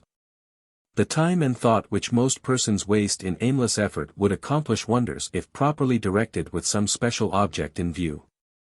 In order to do this, it is necessary to center your mental force upon a specific thought and hold it there, to the exclusion of all other thoughts. If you have ever looked through the focusing screen of a camera, you found that when the object was not in focus, the impression was indistinct and possibly blurred, but when the proper focus was obtained the picture was clear and distinct. This illustrates the power of concentration. Unless you can concentrate upon the object which you have in view, you will have but a hazy, indifferent, vague, indistinct and blurred outline of your ideal, and the results will be in accordance with your mental picture. Part 12. 1. There is no purpose in life that cannot be best accomplished through a scientific understanding of the creative power of thought. 2. The power to think is common to all. Man is, because he thinks. Man's power to think is infinite, consequently his creative power is unlimited. 3. We know that thought is building for us the thing we think of and actually bringing it nearer, yet we find it difficult to banish fear, anxiety, or discouragement, all of which are powerful thought forces, and which continually send the things we desire further away, so that it is often one step forward and two steps backward. 4. The only way to keep from going backward is to keep going forward. Eternal vigilance is the price of success. There are 3 steps, and each one is absolutely essential. You must first have the knowledge of your power. Second, the courage to dare. Third, the faith to do. 5. With this as a basis you can construct an ideal business, an ideal home, ideal friends, ideal environment. You are not restricted as to material or cost. Thought is omnipotent and has the power to draw on the infinite bank of primary substance for all that it requires. Infinite resources are therefore at your command. 6. But your ideal must be sharp, clear-cut, definite. To have one ideal today, another tomorrow, and a third next week, means to scatter your forces and accomplish nothing. Your result will be a meaningless and chaotic combination of wasted material. 7. Unfortunately, this is the result which many are securing, and the cause is self-evident. If a sculptor started out with a piece of marble and a chisel and changed his ideal every 15 minutes, what result could he expect? And why should you expect any different result in molding the greatest and most plastic of all substances, the only real substance? 8. The result of this indecision and negative thought is often found in the loss of material wealth. Supposed independence which required many years of toil and effort suddenly disappears. It is often found then that money and property are not independence at all. On the contrary, the only independence is found to be a practical working knowledge of the creative power of thought. 9. This practical working method cannot come to you, until you learn that the only real power which you can have, is the power to adjust yourself to divine and unchangeable principles. You cannot change the infinite, but you can come into an understanding of natural laws. The reward of this understanding is a conscious realization of your ability to adjust your thought faculties to the universal thought which is omnipresent. Your ability to cooperate with this omnipotence will indicate the degree of success with which you meet. 10. The power of thought has many counterfeits which are more or less fascinating, but the results are harmful instead of helpful. 11. Of course, worry, fear and all negative thoughts produce a crop after their kind. Those who harbor thoughts of this kind must inevitably reap exactly what they have sown. 12. Again, there are the phenomena seekers who gourmandize on the so-called proofs and demonstrations obtained at materializing seances. They throw open their mental doors and soak themselves in the most poisonous currents which can be found in the psychic world. They do not seem to understand that it is the ability to become negative, receptive and passive, and thus drain themselves of all their vital force, which enables them to bring about these vibratory thought forms. 13. There are also the Hindu worshippers, who see in the materializing phenomena which are performed by the so-called adepts, a source of power, forgetting, or never seeming to realize that as soon as the will is withdrawn the forms wither, and the vibratory forces of which they are composed vanish. 14. Telepathy, or thought transference, has received considerable attention, but as it requires a negative mental state on the part of the receiver, the practice is harmful. A thought may be sent with the intention of hearing or seeing, but it will bring the penalty attached to the inversion of the principle involved. 15. Hypnotism is positively dangerous to the subject as well as the operator. No one familiar with the laws governing in the mental world would think of attempting to dominate the will of another, for by so doing he will gradually but surely divest himself of his own power. 16. All of these perversions have their temporary satisfaction and for some a keen fascination, but there is an infinitely greater fascination in a true understanding of the world of power within, a power which increases with use, is permanent instead of fleeting, which not only is potent as a remedial agency to bring about the remedy for past error or results of wrong thinking, but is a prophylactic agency protecting us from all manner and form of danger. And finally is an actual creative force with which we can build new conditions and new environment. 17. The law is, that thought will correlate with its object and bring forth in the material world the correspondence of the thing thought or produced in the mental world. We then discern the absolute necessity of seeing that every thought has the inherent germ of truth in order that the law of growth will bring into manifestation good, for good alone can confer any permanent power. 18. The principle which gives the thought the dynamic power to correlate with its object, and therefore to master every adverse human experience, is the law of attraction, which is another name for love. This is an eternal and fundamental principle, inherent in all things, in every system of philosophy, in every religion and in every science. There is no getting away from the law of love. It is feeling that imparts vitality to thought.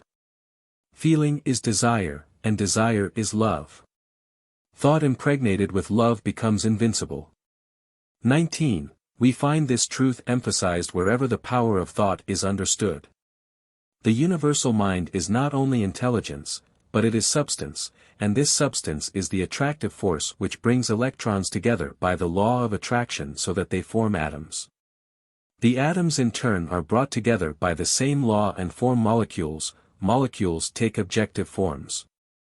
And so we find that the law of love is the creative force behind every manifestation, not only of atoms, but of worlds, of the universe, of everything of which the imagination can form any conception. 20. It is the operation of this marvelous law of attraction which has caused men in all ages and all times to believe that there must be some personal being who responded to their petitions and desires, and manipulated events in order to comply with their requirements. 21. It is the combination of thought and love which forms the irresistible force, called the law of attraction. All natural laws are irresistible, the law of gravitation, or electricity, or any other law operates with mathematical exactitude. There is no variation, it is only the channel of distribution which may be imperfect. If a bridge falls, we do not attribute the collapse to any variation of the law of gravitation. If a light fails us, we do not conclude that the laws governing electricity cannot be depended upon, and if the law of attraction seems to be imperfectly demonstrated by an inexperienced or uninformed person, we are not to conclude that the greatest and most infallible law upon which the entire system of creation depends has been suspended. We should rather conclude that a little more understanding of the law is required, for the same reason that a correct solution of a difficult problem in mathematics is not always readily and easily obtained. 22. Things are created in the mental or spiritual world before they appear in the outward act or event. By the simple process of governing our thought forces today, we help create the events which will come into our lives in the future, perhaps even tomorrow. Educated desire is the most potent means of bringing into action the law of attraction. 23. Man is so constituted that he must first create the tools, or implements by which he gains the power to think. The mind cannot comprehend an entirely new idea until a corresponding vibratory brain cell has been prepared to receive it.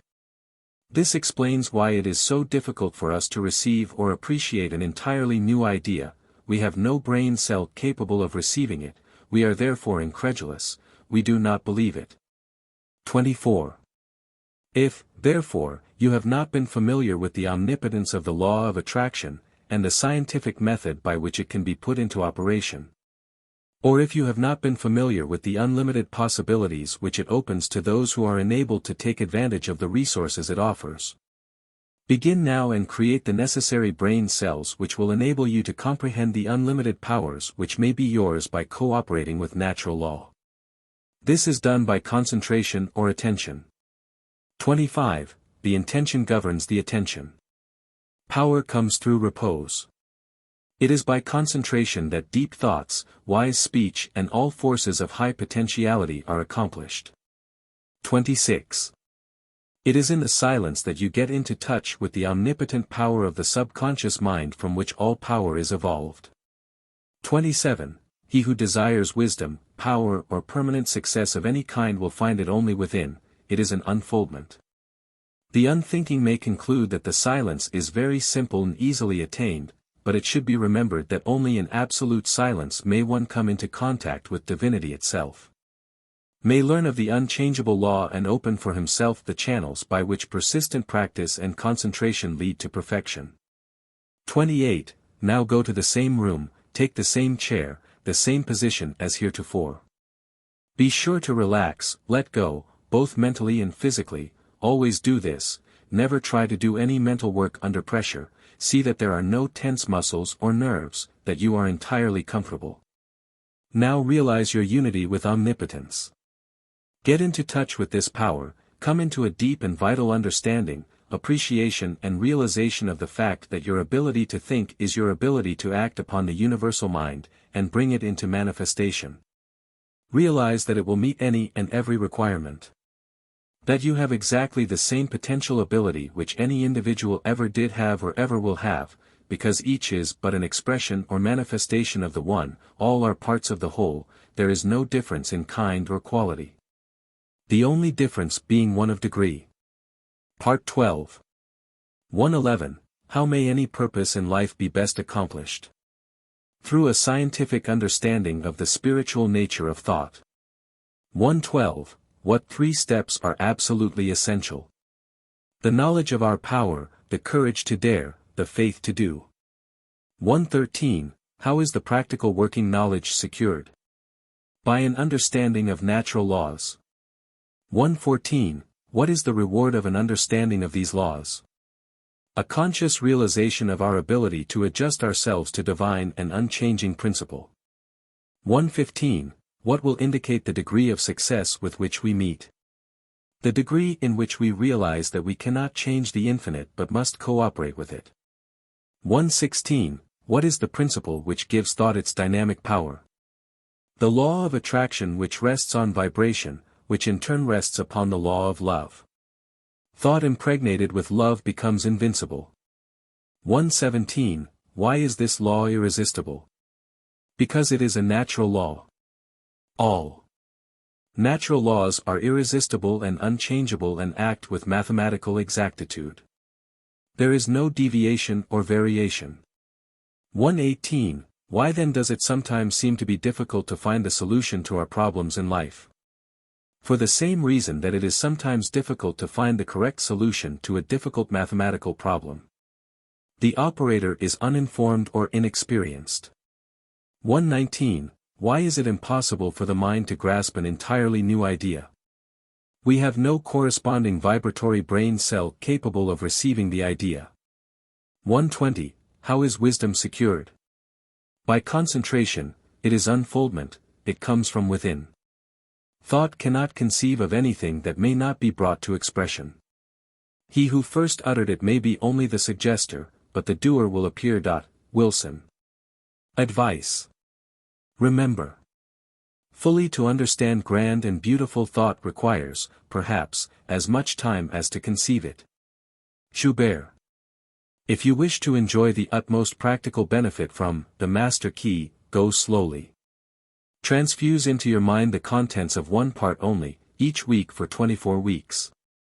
Realize the meaning of every phrase. Consult the Master Key constantly, as your perpetual help and stimulus. Each time you read the work you will get a better understanding of the eternal cosmic principles. Tell others of the Master Key so that more and more people may reciprocate with you, as conscious adepts in harmony. The Publishers. Part 13. This part explains why certain forms of thought often result in disaster and frequently sweep away the result of a lifetime of effort. It explains the modern method of thinking and shows how actual, tangible results are thereby secured, and how conditions must change in order to meet the requirements of a changed consciousness. It explains the process by which this change is brought about and how we may hasten it. Introduction. Part 13. Physical science is responsible for the marvelous age of invention in which we are now living, but spiritual science is now setting out on a career whose possibilities no one can foretell. Spiritual science has heretofore been the football of the uneducated, the superstitious, the mystical, but men are now interested in definite methods and demonstrated facts only. We have come to know that thinking is a spiritual process, that vision and imagination precede action and event, that the day of the dreamer has come. The following lines by Mr. Herbert Kaufman, relating to people who first dream and then achieve, are interesting in this connection. They are the architects of greatness, their vision lies within their souls, they peer beyond the veils and mists of doubt and pierce the walls of unborn time. The belted wheel, the trail of steel, the churning screw, are shuttles in the loom on which they weave their magic tapestries. Makers of empire, they have fought for bigger things than crowns and higher seats than thrones. Your homes are set upon a land that dreamers built to greatness. The pictures on its walls are visions from the souls of dreamers. They are the chosen few, the blazers of the way. Walls crumble and empires fall, the tidal wave sweeps from the sea and tears a fortress from its rocks. The rotting nations drop from off time's bow, and only things the dreamers make live on. Part 13 tells why the dreams of the dreamer come true. It explains the law of causation by which dreamers, inventors, authors, organizers, bring about the realization of their desires. It explains the law by which the thing pictured upon our mind eventually becomes our own. Part 13. 1.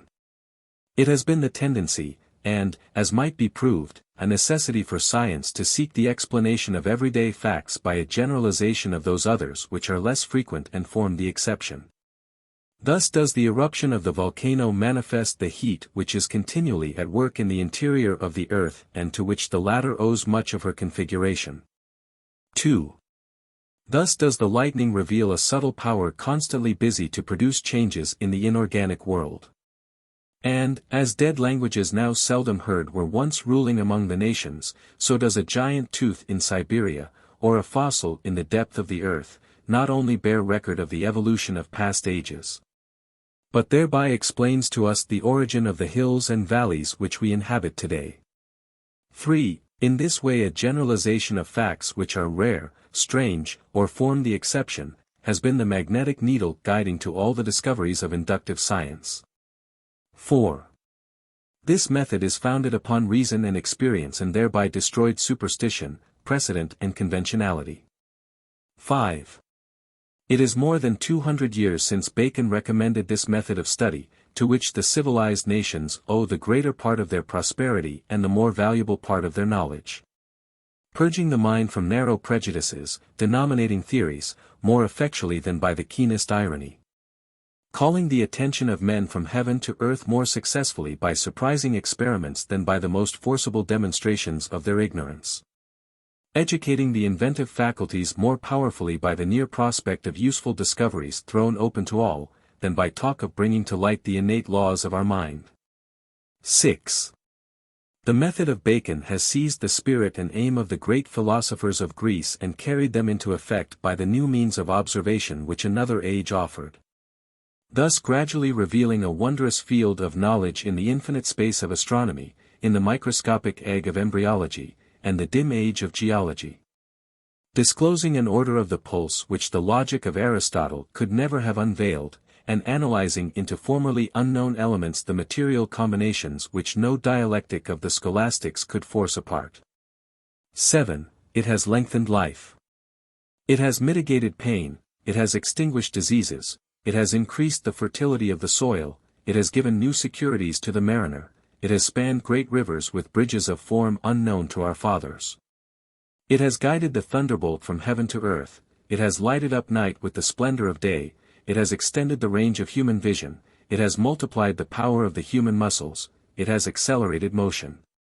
It has annihilated distance, it has facilitated intercourse, correspondence, all friendly offices, all dispatch of business. It has enabled men to descend into the depths of the sea, to soar into the air, to penetrate securely into the noxious recesses of the earth. 8. This then is the true nature and scope of induction. But the greater the success which men have achieved in the inductive science, the more does the whole tenor of their teachings and example impress us with the necessity of observing carefully, patiently, accurately, with all the instruments and resources at our command, the individual facts before venturing upon a statement of general laws. 9. We ascertain the bearing of the spark drawn from the electric machine under every variety of circumstances, that we thus may be emboldened with Franklin to address, in the form of a kite, the question to the cloud about the nature of the lightning. We assure ourselves with the exactness of a Galileo, of the manner in which bodies fall, that with Newton we may dare to ask the moon about the force that fastens it to the earth. 10. In short, by the value we set upon truth. By our hope in a steady and universal progress. By our resolve not to permit a tyrannical prejudice to neglect or mutilate unwelcome facts, we rear the superstructure of science upon the broad and unchangeable basis of full attention paid to the most isolated as well as the most frequent phenomena. 11. An ever-increasing material may be collected by observation, but the accumulated facts differ in their value to assist the explanation of nature, and as we esteem most highly those useful qualities of men which are of the rarest occurrence, so does natural philosophy sift the facts and attach a preeminent importance to that striking class which cannot be accounted for by the usual and daily observation of life. 12. If then, we find that certain persons seem to possess unusual power, what are we to conclude? Firstly, we may say, it is not so, which is simply an acknowledgment of our lack of information, because every honest investigator admits that there are many strange and heretofore unaccountable phenomena constantly occurring. Those, however, who become acquainted with the creative power of thought, will no longer consider them unaccountable. 13. Secondly, we may say that they are the result of supernatural interference. But a scientific understanding of natural laws will convince us that there is nothing supernatural.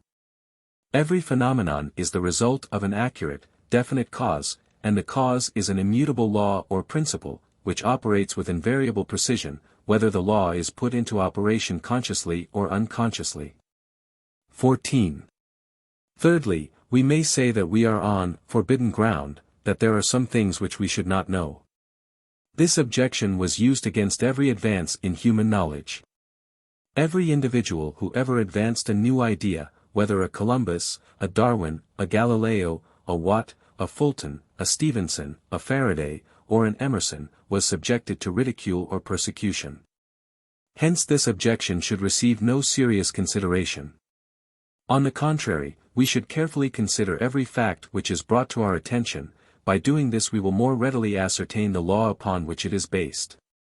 15. It will be found that the creative power of thought will explain every possible condition or experience, whether physical, mental or spiritual. 16. Thought will bring about conditions in correspondence with the predominant mental attitude. Therefore, as fear is a powerful form of thought, if we fear disaster, disaster will be the certain result of our thinking. It is this form of thought which frequently sweeps away the result of many years of toil and effort. 17. If we think of some form of material wealth we may secure it. By concentrated thought the required conditions will be brought about, and the proper effort put forth, which will result in bringing about the circumstances necessary to realize our desires. But we often find that when we secure the things we thought we wanted, they do not have the effect we expected. That is, the satisfaction is only temporary, or possibly is the reverse of what we expected. 18. What, then, is the proper method of procedure? What are we to think in order to secure what we really desire? What you and I desire, what we all desire, what everyone is seeking, is happiness and harmony. If we can be truly happy we shall have everything the world can give. If we are happy ourselves we can make others happy. 19. But we cannot be happy unless we have health, strength, congenial friends, pleasant environment, sufficient supply, not only to take care of our necessities but to provide for those comforts and luxuries to which we are entitled. 20. The old orthodox way of thinking was to be a worm, to be satisfied with our portion whatever it is. But the modern idea is to know that we are entitled to the best of everything, that the Father and I are one, and that the Father is the universal mind, the Creator, the original substance from which all things proceed. 21. Now admitting that this is all true in theory, and it has been taught for 2,000 years, and is the essence of every system of philosophy or religion, how are we to make it practical in our lives? How are we to get the actual, tangible results here and now? 22. In the first place, we must put our knowledge into practice. Nothing can be accomplished in any other way. The athlete may read books and lessons on physical training all his life, but unless he begins to give out strength by actual work he will never receive any strength. He will eventually get exactly what he gives, but he will have to give it first. It is exactly the same with us, we will get exactly what we give, but we shall have to give it first. It will then return to us many-fold, and the giving is simply a mental process, because thoughts are causes and conditions are effects. Therefore in giving thoughts of courage, inspiration, health or help of any kind we are setting causes in motion which will bring about their effect.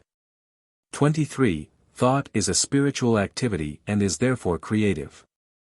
But, make no mistake, thought will create nothing unless it is consciously, systematically, and constructively directed. And herein is the difference between idle thinking, which is simply a dissipation of effort, and constructive thinking, which means practically unlimited achievement. 24. We have found that everything we get comes to us by the law of attraction. A happy thought cannot exist in an unhappy consciousness. Therefore the consciousness must change, and, as the consciousness changes, all conditions necessary to meet the changed consciousness must gradually change, in order to meet the requirements of the new situation. 25. In creating a mental image or an ideal, we are projecting a thought into the universal substance from which all things are created. This universal substance is omnipresent, omnipotent and omniscient. Are we to inform the omniscient as to the proper channel to be used to materialize our demand?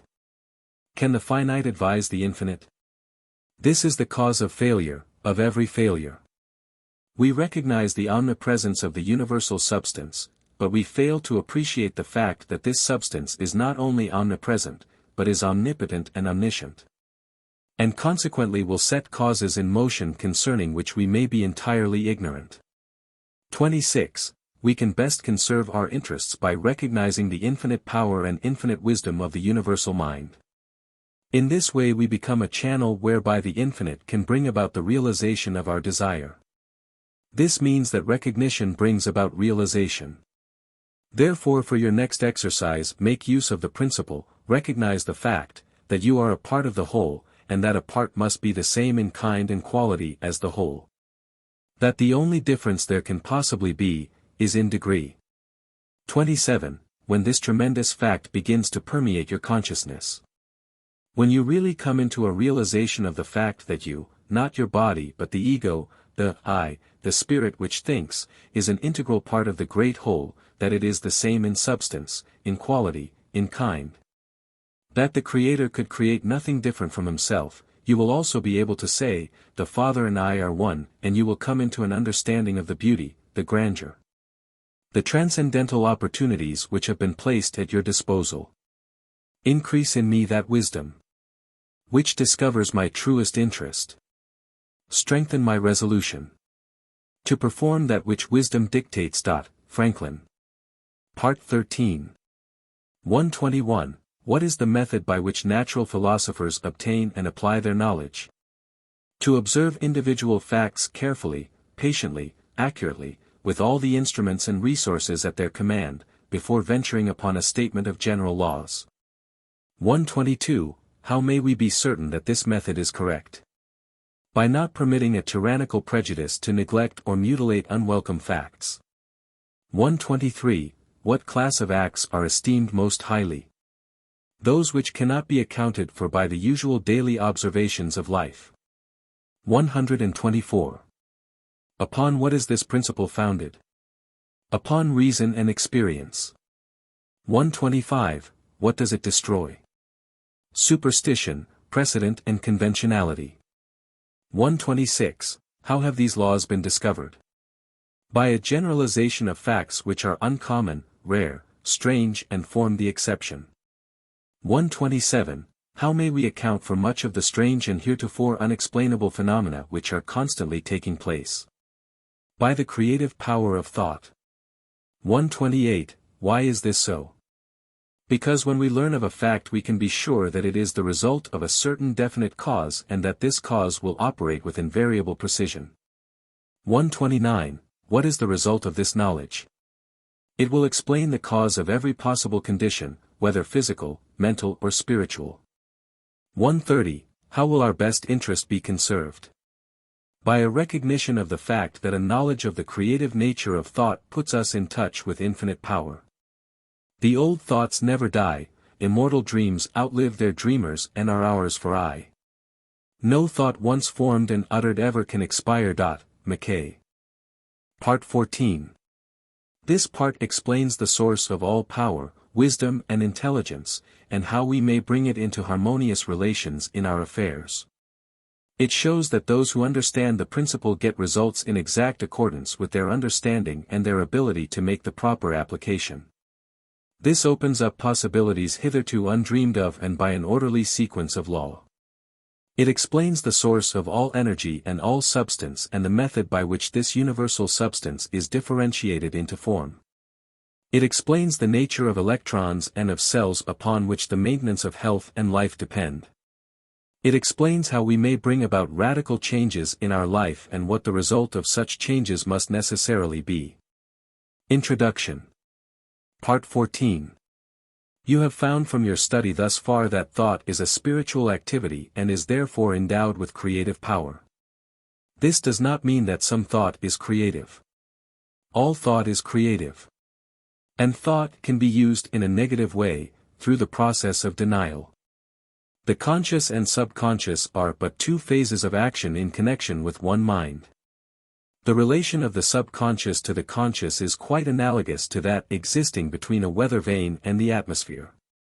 Just as the least pressure of the atmosphere causes an action on the part of the weather vane, so does the least thought entertained by the conscious mind produce within your subconscious mind action in exact proportion to the depth of feeling characterizing the thought and the intensity with which the thought is indulged. It follows that if you deny unsatisfactory conditions, you are withdrawing the creative power of your thought from these conditions. You are cutting them away at the root. You are sapping their vitality. Remember that the law of growth necessarily governs every manifestation in the objective, so that a denial of unsatisfactory conditions will not bring about instant change. A plant will remain visible for some time after its roots have been cut, but it will gradually fade away and eventually disappear. So the withdrawal of your thought from the contemplation of unsatisfactory conditions will gradually but surely terminate these conditions. You will see that this is an exactly opposite course from the one which we would naturally be inclined to adopt.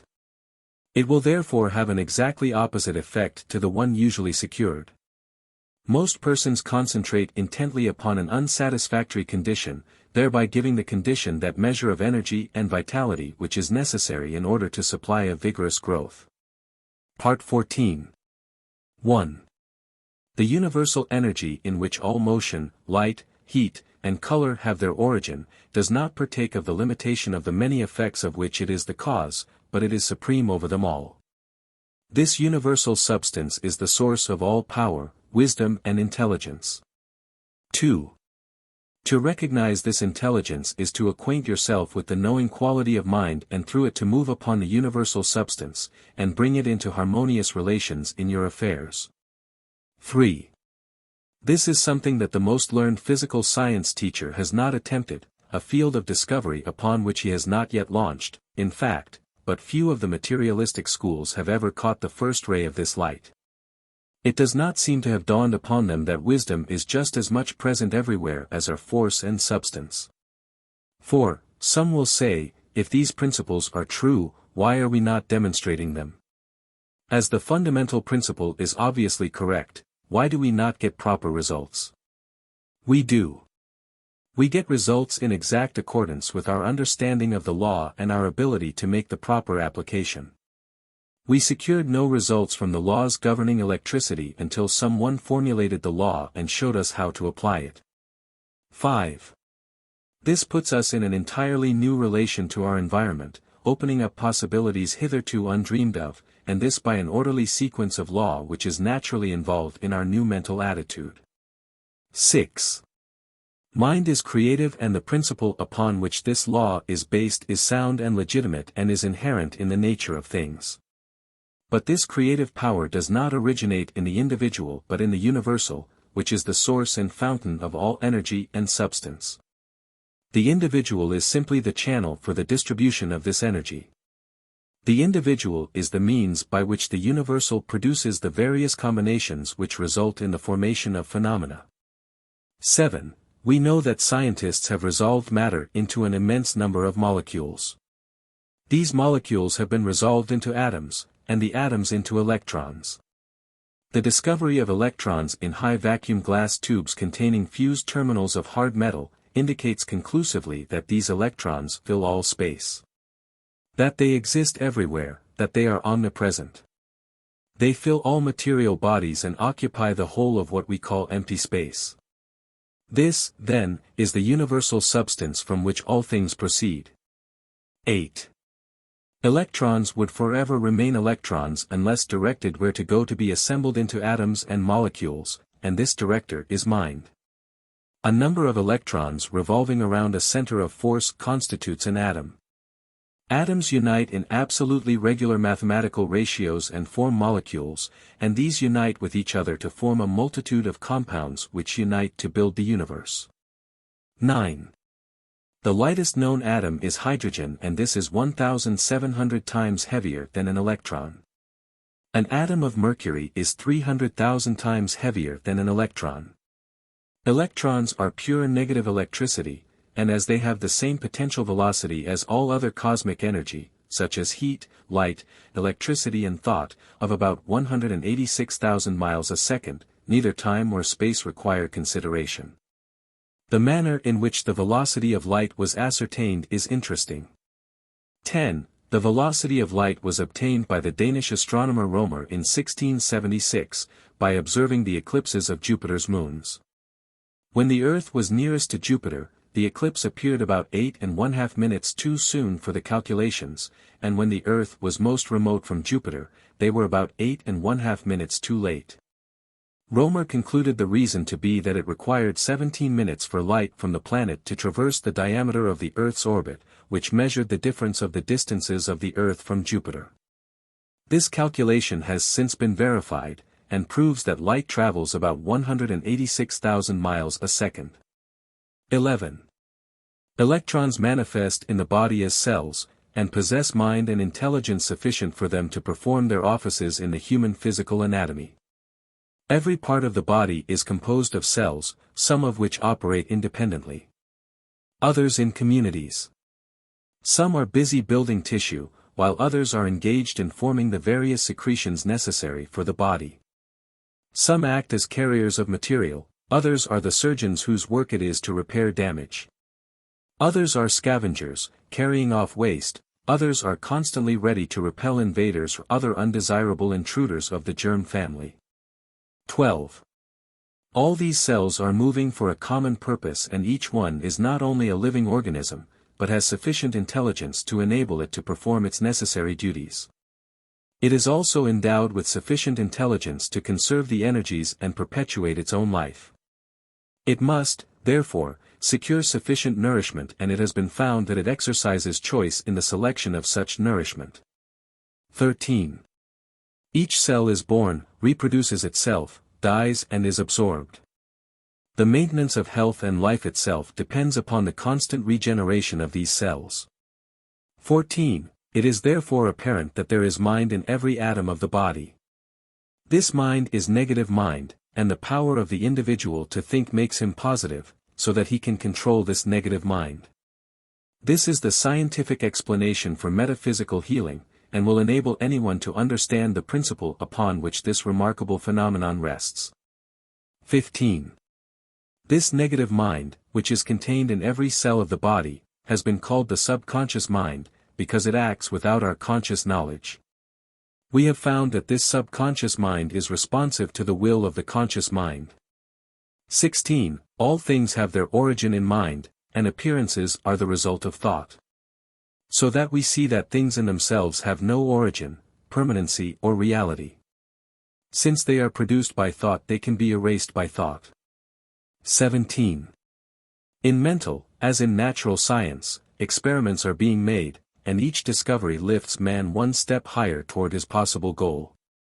We find that every man is the reflection of the thought he has entertained during his lifetime. This is stamped on his face, his form, his character, his environment. 18. Behind every effect there is a cause, and if we follow the trail to its starting point, we shall find the creative principle out of which it grew. Proofs of this are now so complete that this truth is generally accepted.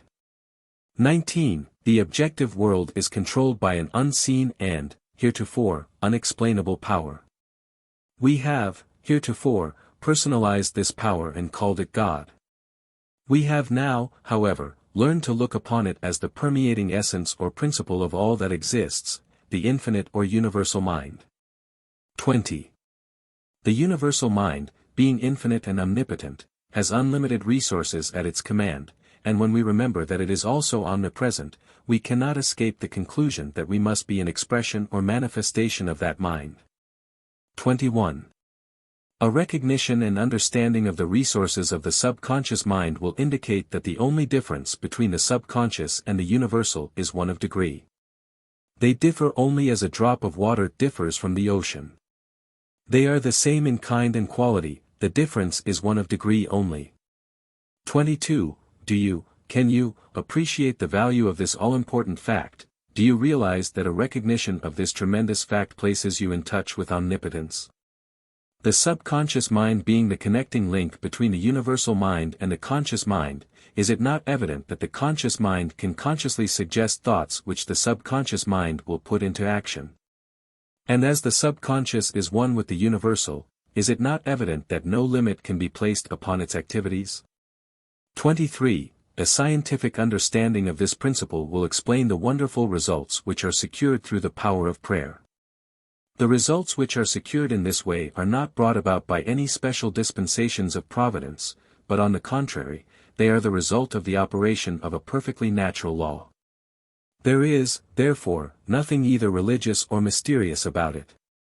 24. Yet there are many who are not ready to enter into the discipline necessary to think correctly, even though it is evident that wrong thinking has brought failure.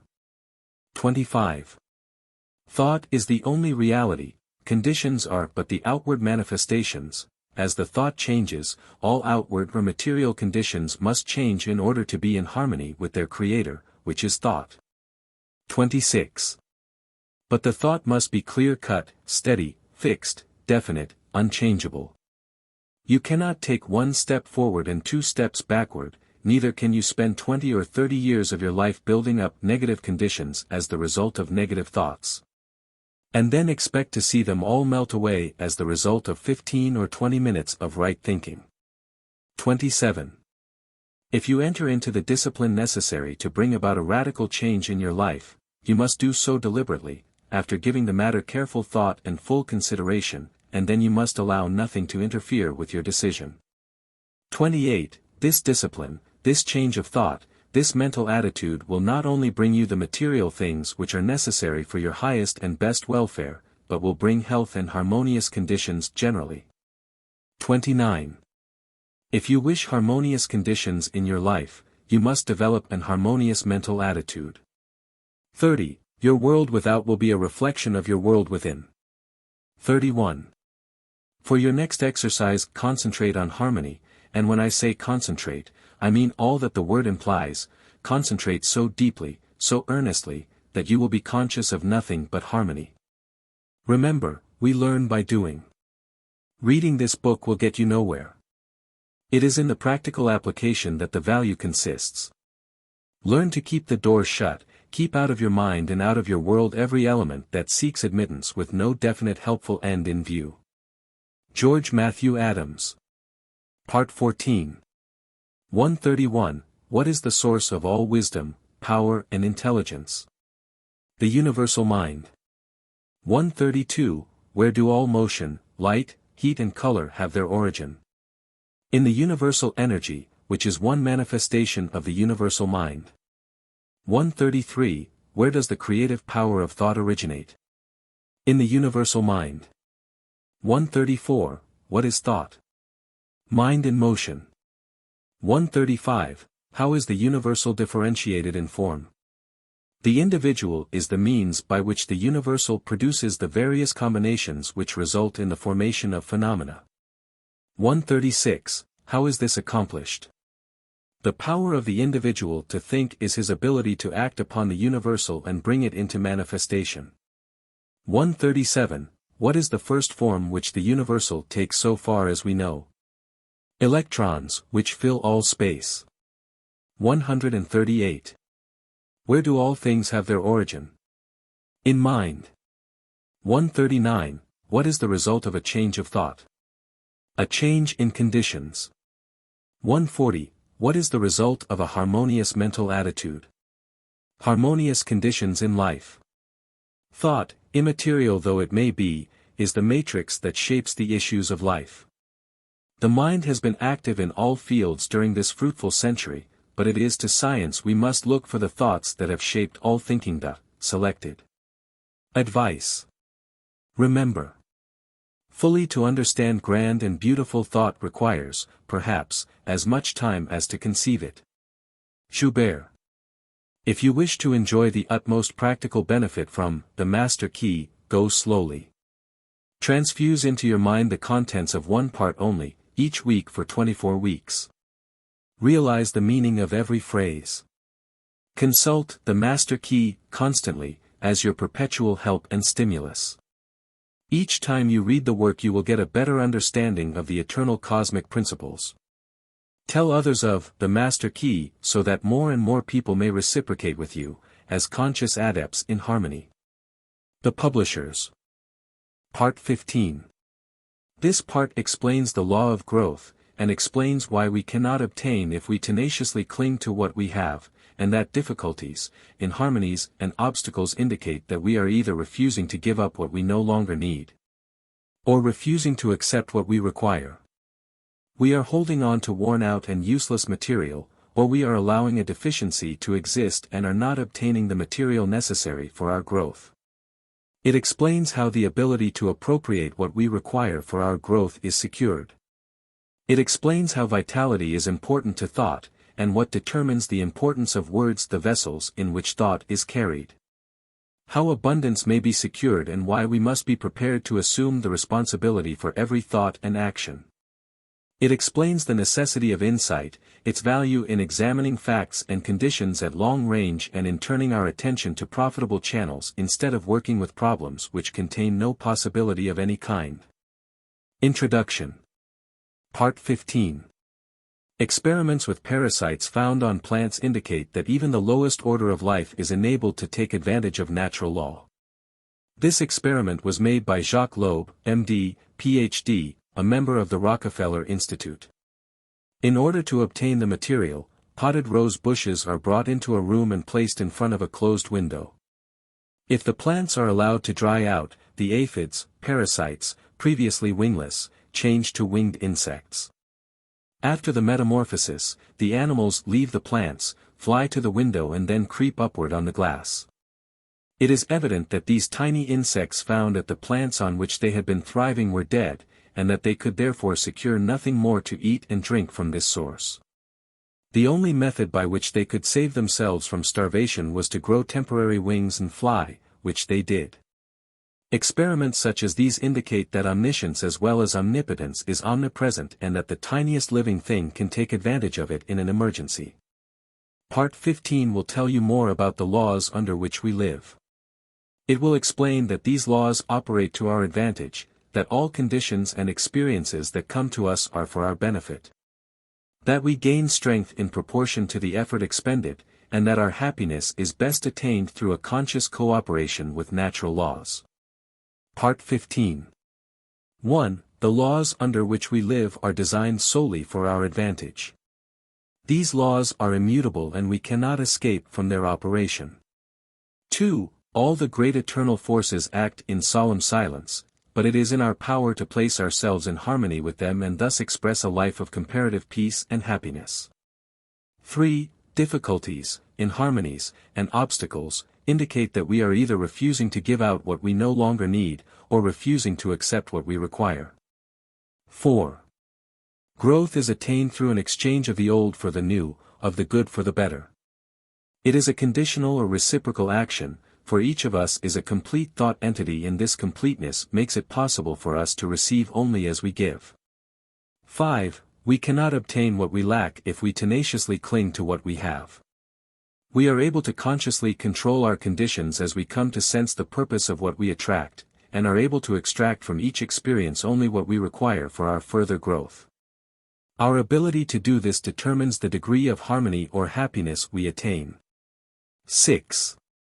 The ability to appropriate what we require for our growth continually increases as we reach higher planes and broader visions, and the greater our ability to know what we require, the more certain we shall be to discern its presence, to attract it and to absorb it. Nothing may reach us except what is necessary for our growth. 7. All conditions and experiences that come to us do so for our benefit. Difficulties and obstacles will continue to come until we absorb their wisdom and gather from them the essentials of further growth. 8. That we reap what we sow is mathematically exact. We gain permanent strength exactly to the extent of the effort required to overcome difficulties. 9. The inexorable requirements of growth demand that we exert the greatest degree of attraction for what is perfectly in accord with us. Our highest happiness will be best attained through our understanding of, and conscious cooperation with, natural laws. 10. In order to possess vitality, thought must be impregnated with love. Love is a product of the emotions. It is therefore essential that the emotions be controlled and guided by the intellect and reason. 11. It is love which imparts vitality to thought and thus enables it to germinate. The law of attraction, or the law of love, for they are one and the same, will bring to it the necessary material for its growth and maturity. 12. The first form which thought will find is language, or words. This determines the importance of words. They are the first manifestation of thought, the vessels in which thought is carried. They take hold of the ether and by setting it in motion reproduce the thought to others in the form of sound. 13. Thought may lead to action of any kind, but whatever the action, it is simply the thought attempting to express itself in visible form.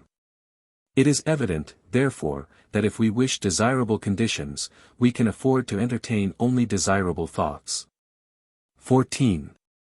This leads to the inevitable conclusion that if we wish to express abundance in our lives, we can afford to think abundance only, and as words are only thoughts taking form. We must be especially careful to use nothing but constructive and harmonious language, which when finally crystallized into objective forms, will prove to our advantage. 15. We cannot escape from the pictures we incessantly photograph on the mind, and this photography of erroneous conceptions is exactly what is being done by the use of words, when we use any form of language which is not identified with our welfare. 16. We manifest more and more life as our thought becomes clarified and takes higher planes. This is obtained with greater facility as we use word pictures that are clearly defined, and relieved of the conceptions attached to them on lower planes of thought. 17. It is with words that we must express our thoughts, and if we are to make use of higher forms of truth, we may use only such material as has been carefully and intelligently selected with this purpose in view. 18. This wonderful power of clothing thoughts in the form of words is what differentiates man from the rest of the animal kingdom. By the use of the written word he has been enabled to look back over the centuries and see the stirring scenes by which he has come into his present inheritance. 19. He has been enabled to come into communion with the greatest writers and thinkers of all time, and the combined record which we possess today is therefore the expression of universal thought as it has been seeking to take form in the mind of man. 20. We know that the universal thought has for its goal the creation of form, and we know that the individual thought is likewise forever attempting to express itself in form, and we know that the word is a thought form. And a sentence is a combination of thought forms. Therefore, if we wish our ideal to be beautiful or strong, we must see that the words out of which this temple will eventually be created are exact, that they are put together carefully. Because accuracy in building words and sentences is the highest form of architecture in civilization and is a passport to success. 21. Words are thoughts and are therefore an invisible and invincible power which will finally objectify themselves in the form they are given. 22. Words may become mental palaces that will live forever, or they may become shanties which the first breeze will carry away. They may delight the eye as well as the ear, they may contain all knowledge. In them we find the history of the past as well as the hope of the future. They are living messengers from which every human and superhuman activity is born. 23. The beauty of the word consists in the beauty of the thought. The power of the word consists in the power of the thought, and the power of the thought consists in its vitality. How shall we identify a vital thought? What are its distinguishing characteristics? It must have principle. How shall we identify principle? 24. There is a principle of mathematics, but none of error, there is a principle of health, but none of disease, there is a principle of truth, but none of dishonesty. There is a principle of light, but none of darkness, and there is a principle of abundance, but none of poverty. 25. How shall we know that this is true? Because if we apply the principle of mathematics correctly we shall be certain of our results. Where there is health there will be no disease. If we know the truth we cannot be deceived by error. If we let in light there can be no darkness, and where there is abundance there can be no poverty. 26. These are self-evident facts, but the all-important truth that a thought-containing principle is vital and therefore contains life and consequently takes root, and eventually but surely and certainly displaces the negative thoughts, which by their very nature can contain no vitality, is one which seems to have been overlooked. 27. But this is a fact which will enable you to destroy every manner of discord, lack and limitation. 28. There can be no question but that he who is wise enough to understand will readily recognize that the creative power of thought places an invincible weapon in his hands and makes him a master of destiny. 29. In the physical world there is a law of compensation which is that the appearance of a given amount of energy anywhere means the disappearance of the same amount somewhere else, and so we find that we can get only what we give. If we pledge ourselves to a certain action we must be prepared to assume the responsibility for the development of that action. The subconscious cannot reason. It takes us at our word. We have asked for something, we are now to receive it. We have made our bed, we are now to lie on it. The die has been cast, the threads will carry out the pattern we have made. 30. For this reason insight must be exercised so that the thought which we entertain contains no mental, moral or physical germ which we do not wish objectified in our lives. 31. Insight is a faculty of the mind whereby we are enabled to examine facts and conditions at long range, a kind of human telescope. It enables us to understand the difficulties as well as the possibilities in any undertaking. 32. Insight enables us to be prepared for the obstacles which we shall meet, we can therefore overcome them before they have any opportunity of causing difficulty. 33. Insight enables us to plan to advantage and turn our thought and attention in the right direction, instead of into channels which can yield no possible return. 34. Insight is therefore absolutely essential for the development of any great achievement. With it we may enter, explore and possess any mental field. 35. Insight is a product of the world within and is developed in the silence, by concentration. 36. For your next exercise, concentrate on insight, take your accustomed position and focus the thought on the fact that to have a knowledge of the creative power of thought does not mean to possess the art of thinking. Let the thought dwell on the fact that knowledge does not apply itself. That our actions are not governed by knowledge, but by custom, precedent and habit. That the only way we can get ourselves to apply knowledge is by a determined conscious effort. Call to mind the fact that knowledge in use passes from the mind, that the value of the information is in the application of the principle. Continue this line of thought until you gain sufficient insight to formulate a definite program for applying this principle to your own particular problem. Think truly, and thy thoughts shall the world's famine feed. Speak truly, and each word of thine shall be a fruitful seed. Live truly, and thy life shall be a great and noble creed. Horatio Bonner. Part 15. 141. What determines the degree of harmony which we attain? Our ability to appropriate what we require for our growth from each experience. 142. What do difficulties and obstacles indicate? That they are necessary for our wisdom and spiritual growth. 143. How may these difficulties be avoided? By a conscious understanding of and cooperation with natural laws. 144. What is the principle by which thought manifests itself in form? The law of attraction. 145. How is the necessary material secured by which the growth, development and maturity of the idea take form? The law of love, which is the creative principle of the universe, imparts vitality to the thought, and the law of attraction brings the necessary substance by the law of growth. 146. How are desirable conditions secured? By entertaining desirable thoughts only. 147. How are undesirable conditions brought about? By thinking, discussing and visualizing conditions of lack, limitation, disease, inharmony and discord of every kind.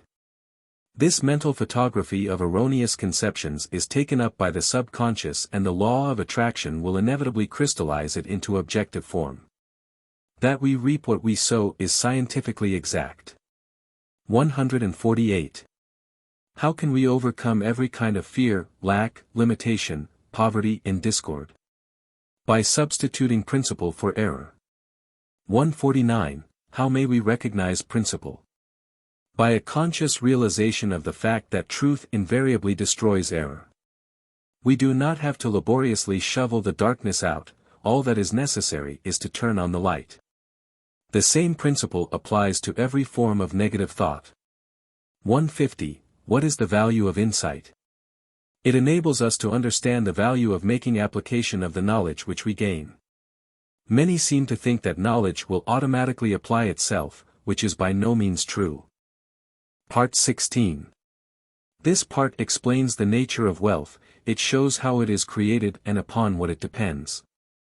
It shows why success is contingent upon an ideal higher than the mere accumulation of riches, it shows that success depends upon creative ability and explains the necessary condition for attainment. It explains why premature wealth is but the forerunner of humiliation and disaster. It explains the methods by which we may take our fate out of the hands of chance, and consciously make for ourselves the conditions which we desire. It tells how we may compel success by the utilization of scientific and exact methods. And it explains that while we have the ability to create harmonious and constructive conditions, we also have the ability to create inharmonious and destructive conditions, and unfortunately, through ignorance of the law, this is what many are doing. Introduction. Part 16. The vibratory activities of the planetary universe are governed by a law of periodicity. Everything that lives has periods of birth, growth, fruition and decline. These periods are governed by the septimal law. The law of sevens governs the days of the week, the phases of the moon, the harmonies of sound, light, heat, electricity, magnetism, atomic structure. It governs the life of individuals and of nations, and it dominates the activities of the commercial world. Life is growth, and growth is change. Each 7 years period takes us into a new cycle.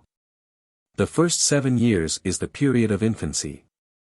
The next 7 the period of childhood, representing the beginning of individual responsibility. The next 7 represents the period of adolescence. The 4th period marks the attainment of full growth. The 5th period is the constructive period, when men begin to acquire property, possessions, a home and family. The next, from 35 to 42, is a period of reactions and changes, and this in turn is followed by a period of reconstruction, adjustment and recuperation, so as to be ready for a new cycle of sevens, beginning with the 50th year. There are many who think that the world is just about to pass out of the 6th period, that it will soon enter into the 7th period, the period of readjustment, reconstruction and harmony. The period which is frequently referred to as the millennium. Those familiar with these cycles will not be disturbed when things seem to go wrong, but can apply the principle outlined in the Master Key, with the full assurance that a higher law will invariably control all other laws. And that through an understanding and conscious operation of spiritual laws we can convert every seeming difficulty into a blessing. Part 16. 1. Wealth is a product of labor. Capital is an effect, not a cause, a servant, not a master, a means, not an end. 2. The most commonly accepted definition of wealth is that it consists of all useful and agreeable things which possess exchange value. It is this exchange value which is the predominant characteristic of wealth. 3. When we consider the small addition made by wealth to the happiness of the possessor, we find that the true value consists not in its utility but in its exchange value. 4. This exchange value makes it a medium for securing the things of real value whereby our ideals may be realized. 5. Wealth should then never be desired as an end, but simply as a means of accomplishing an end. Success is contingent upon a higher ideal than the mere accumulation of riches, and he who aspires to such success must formulate an ideal for which he is willing to strive. 6. With such an ideal in mind, the ways and means can and will be provided, but the mistake must not be made of substituting the means for the end. There must be a definite fixed purpose, an ideal. 7. Prentice Mulford said, "The man of success is the man possessed of the greatest spiritual understanding, and every great fortune comes of superior and truly spiritual power." Unfortunately, there are those who fail to recognize this power.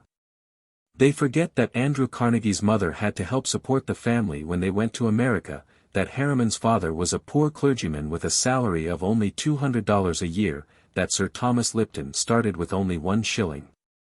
These men had no other power to depend upon, but it did not fail them. 8. The power to create depends entirely upon spiritual power. There are 3 steps: idealization, visualization and materialization. Every captain of industry depends upon this power exclusively. In an article in Everybody's Magazine, Henry Flagler, the Standard Oil multimillionaire, admitted that the secret of his success was his power to see a thing in its completeness. The following conversation with a reporter shows his power of idealization, concentration and visualization, all spiritual powers. 9. Did you actually picture to yourself the whole thing? I mean, did you, or could you, really close your eyes and see the tracks? And the trains running? And hear the whistles blowing? Did you go as far as that? Yes. How clearly? Very clearly. 10. Here we have a vision of the law. We see cause and effect, we see that thought necessarily precedes and determines action. If we are wise, we shall come into a realization of the tremendous fact that no arbitrary condition can exist for a moment, and that human experience is the result of an orderly and harmonious sequence. 11. The successful businessman is more often than not an idealist and is ever striving for higher and higher standards. The subtle forces of thought as they crystallize in our daily moods are what constitute life. 12. Thought is the plastic material with which we build images of our growing conception of life. Use determines its existence. As in all other things, our ability to recognize it and use it properly is the necessary condition for attainment. 13. Premature wealth is but the forerunner of humiliation and disaster, because we cannot permanently retain anything which we do not merit or which we have not earned. 14. The conditions with which we meet in the world without, correspond to the conditions which we find in the world within. This is brought about by the law of attraction. How then shall we determine what is to enter into the world within? 15. Whatever enters the mind through the senses or the objective mind will impress the mind and result in a mental image which will become a pattern for the creative energies. These experiences are largely the result of environment, chance, past thinking and other forms of negative thought, and must be subjected to careful analysis before being entertained. On the other hand, we can form our own mental images, through our own interior processes of thought regardless of the thoughts of others, regardless of exterior conditions, regardless of environment of every kind. And it is by the exercise of this power that we can control our own destiny, body, mind and soul. 16.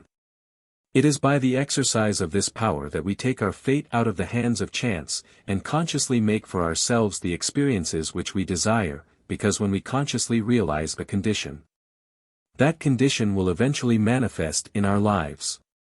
It is therefore evident that in the last analysis thinking is the one great cause in life. 17. Therefore, to control thought is to control circumstances, conditions, environment and destiny. 18. How then are we to control thought? What is the process?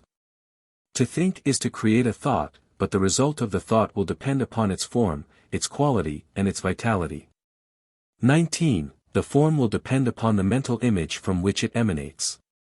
This will depend upon the depth of the impression, the predominance of the idea, the clarity of the vision, the boldness of the image. 20. The quality depends upon its substance, and this depends upon the material of which the mind is composed. If this material has been woven from thoughts of vigor, strength, courage, determination, the thought will possess these qualities. 21. And finally, the vitality depends upon the feeling with which the thought is impregnated. If the thought is constructive, it will possess vitality, it will have life, it will grow, develop, expand, it will be creative, it will attract to itself everything necessary for its complete development. 22. If the thought is destructive, it will have within itself the germ of its own dissolution, it will die, but in the process of dying it will bring sickness, disease, and every other form of discord. 23. This we call evil, and when we bring it upon ourselves, some of us are disposed to attribute our difficulties to a supreme being, but this supreme being is simply mind in equilibrium. 24. It is neither good nor bad, it simply is. 25.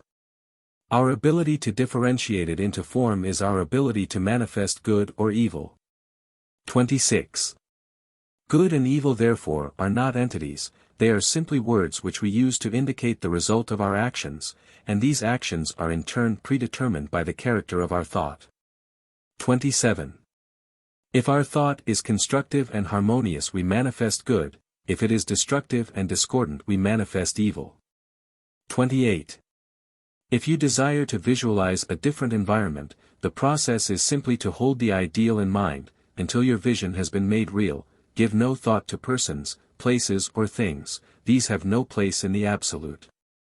The environment you desire will contain everything necessary, the right persons, and the right things will come at the right time and in the right place. 29. It is sometimes not plain how character, ability, attainment, achievement, environment and destiny can be controlled through the power of visualization, but this is an exact scientific fact. 30. You will readily see that what we think determines the quality of mind, and that the quality of mind in turn determines our ability and mental capacity. And you can readily understand that the improvement in our ability will naturally be followed by increase in attainment and a greater control of circumstances.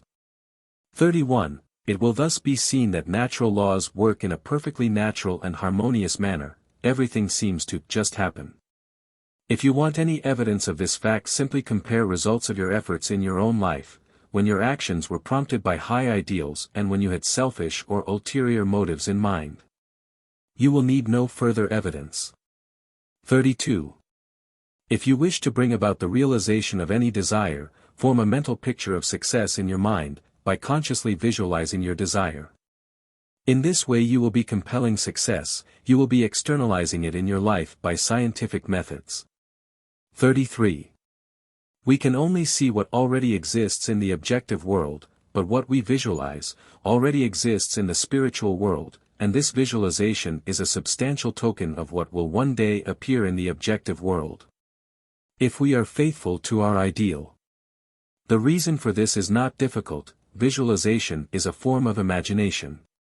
This process of thinking forms impressions on the mind, and these impressions in turn form concepts and ideals, and they in turn are the plans from which the master architect will weave the future.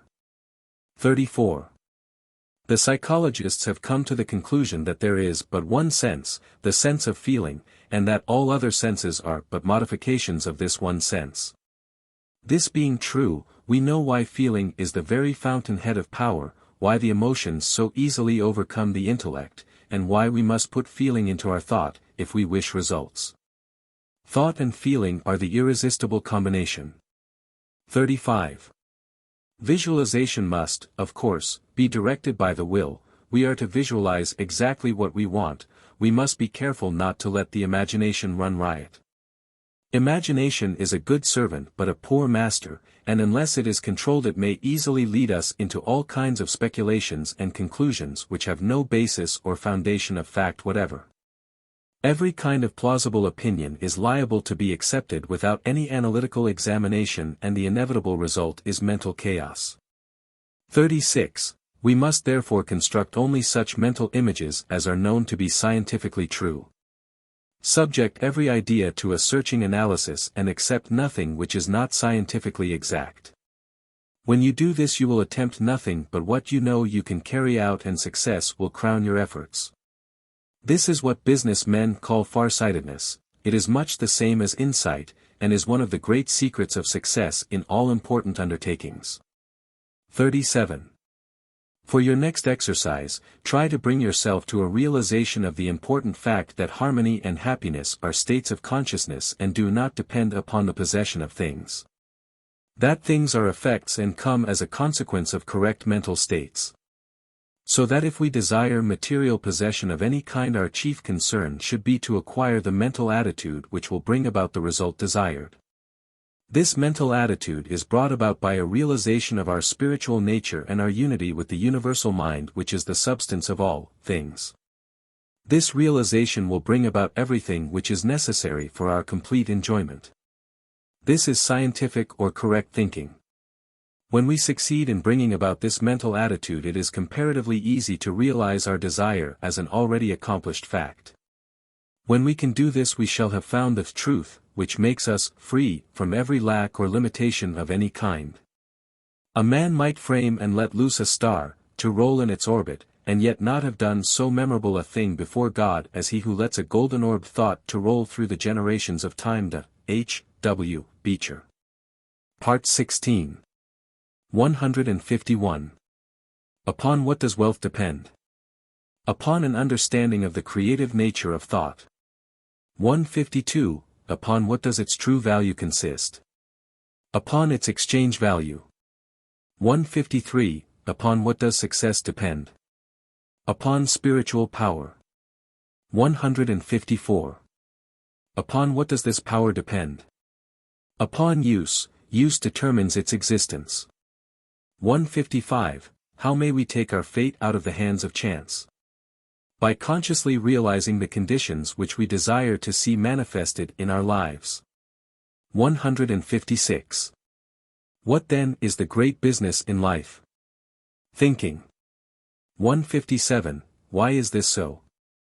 Because thought is spiritual and therefore creative. To consciously control thought is therefore to control circumstances, conditions, environment and destiny. 158. What is the source of all evil? Destructive thinking. 159. What is the source of all good? Scientific correct thinking. 160. What is scientific thinking? A recognition of the creative nature of spiritual energy and our ability to control it. To every man there openeth a way. And the high soul climbs the high way. And the low soul gropes the low. And in between on the misty flats. The rest drift to and fro. But to every man there openeth a high way and a low. And every man decideth the way his soul shall go. Advice. Remember, fully to understand grand and beautiful thought requires, perhaps, as much time as to conceive it. Schubert. If you wish to enjoy the utmost practical benefit from the Master Key, go slowly. Transfuse into your mind the contents of one part only, each week for 24 weeks. Realize the meaning of every phrase. Consult the Master Key constantly, as your perpetual help and stimulus. Each time you read the work you will get a better understanding of the eternal cosmic principles. Tell others of the Master Key so that more and more people may reciprocate with you, as conscious adepts in harmony. The Publishers. Part 17.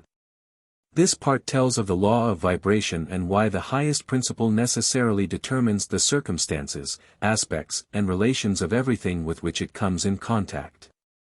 It tells why and how a knowledge of these higher forces makes all physical force sink into insignificance. It explains the nature of concentration, it tells something of the practice of concentration, tells something of the results of concentration. It tells how the mind may become a magnet, how it may irresistibly attract the conditions which it desires, it tells why it is necessary to be, in order to have. It tells how to unfasten the prison bars of weakness, impotence, and self-belittlement and realize the joy of overcoming obstacles. It tells how the intuitive power is set in operation and how this inevitably leads to success. It tells of the difference between real power and the symbols of power, and why the symbols turn to ashes just as we overtake them. Introduction. Part 17. The kind of deity which a man, consciously or unconsciously, worships, indicates the intellectual status of the worshipper. Ask the Indian of God, and he will describe to you a powerful chieftain of a glorious tribe. Ask the pagan of God, and he will tell you of a god of fire, a god of water, a god of this, that and the other. Ask the Israelite of God, and he will tell you of the God of Moses, who conceived it expedient to rule by coercive measures. Hence, the 10 Commandments. Or he will tell you of Joshua, who led the Israelites into battle, confiscated property, murdered the prisoners and laid cities waste. The so-called heathen made graven images of their gods, whom they were accustomed to worship, but among the most intelligent, at least. These images were but the visible emblems which they used to facilitate mental concentration on the qualities which they desired to externalize in their lives. We of the 20th century worship a God of love in theory, but in practice we make for ourselves graven images of wealth, power, fashion, custom and conventionality. We fall down before them and worship them. We concentrate on them and they are thereby externalized in our lives. The reader who masters the contents of Part 17 will not mistake symbols for reality, he will be interested in causes, rather than effects. He will concentrate on the realities of life, and will then not be disappointed in the results. Part 17. 1. We are told that man has dominion over all things. This dominion is established through mind. Thought is the activity which controls every principle beneath it. The highest principle by reason of its superior essence and qualities necessarily determines the circumstances, aspects, and relation of everything with which it comes into contact. 2. The vibrations of mental forces are the finest and consequently the most powerful in existence. To those who perceive the nature and transcendency of mental force, all physical power sinks into insignificance. 3. We are accustomed to look upon the universe with a lens of 5 senses, and from these experiences our anthropomorphic conceptions originate, but true conceptions are only secured by spiritual insight. This insight requires a quickening of the vibrations of the mind, and is only secured when the mind is continuously concentrated in a given direction. 4. Continuous concentration means an even, unbroken flow of thought and is the result of patient, persistent, persevering and well-regulated system. 5. Great discoveries are the result of long-continued investigation. The science of mathematics requires years of concentrated effort to master it, and the greatest science, that of the mind, is revealed only through concentrated effort. 6. Concentration is much misunderstood. There seems to be an idea of effort or activity associated with it, when just the contrary is necessary. The greatness of an actor lies in the fact that he forgets himself in the portrayal of his character, becoming so identified with it that the audience is swayed by the realism of the performance. This will give you a good idea of true concentration. You should be so interested in your thought, so engrossed in your subject, as to be conscious of nothing else. Such concentration leads to intuitive perception and immediate insight into the nature of the object concentrated upon. 7. All knowledge is the result of concentration of this kind. It is thus that the secrets have been wrested from heaven and earth. It is thus that the mind becomes a magnet and the desire to know draws the knowledge, irresistibly attracts it, makes it your own. 8. Desire is largely subconscious. Conscious desire rarely realizes its object and the latter is out of immediate reach. Subconscious desire arouses the latent faculties of the mind, and difficult problems seem to solve themselves. 9. The subconscious mind may be aroused and brought into action in any direction and made to serve us for any purpose, by concentration. The practice of concentration requires the control of the physical, mental and psychical being. All modes of consciousness, whether physical, mental or psychical, must be under control. 10. Spiritual truth is therefore the controlling factor. It is this which will enable you to grow out of limited attainment and reach a point where you will be able to translate modes of thought into character and consciousness. 11. Concentration does not mean mere thinking of thoughts, but the transmutation of these thoughts into practical values. The average person has no conception of the meaning of concentration. There is always the cry, to have, but never the cry, to be. People fail to understand that they cannot have one without the other, that they must first find the kingdom, before they can have the things added. Momentary enthusiasm is of no value. It is only by unbounded self-confidence that the goal is reached. 12. The mind may place the ideal a little too high and fall short of the mark. It may attempt to soar on untrained wings and, instead of flying, fall to earth. But that is no reason for not making another attempt. 13. Weakness is the only barrier to mental attainment. Attribute your weakness to physical limitations or mental uncertainties and try again. Ease and perfection are gained by repetition. 14. The astronomer centers his mind on the stars and they give forth their secrets. The geologist centers his mind on the construction of the earth and we have geology, so with all things. Men center their minds on the problems of life, and the result is apparent in the vast and complex social order of the day. 15. All mental discovery and attainment are the result of desire plus concentration. Desire is the strongest motive to action. The more persistent the desire, the more authoritative the revelation. Desire added to concentration will wrench any secret from nature. 16. In realizing great thoughts, in experiencing great emotions that correspond with great thoughts, the mind is in a state where it appreciates the value of higher things. 17. The intensity of one moment's earnest concentration and the intense longing to become and to attain may take you further than years of slow normal and forced effort.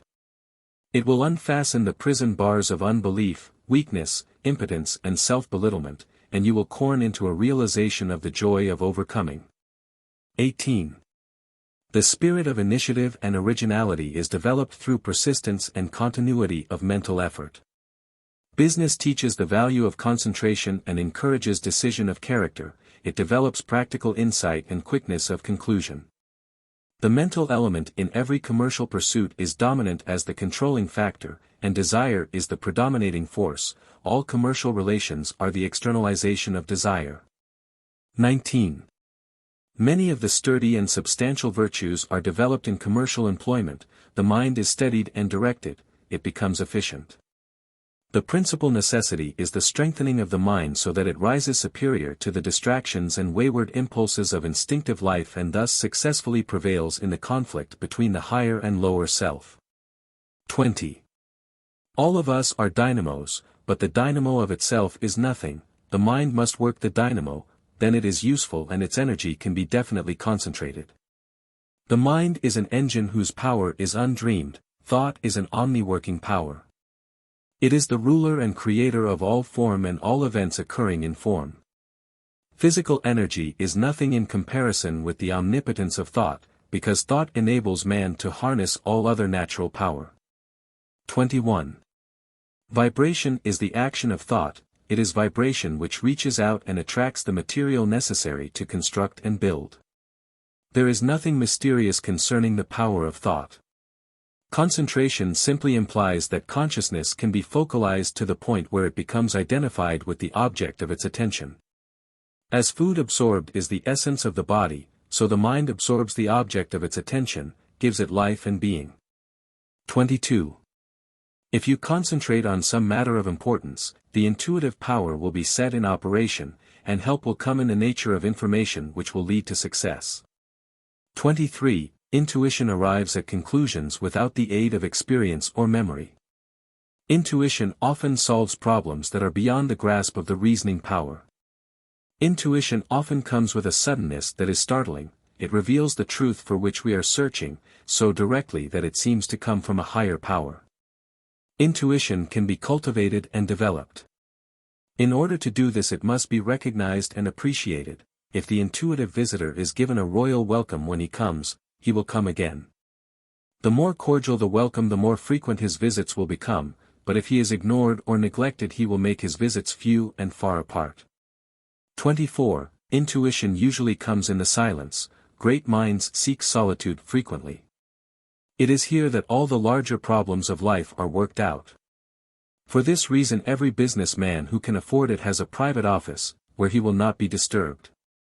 If you cannot afford a private office, you can at least find somewhere where you can be alone a few minutes each day, to train the thought along lines which will enable you to develop that invincible power which is necessary to achieve.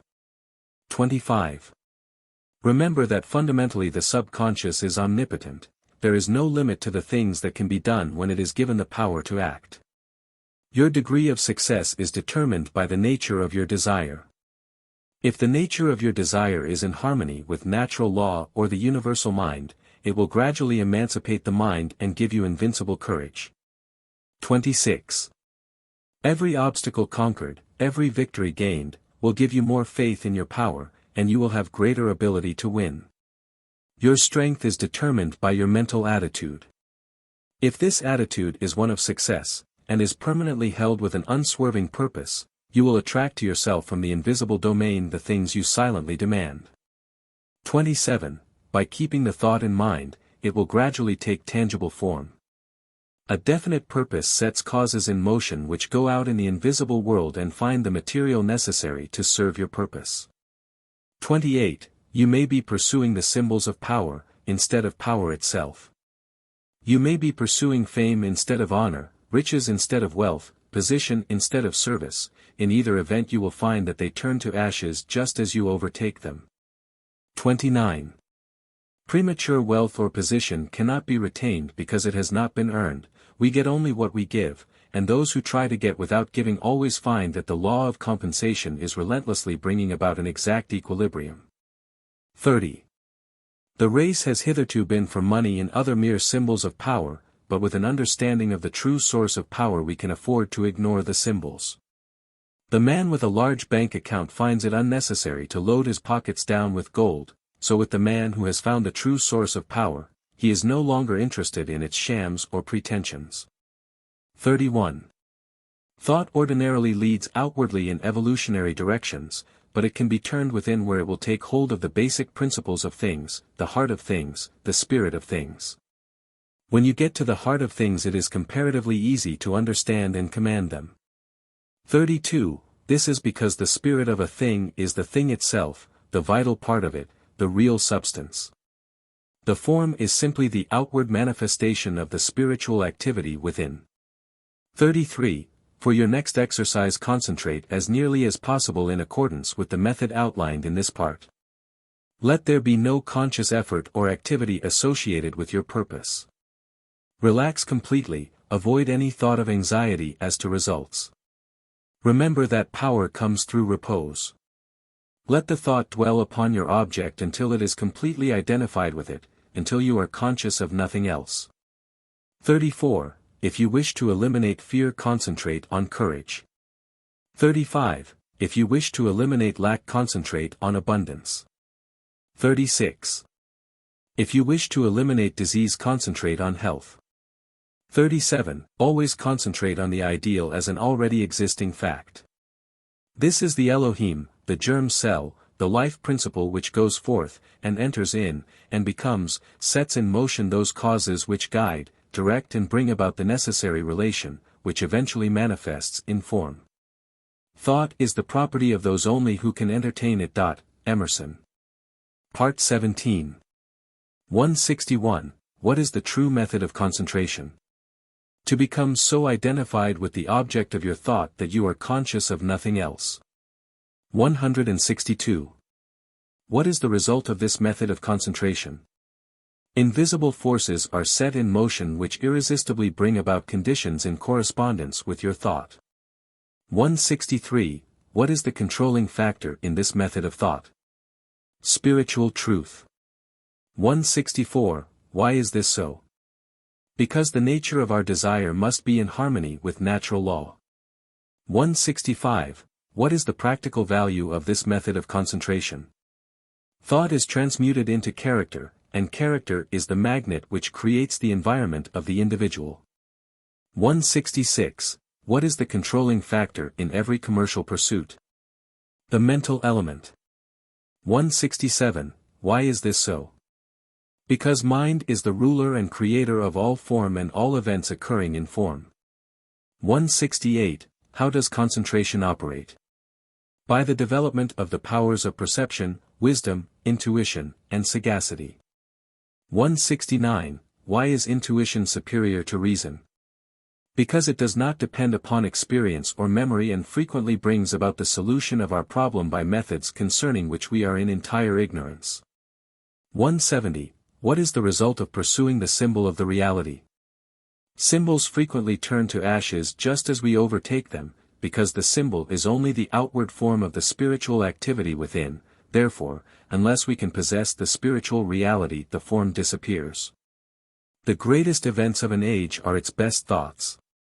It is the nature of thought to find its way into action. Bovey. Part 18. This part tells of a change in the thought of men, a change which is silently transpiring in our midst and which is unparalleled in the history of the world. The fetters of tradition are being melted off from humanity and truth is rising full-orbed before an astonished multitude. It tells how the individual is enabled to control every form of intelligence which has not yet reached this level of self-recognition. It tells when and how the creative power originates. It tells how the universal produces the various combinations which result in the formation of phenomena. It explains the principle of attraction by which things are brought together, which is the sole means by which existence is carried into effect. It explains the real source of wealth of the individual. It explains the method by which attention and concentration may be developed and shows why the power of attention is the distinguishing characteristic of every man of ability. Introduction. Part 18. In order to grow we must obtain what is necessary for our growth. This is brought about through the law of attraction. This principle is the sole means by which the individual is differentiated from the universal. Think for a moment, what would a man be if he were not a husband, father, or brother, if he were not interested in the social, economical, political, or religious world? He would be nothing but an abstract theoretical ego. He exists, therefore, only in his relation to the whole, in his relation to other men, in his relation to society. This relation constitutes his environment. He exists, therefore, in his relation to his environment and in no other way. Hence it is evident that the individual is simply the differentiation of the one universal mind, which lighteth every man that cometh into the world. And his so-called individuality or personality consists of nothing but the manner in which he relates with the whole. This we call his environment, and it is brought about by the law of attraction. Part 18 has something more to say concerning this important law. Part 18. 1. There is a change in the thought of the world. This change is silently transpiring in our midst, and is more important than any which the world has undergone since the downfall of paganism. 2. The present revolution in the opinions of all classes of men, the highest and most cultured of men as well as those of the laboring class, stands unparalleled in the history of the world. 3. Science has of late made such vast discoveries, has revealed such an infinity of resources, has unveiled such enormous possibilities and such unsuspected forces, that scientific men more and more hesitate to affirm certain theories as established and indubitable or to deny other theories as absurd or impossible. 4. A new civilization is being born, customs, creeds, and precedent are passing, vision, faith and service are taking their place. The fetters of tradition are being melted off from humanity, and as the dross of materialism is being consumed, thought is being liberated and truth is rising full-orbed before an astonished multitude. 5. The whole world is on the eve of a new consciousness, a new power, and a new realization within the self. 6. Physical science has resolved matter into molecules, molecules into atoms, atoms into energy, and it has remained for Sir Ambrose Fleming, in an address before the Royal Institution, to resolve this energy into mind. He says, in its ultimate essence, energy may be incomprehensible by us except as an exhibition of the direct operation of that which we call mind or will. 7. And this mind is the indwelling and ultimate. It is immanent in matter as in spirit. It is the sustaining, energizing, all-pervading spirit of the universe. 8. Every living thing must be sustained by its omnipotent intelligence, and we find the difference in individual lives to be largely measured by the degree of this intelligence, which they manifest. It is greater intelligence that places the animal in a higher scale of being than the plant, the man higher than the animal. And we find that this increased intelligence is again indicated by the power of the individual to control modes of action and thus to consciously adjust himself to his environment. 9.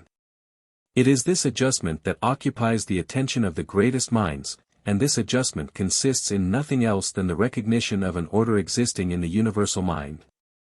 For it is well known that this mind will obey us precisely in proportion as we first obey it. 10. It is the recognition of natural laws that has enabled us to annihilate time and space, to soar in the air and to make iron float. And the greater the degree of intelligence, the greater will be our recognition of these natural laws and the greater will be the power we can possess. 11. It is the recognition of the self as an individualization of this universal intelligence that enables the individual to control those forms of intelligence which have not yet reached this level of self-recognition. They do not know that this universal intelligence permeates all things, ready to be called into action, they do not know that it is responsive to every demand, and they are therefore in bondage to the law of their own being.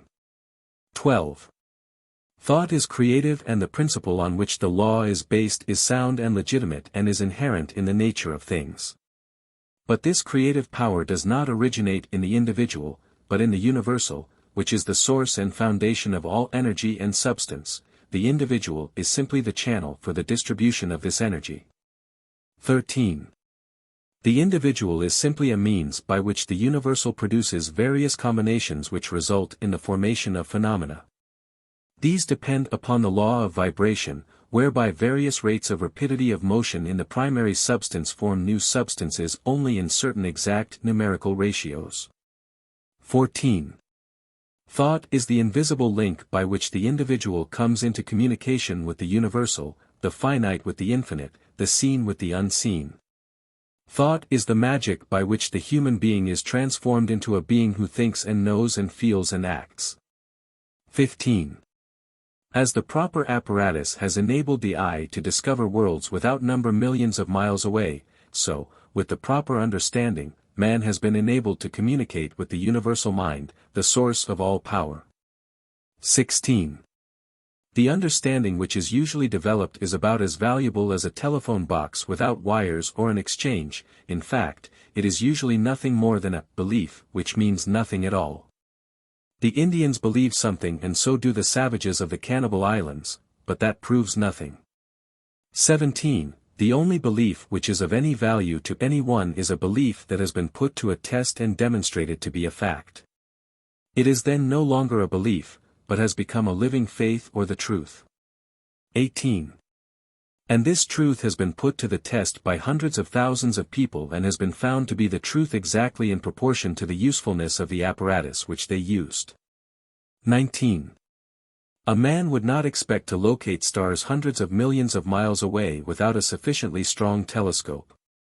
And for this reason science is continually engaged in building larger and more powerful telescopes and is continually rewarded by additional knowledge of the heavenly bodies. 20. So with understanding, men are continually making progress in the methods which they use to come into communication with the universal mind and its infinite possibilities. 21. The universal mind manifests itself in the objective, through the principle of attraction that each atom has for every other atom, in infinite degrees of intensity. 22. It is by this principle of combining and attracting that things are brought together. This principle is of universal application and is the sole means whereby the purpose of existence is carried into effect. 23. The expression of growth is met in a most beautiful manner through the instrumentality of this universal principle. 24. In order to grow we must obtain what is essential for our growth, but as we are at all times a complete thought entity, this completeness makes it possible for us to receive only as we give. Growth is therefore conditioned on reciprocal action, and we find that on the mental plane like attracts like, that mental vibrations respond only to the extent of their vibratory harmony. 25.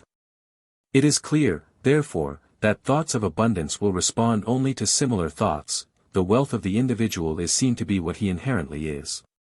Affluence within is found to be the secret of attraction for affluence without. The ability to produce is found to be the real source of wealth of the individual. It is for this reason that he who has his heart in his work is certain to meet with unbounded success. He will give and continually give, and the more he gives the more he will receive. 26. What do the great financiers of the city in Wall Street, the captains of industry, the statesmen, the great company lawyers, the inventors, the physicians, the authors, what do each of these contribute to the sum of human happiness but the power of their thought? 27. Thought is the energy by which the law of attraction is brought into operation, which eventually manifests in abundance. 28. The universal mind is static mind, or substance in equilibrium. It is differentiated into form by our power to think. Thought is the dynamic phase of mind. 29. Power depends upon consciousness of power. Unless we use it, we shall lose it, and unless we are conscious of it we cannot use it. 30. The use of this power depends upon attention. The degree of attention determines our capacity for the acquirement of knowledge, which is another name for power. 31. Attention has been held to be the distinguishing mark of genius. The cultivation of attention depends upon practice. 32.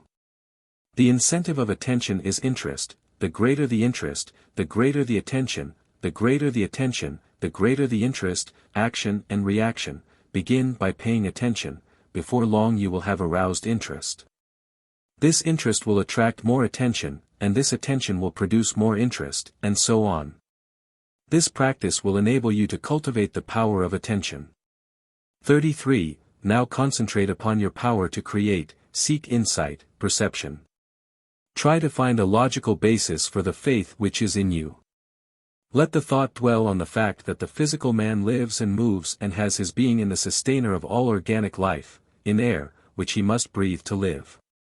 Then let the thought rest on the fact that the spiritual man also lives and moves and has his being in a similar but subtler energy upon which he must depend for life. And that as in the physical world no life assumes form until after a seed is sown, and no higher fruit than that of the parent stock can be produced. So in the spiritual world no effect can be produced until the seed is sown, and the fruit will depend upon the nature of the seed, so that the results which you secure depend upon your perception of law in the mighty domain of causation. Which knowledge is the highest evolution of human consciousness. Thought engenders thought. Place one idea upon paper, another will follow it, and still another, until you have written a page. You cannot fathom your mind. It is a well of thought which has no bottom. The more you draw from it, the more clear and fruitful it will be. If you neglect to think yourself, and use other people's thoughts, giving them utterance only, you will never know what you are capable of. G. Sala. Part 18. 171. How is the difference in individual lives measured? By the degree of intelligence which they manifest. 172. What is the law by which the individual may control other forms of intelligence? A recognition of the self as an individualization of the universal intelligence. 173. Where does the creative power originate? In the universal. 174. How does the universal create form? By means of the individual. 175. What is the connecting link between the individual and the universal? Thought. 176. What is the principle by which the means of existence is carried into effect? The law of love. 177. How is this principle brought into expression? By the law of growth. 178. Upon what condition does the law of growth depend? Upon reciprocal action. The individual is complete at all times, and this makes it possible to receive only as we give. 179. What is it that we give? Thought. 180. What do we receive? Thought, which is substance in equilibrium and which is constantly being differentiated in form by what we think. The happiness of your life depends upon the quality of your thoughts. Therefore, guard accordingly. And take care that you entertain no notions unsuitable to virtue and reasonable nature. Marcus Antonius. Advice. Remember. Fully to understand grand and beautiful thought requires, perhaps, as much time as to conceive it. Schubert. If you wish to enjoy the utmost practical benefit from the master key, go slowly. Transfuse into your mind the contents of one part only, each week for 24 weeks. Realize the meaning of every phrase. Consult the master key constantly, as your perpetual help and stimulus. Each time you read the work you will get a better understanding of the eternal cosmic principles. Tell others of the master key so that more and more people may reciprocate with you, as conscious adepts in harmony. The Publishers. Part 19. This part tells of the search for truth, which is another name for ultimate cause. If we can find the truth we shall have found the cause for every effect, and having found the cause we shall be in a position to control the effect. It explains that all things are finally resolvable into one thing, and that as they are thus translatable they must ever be in relation and can never be in opposition to one another. It explains that a knowledge of this primary substance is power. It explains that a knowledge of cause and effect is power, that wealth is the offspring of power, that events and conditions are significant only as they affect power, and finally that all things represent certain forms and decrees of power. It tells of a certain form of power which can control every other power, why it is superior and how we may make use of this superior power. Introduction. Part 19. Fear is a powerful form of thought. It paralyzes the nerve centers, thus affecting the circulation of the blood. This, in turn, paralyzes the muscular system, so that fear affects the entire being, body, brain and nerve, physical, mental and muscular. Of course the way to overcome fear is to become conscious of power. What is this mysterious vital force which we call power? We do not know, neither do we know what electricity is. But we do know that by conforming to the requirements of the law by which electricity is governed, it will be our obedient servant, that it will light our homes, our cities, run our machinery and serve us in many useful capacities. And so it is with vital force. Although we do not know what it is, and possibly may never know, we do know that it is a primary force which manifests through living bodies, and that by complying with the laws and principles by which it is governed, we can open ourselves to a more abundant inflow of this vital energy, and thus express the highest possible degree of mental, moral and spiritual efficiency. Part 19, which follows, tells of a very simple way of developing this vital force. If you put into practice the information outlined in this part you will soon develop the sense of power which has ever been the distinguishing mark of genius. Part 19. 1. The search for truth is no longer a haphazard adventure, but it is a systematic process, and is logical in its operation. Every kind of experience is given a voice in shaping its decision. 2. In seeking the truth we are seeking ultimate cause. We know that every human experience is an effect. Then if we may ascertain the cause, and if we shall find that this cause is one which we can consciously control, the effect or the experience will be within our control also. 3. Human experience will then no longer be the football of fate. A man will not be the child of fortune, but destiny. Fate and fortune will be controlled as readily as a captain controls his vessel, or an engineer his train. 4. All things are finally resolvable into the same element, and as they are thus translatable, one into the other, they must ever be in relation and may never be in opposition to one another. 5.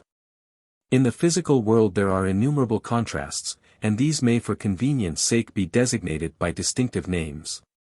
There are sizes, colors, shades or ends to all things. There is a North Pole, and a South Pole, an inside and an outside, a seen and an unseen, but these expressions merely serve to place extremes in contrast.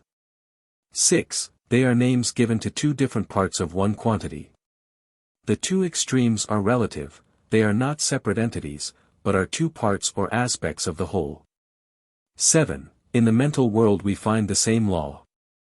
We speak of knowledge and ignorance, but ignorance is only a lack of knowledge and is therefore found to be simply a word to express the absence of knowledge. It has no principle in itself. 8. In the moral world we again find the same law. We speak of good and evil, but good is a reality, something tangible, while evil is found to be simply a negative condition, the absence of good. Evil is sometimes thought to be a very real condition, but it has no principle, no vitality, no life. We know this because it can always be destroyed by good, just as truth destroys error and light destroys darkness, so evil vanishes when good appears. There is therefore but one principle in the moral world. 9. We find exactly the same law obtaining in the spiritual world. We speak of mind and matter as two separate entities, but clearer insight makes it evident that there is but one operative principle, and that is mind.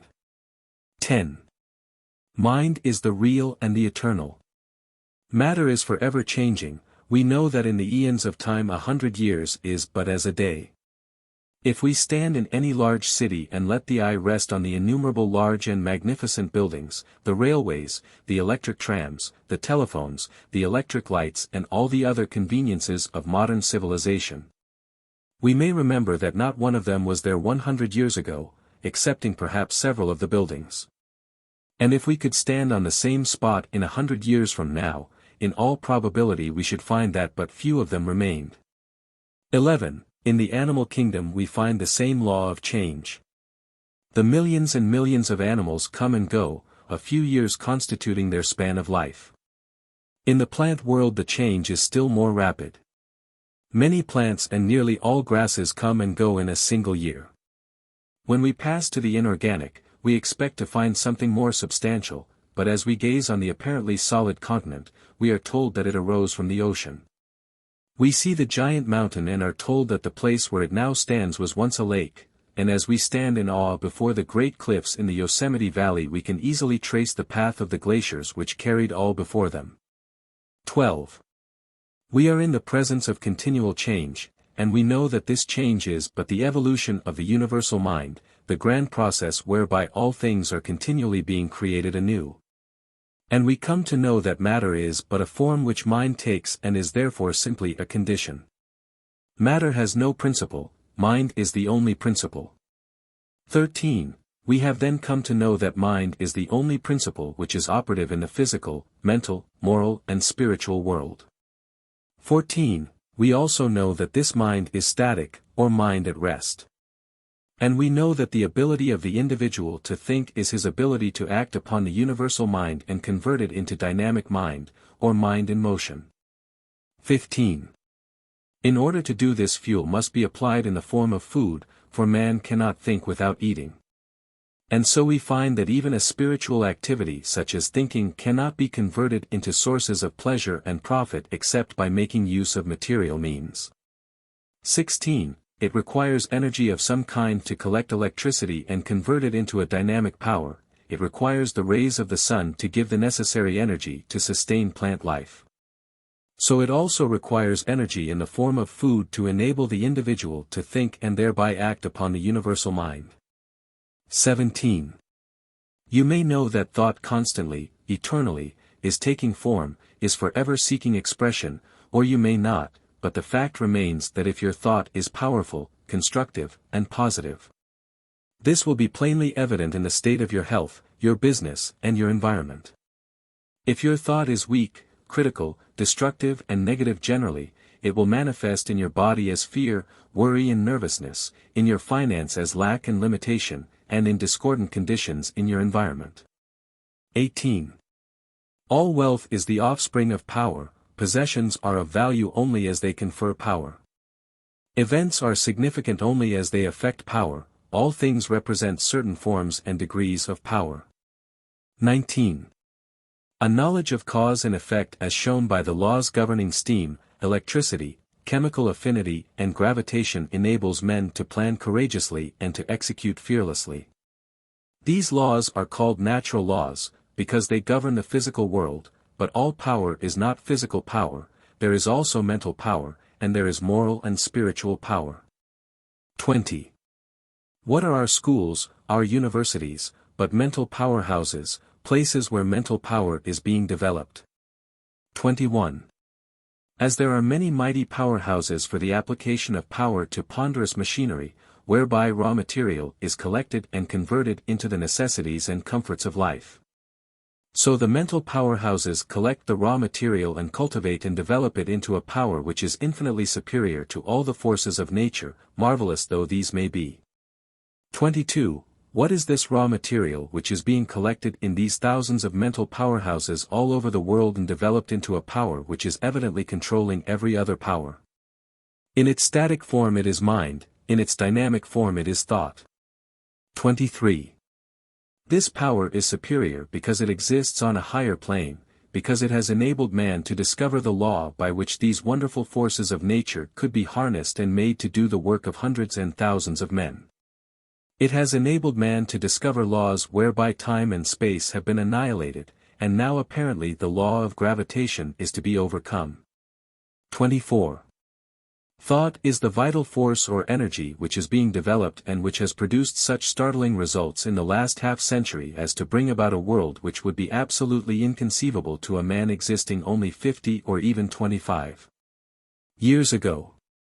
If such results have been secured by organizing these mental powerhouses in 50 years, what may not be expected in another 50 years? 25. The substance from which all things are created is infinite in quantity. We know that light travels at the rate of 186,000 miles per second, and we know that there are stars so remote that it takes light 2,000 years to reach us, and we know that such stars exist in all parts of the heaven. We know, too, that this light comes in waves, so that if the ether on which these waves travel was not continuous the light would fail to reach us.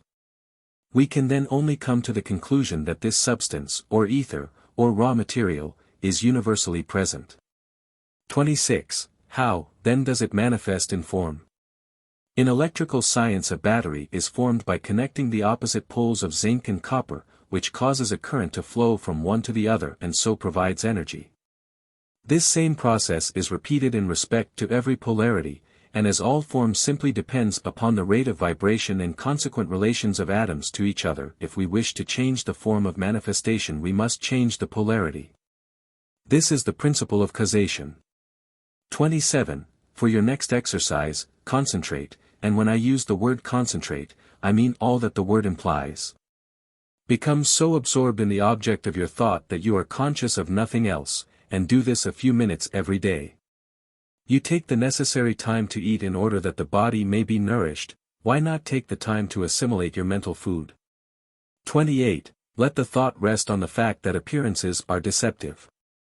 The earth is not flat, neither is it stationary. The sky is not a dome, the sun does not move, the stars are not small specks of light, and matter which was once supposed to be fixed has been found to be in a state of perpetual flux. 29. Try to realize that the day is fast approaching, its dawn is now at hand, when modes of thought and action must be adjusted to rapidly increasing knowledge of the operation of eternal principles. Nothing is comparable to the pleasure of an active and prevailing thought, a thought prevailing over the difficulty and obscurity of the object, and refreshing the soul with new discoveries and images of things. And thereby extending the bounds of apprehension, and as it were enlarging the territory of reason. South. Part 19. 181. How are extremes placed in contrast? They are designated by distinctive names, such as inside and outside, top and bottom, light and dark, good and bad. 182. Are these separate entities? No, they are parts or aspects of one whole. 183. What is the one creative principle in the physical, mental and spiritual world? The universal mind, or the eternal energy from which all things proceed. 184. How are we related to this creative principle? By our ability to think. 185. How does this creative principle become operative? Thought is the seed which results in action, and action results in form. 186. Upon what does form depend? Upon the rate of vibration. 187. How may the rate of vibration be changed? By mental action. 188. Upon what does mental action depend? Upon polarity, action and reaction, between the individual and the universal. 189. Does the creative energy originate in the individual or the universal? In the universal, but the universal can manifest only through the individual. 190. Why is the individual necessary? Because the universal is static, and requires energy to start it in motion. This is furnished by food which is converted into energy, which in turn enables the individual to think. When the individual stops eating, he stops thinking, then he no longer acts upon the universal. There is consequently no longer any action or reaction, the universal is then only pure mind in static form, mind at rest. There is no thought in my mind, but it quickly tends to convert itself into a power and organizes a huge instrumentality of means. Emerson. Part 20. This part tells what the true business of life is and the result. It shows that we can obtain no results as long as we remain oblivious to the only power there is, an understanding of the principles, forces, methods and combinations of mind and its relation to the universal mind. It explains that the universal can act only through the individual, it shows that we are the channel for its activity, that it is within us, that we are it. We can, of course, fail to recognize it and so exclude it from our consciousness, but it will nevertheless be the basic fact of all existence. It tells of inspiration, the art of adjusting the individual mind to that of the universal, the art of becoming a channel for the flow of infinite wisdom. Introduction. Part 20. For many years there has been an endless discussion as to the origin of evil. Theologians have told us that God is love, and that God is omnipresent. If this be true, there is no place where God is not. Where, then, are evil, Satan and hell? Let us see. God is spirit. Spirit is the creative principle of the universe. Man is made in the image and likeness of God. Man is therefore a spiritual being. The only activity which spirit possesses is the power to think. Thinking is therefore a creative process. All form is therefore the result of the thinking process. The destruction of form must also be a result of the thinking process. Fictitious representations of form are the result of the creative power of thought, as in hypnotism. Apparent representations of form are the result of the creative power of thought, as in spiritualism. Invention, organization and constructive work of all kinds are the result of the creative power of thought, as in concentration.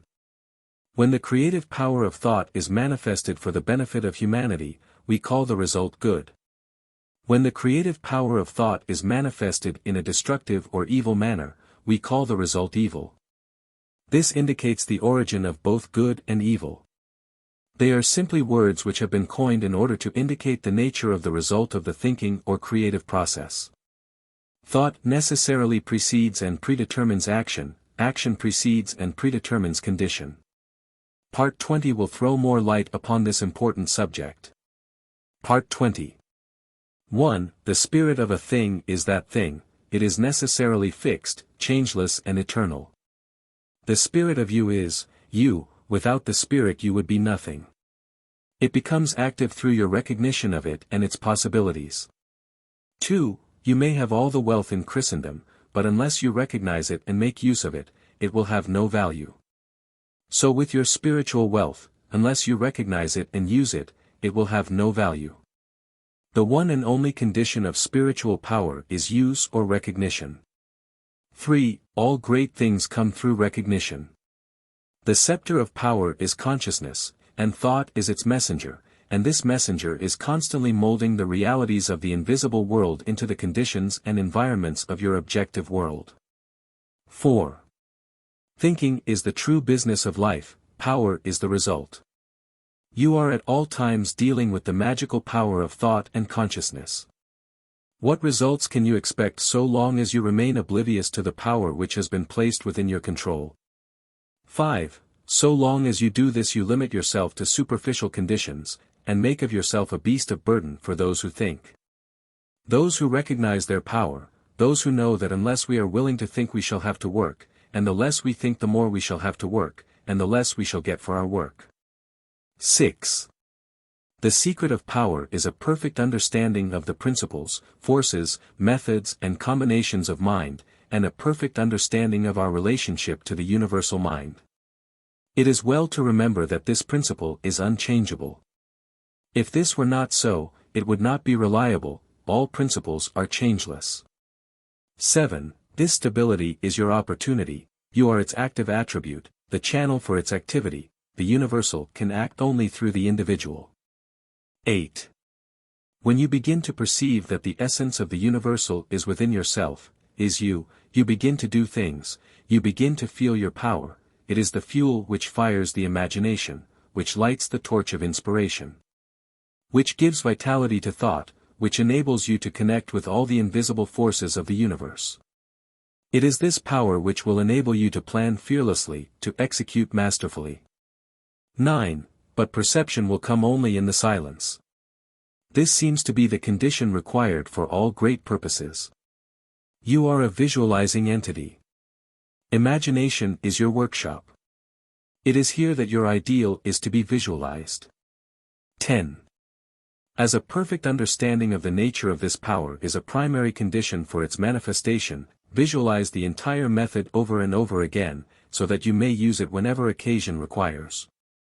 Supreme wisdom is to follow the method whereby we may have the inspiration of the omnipotent universal mind on demand at any time. 11. We can fail to recognize this world within, and so exclude it from our consciousness, but it will still be the basic fact of all existence. And when we learn to recognize it, not only in ourselves, but in all persons, events, things and circumstances, we shall have found the kingdom of heaven, which we are told is within us. 12.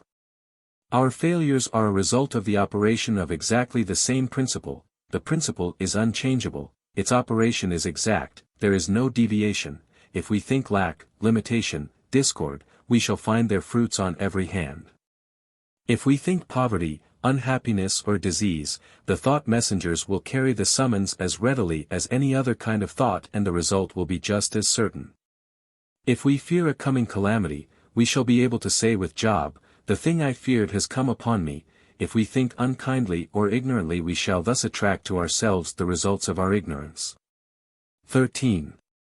This power of thought, if understood and correctly used, is the greatest labor-saving device ever dreamed of, but if not understood or improperly used, the result will in all probability be disastrous, as we have already seen. By the help of this power you can confidently undertake things that are seemingly impossible, because this power is the secret of all inspiration, all genius. 14. To become inspired means to get out of the beaten path, out of the rut, because extraordinary results require extraordinary means. When we come into a recognition of the unity of all things and that the source of all power is within, we tap the source of inspiration. 15. Inspiration is the art of imbibing, the art of self-realization. The art of adjusting the individual mind to that of the universal mind, the art of attaching the proper mechanism to the source of all power, the art of differentiating the formless into form. The art of becoming a channel for the flow of infinite wisdom, the art of visualizing perfection, the art of realizing the omnipresence of omnipotence. 16. An understanding and appreciation of the fact that the infinite power is omnipresent and is therefore in the infinitely small as well as the infinitely large will enable us to absorb its essence. A further understanding of the fact that this power is spirit and therefore indivisible will enable us to appreciate its presence at all points at the same time. 17. An understanding of these facts, first intellectually and then emotionally, will enable us to drink deeply from this ocean of infinite power. An intellectual understanding will be of no assistance, the emotions must be brought into action. Thought without feeling is cold. The required combination is thought and feeling. 18. Inspiration is from within. The silence is necessary, the senses must be stilled, the muscles relaxed, repose cultivated. When you have thus come into possession of a sense of poise and power, you will be ready to receive the information or inspiration or wisdom which may be necessary for the development of your purpose. 19. Do not confuse these methods with those of the clairvoyant, they have nothing in common. Inspiration is the art of receiving and makes for all that is best in life. Your business in life is to understand and command these invisible forces instead of letting them command and rule you. Power implies service, inspiration implies power. To understand and apply the method of inspiration is to become a Superman. 20. We can live more abundantly every time we breathe, if we consciously breathe with that intention. The if is a very important condition in this case, as the intention governs the attention, and without the attention you can secure only the results which everyone else secures. That is, a supply equal to the demand. 21. In order to secure the larger supply your demand must be increased, and as you consciously increase the demand the supply will follow, you will find yourself coming into a larger and larger supply of life, energy and vitality. 22. The reason for this is not difficult to understand, but it is another of the vital mysteries of life which does not seem to be generally appreciated. If you make it your own you will find it one of the great realities of life. 23. We are told that, in him we live and move and have our being, and we are told that, he is a spirit, and again that, he is love, so that every time we breathe this life, love and spirit. This is pranic energy, or pranic ether. We could not exist a moment without it. It is the cosmic energy, it is the life of the solar plexus. 24. Every time we breathe we fill our lungs with air and at the same time vitalize our body with this pranic ether which is life itself, so that we have the opportunity of making a conscious connection with all life, all intelligence, and all substance. 25. A knowledge of your relation and oneness with this principle that governs the universe and the simple method whereby you can consciously identify yourself with it gives you a scientific understanding of a law whereby you may free yourself from disease, from lack or limitation of any kind. In fact, it enables you to breathe the breath of life into your own nostrils. 26. This breath of life is a superconscious reality. It is the essence of the I am. It is pure being or universal substance, and our conscious unity with it enables us to localize it, and thus exercise the powers of this creative energy. 27. Thought is creative vibration, and the quality of the conditions created will depend upon the quality of our thought, because we cannot express powers which we do not possess. We must be before we can do, and we can do only to the extent to which we are, and so what we do will necessarily coincide with what we are, and what we are depends upon what we think. 28. Every time you think you start a train of causation which will create a condition in strict accordance with the quality of the thought which originated it. Thought which is in harmony with the universal mind will result in corresponding conditions.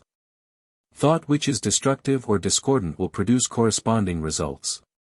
You may use thought constructively or destructively, but the immutable law will not allow you to plant a thought of one kind and reap the fruit of another.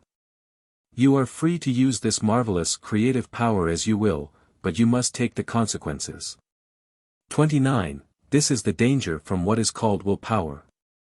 There are those who seem to think that by force of will they can coerce this law, that they can sow seed of one kind and by willpower make it bear fruit of another, but the fundamental principle of creative power is the universal. And therefore the idea of forcing a compliance with our wishes by the power of the individual will is an inverted conception, which may appear to succeed for a while but is eventually doomed to failure. Because it antagonizes the very power which it is seeking to use. 30. It is the individual attempting to coerce the universal, the finite in conflict with the infinite. Our permanent well-being will be best conserved by a conscious cooperation with the continuous forward movement of the great whole. 31. For your next exercise, go into the silence and concentrate on the fact that, in him we live and move and have our being, is literally and scientifically exact. That you are because he is, that if he is omnipresent he must be in you. That if he is all in all you must be in him. That he is spirit and you are made in his image and likeness, and that the only difference between his spirit and your spirit is one of degree, that a part must be the same in kind and quality as the whole. When you can realize this clearly you will have found the secret of the creative power of thought, you will have found the origin of both good and evil, you will have found the secret of the wonderful power of concentration. You will have found the key to the solution of every problem whether physical, financial or environmental. Learning without thought is labor lost, thought without learning is perilous. Thinkers are as scarce as gold. But he whose thoughts embrace all their subject, who pursues it uninterruptedly and fearless of consequences, is a diamond of enormous size. Lavater. Part 20. 191. Upon what condition does power depend? Upon recognition and use. 192. What is recognition? Consciousness. 193. How do we become conscious of power? By thinking. 194. What then is the true business of life? Correct scientific thinking. 195. What is correct scientific thinking? The ability to adjust our thought processes to the will of the universal. In other words, to cooperate with natural laws. 196. How is this accomplished? By securing a perfect understanding of the principles, forces, methods and combinations of mind. 197. What is this universal mind? The basic fact of all existence. 198. What is the cause of all lack, limitation, disease and discord?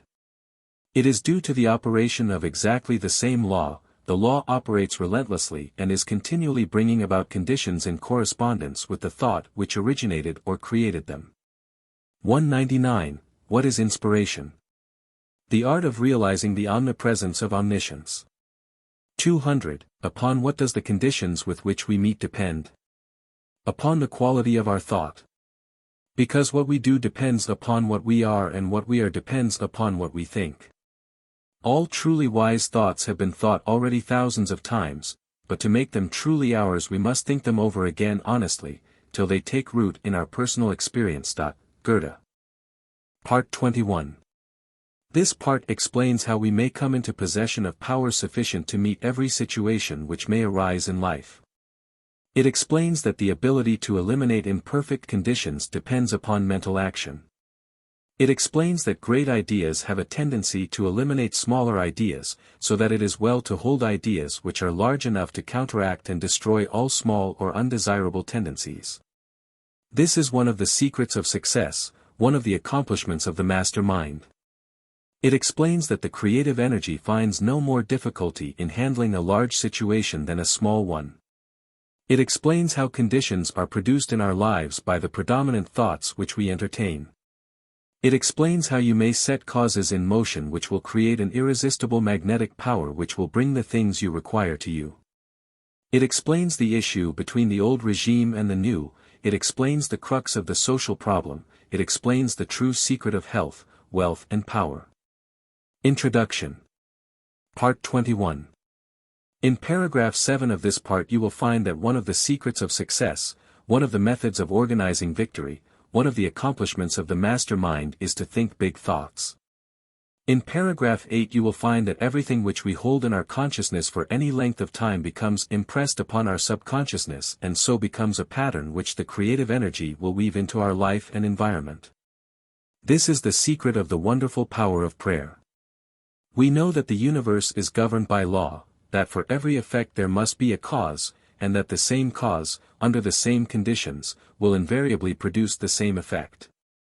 Consequently, if prayer has ever been answered, it will always be answered, if the proper conditions are complied with. This must necessarily be true, otherwise the universe would be a chaos instead of a cosmos. The answer to prayer is therefore subject to law, and this law is definite, exact and scientific, just as are the laws governing gravitation and electricity. An understanding of this law takes the foundation of Christianity out of the realm of superstition and credulity and places it upon the firm rock of scientific understanding. But, unfortunately, there are comparatively few persons who know how to pray. They understand that there are laws governing electricity, mathematics and chemistry, but, for some inexplicable reason, it never seems to occur to them that there are also spiritual laws, and that these laws are also definite, scientific, exact, and operate with immutable precision. Part 21. 1. The real secret of power is consciousness of power. The universal mind is unconditional. Therefore, the more conscious we become of our unity with this mind, the less conscious we shall become of conditions and limitations, and as we become emancipated or freed from conditions we come into a realization of the unconditional. We have become free. 2.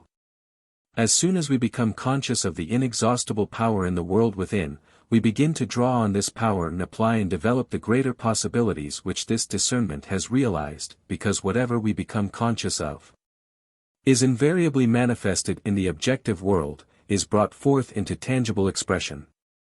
3. This is because the infinite mind, which is the source from which all things proceed, is one and indivisible, and each individual is a channel whereby this eternal energy is being manifested. Our ability to think is our ability to act upon this universal substance, and what we think is what is created or produced in the objective world. 4. The result of this discovery is nothing less than marvelous, and means that mind is extraordinary in quality, limitless in quantity and contains possibilities without number. To become conscious of this power is to become a live wire. It has the same effect as placing an ordinary wire in contact with a wire that is charged. The universal is the live wire. It carries power sufficient to meet every situation which may arise in the life of every individual. When the individual mind touches the universal mind it receives all the power it requires. This is the world within. All science recognizes the reality of this world, and all power is contingent upon our recognition of this world. 5. The ability to eliminate imperfect conditions depends upon mental action, and mental action depends upon consciousness of power. Therefore, the more conscious we become of our unity with the source of all power, the greater will be our power to control and master every condition. 6. Large ideas have a tendency to eliminate all smaller ideas so that it is well to hold ideas large enough to counteract and destroy all small or undesirable tendencies. This will remove innumerable petty and annoying obstacles from your path. You also become conscious of a larger world of thought, thereby increasing your mental capacity as well as placing yourself in position to accomplish something of value. 7. This is one of the secrets of success, one of the methods of organizing victory, one of the accomplishments of the mastermind. He thinks big thoughts. The creative energies of mind find no more difficulty in handling large situations than small ones.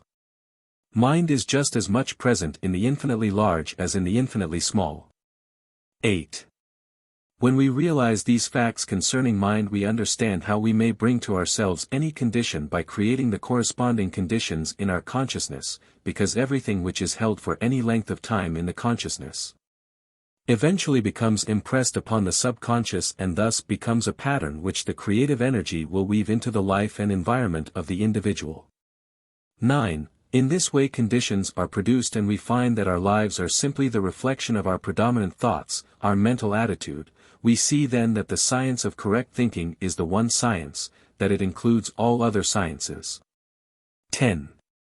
From this science we learn that every thought creates an impression in the brain, that these impressions create mental tendencies, and these tendencies create character, ability, and purpose, and that the combined action of character, ability and purpose determines the experiences with which we shall meet in life. 11. These experiences come to us through the law of attraction. Through the action of this law we meet in the world without the experiences which correspond to our world within. 12.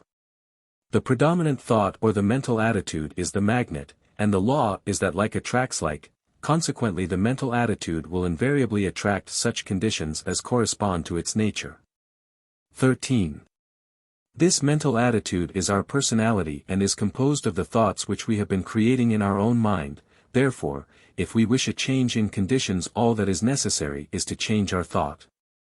This will in turn change our mental attitude, which will in turn change our personality, which will in turn change the persons, things, and conditions, or the experiences with which we meet in life. 14. It is, however, no easy matter to change the mental attitude, but by persistent effort it may be accomplished. The mental attitude is patterned after the mental pictures which have been photographed on the brain. If you do not like the pictures, destroy the negatives and create new pictures. This is the art of visualization. 15. As soon as you have done this you will begin to attract new things, and the new things will correspond to the new pictures. To do this, impress on the mind a perfect picture of the desire which you wish to have objectified and continue to hold the picture in mind until results are obtained. 16. If the desire is one which requires determination, ability, talent, courage, power or any other spiritual power, these are necessary essentials for your picture. Build them in. They are the vital part of the picture. They are the feeling which combines with thought and creates the irresistible magnetic power which draws the things you require to you. They give your picture life, and life means growth, and as soon as it begins to grow, the result is practically assured. 17. Do not hesitate to aspire to the highest possible attainments in anything you may undertake, for the mind forces are ever ready to lend themselves to a purposeful will in the effort to crystallize its highest aspirations into acts, accomplishments and events. 18. An illustration of how these mind forces operate is suggested by the method in which all our habits are formed. We do a thing, then do it again, and again, and again, until it becomes easy and perhaps almost automatic. And the same rule applies in breaking any and all bad habits. We stop doing a thing, and then avoid it again, and again until we are entirely free from it. And if we do fail now and then, we should by no means lose hope, for the law is absolute and invincible and gives us credit for every effort and every success, even though our efforts and successes are perhaps intermittent. 19. There is no limit to what this law can do for you. Dare to believe in your own ideal. Remember that nature is plastic to the ideal. Think of the ideal as an already accomplished fact.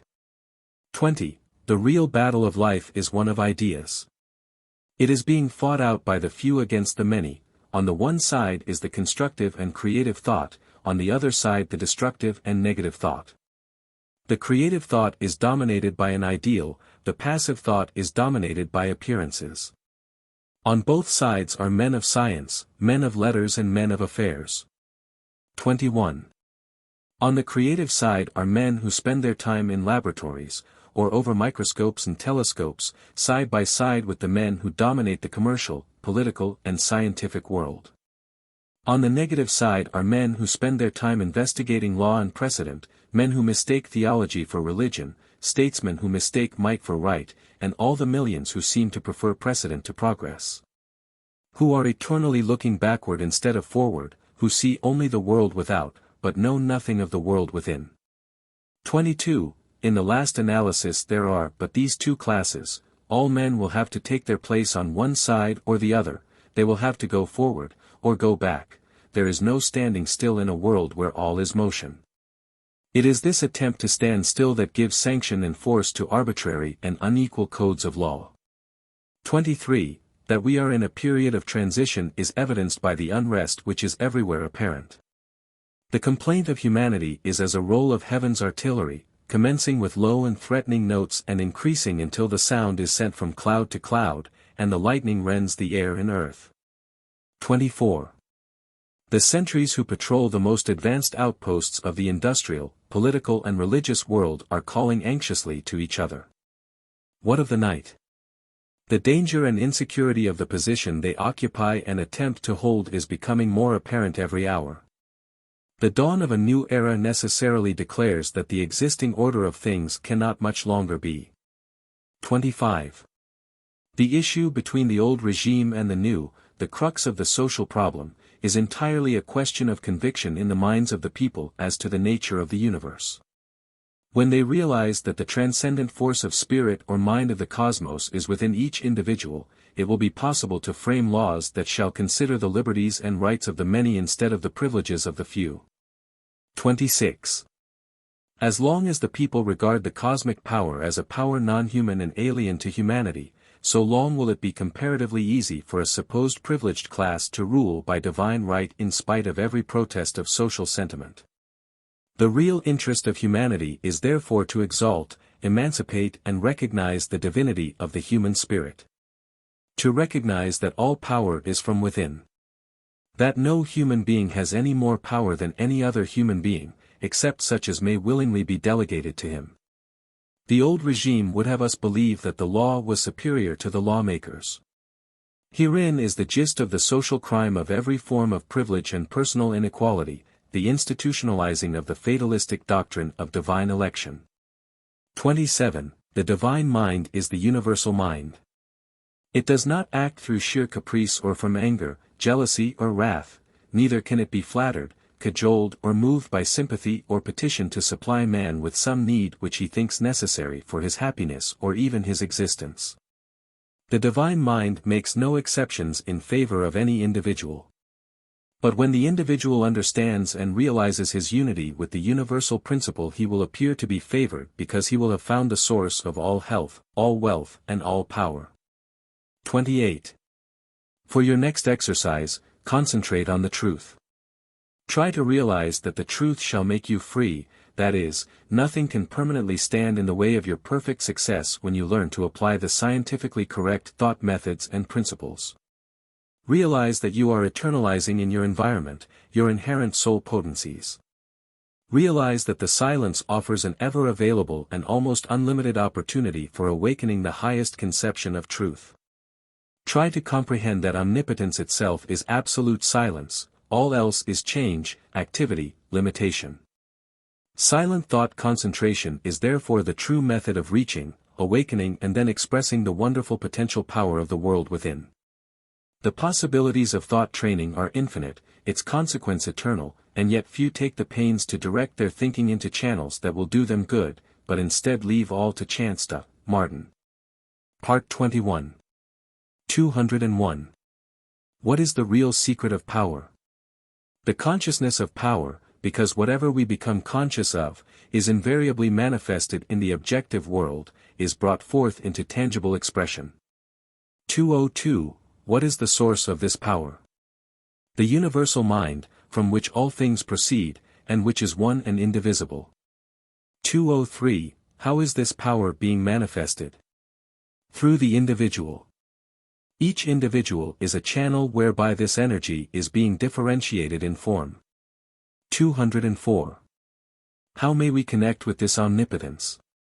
Our ability to think is our ability to act on this universal energy, and what we think is what is produced or created in the objective world.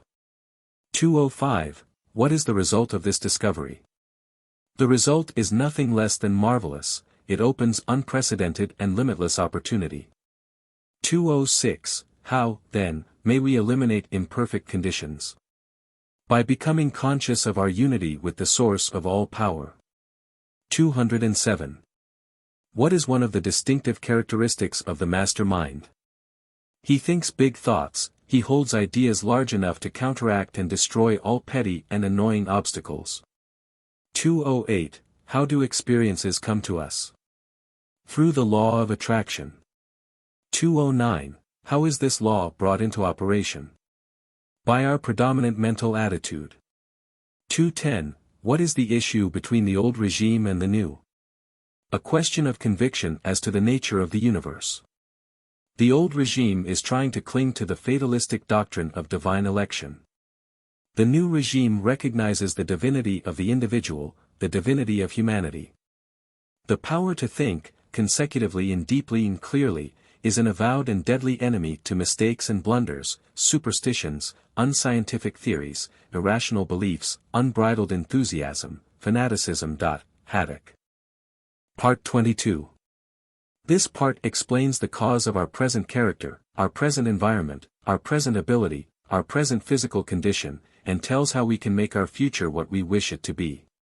It explains how the vast panorama of nature is being constantly changed by simply changing the rate of vibration.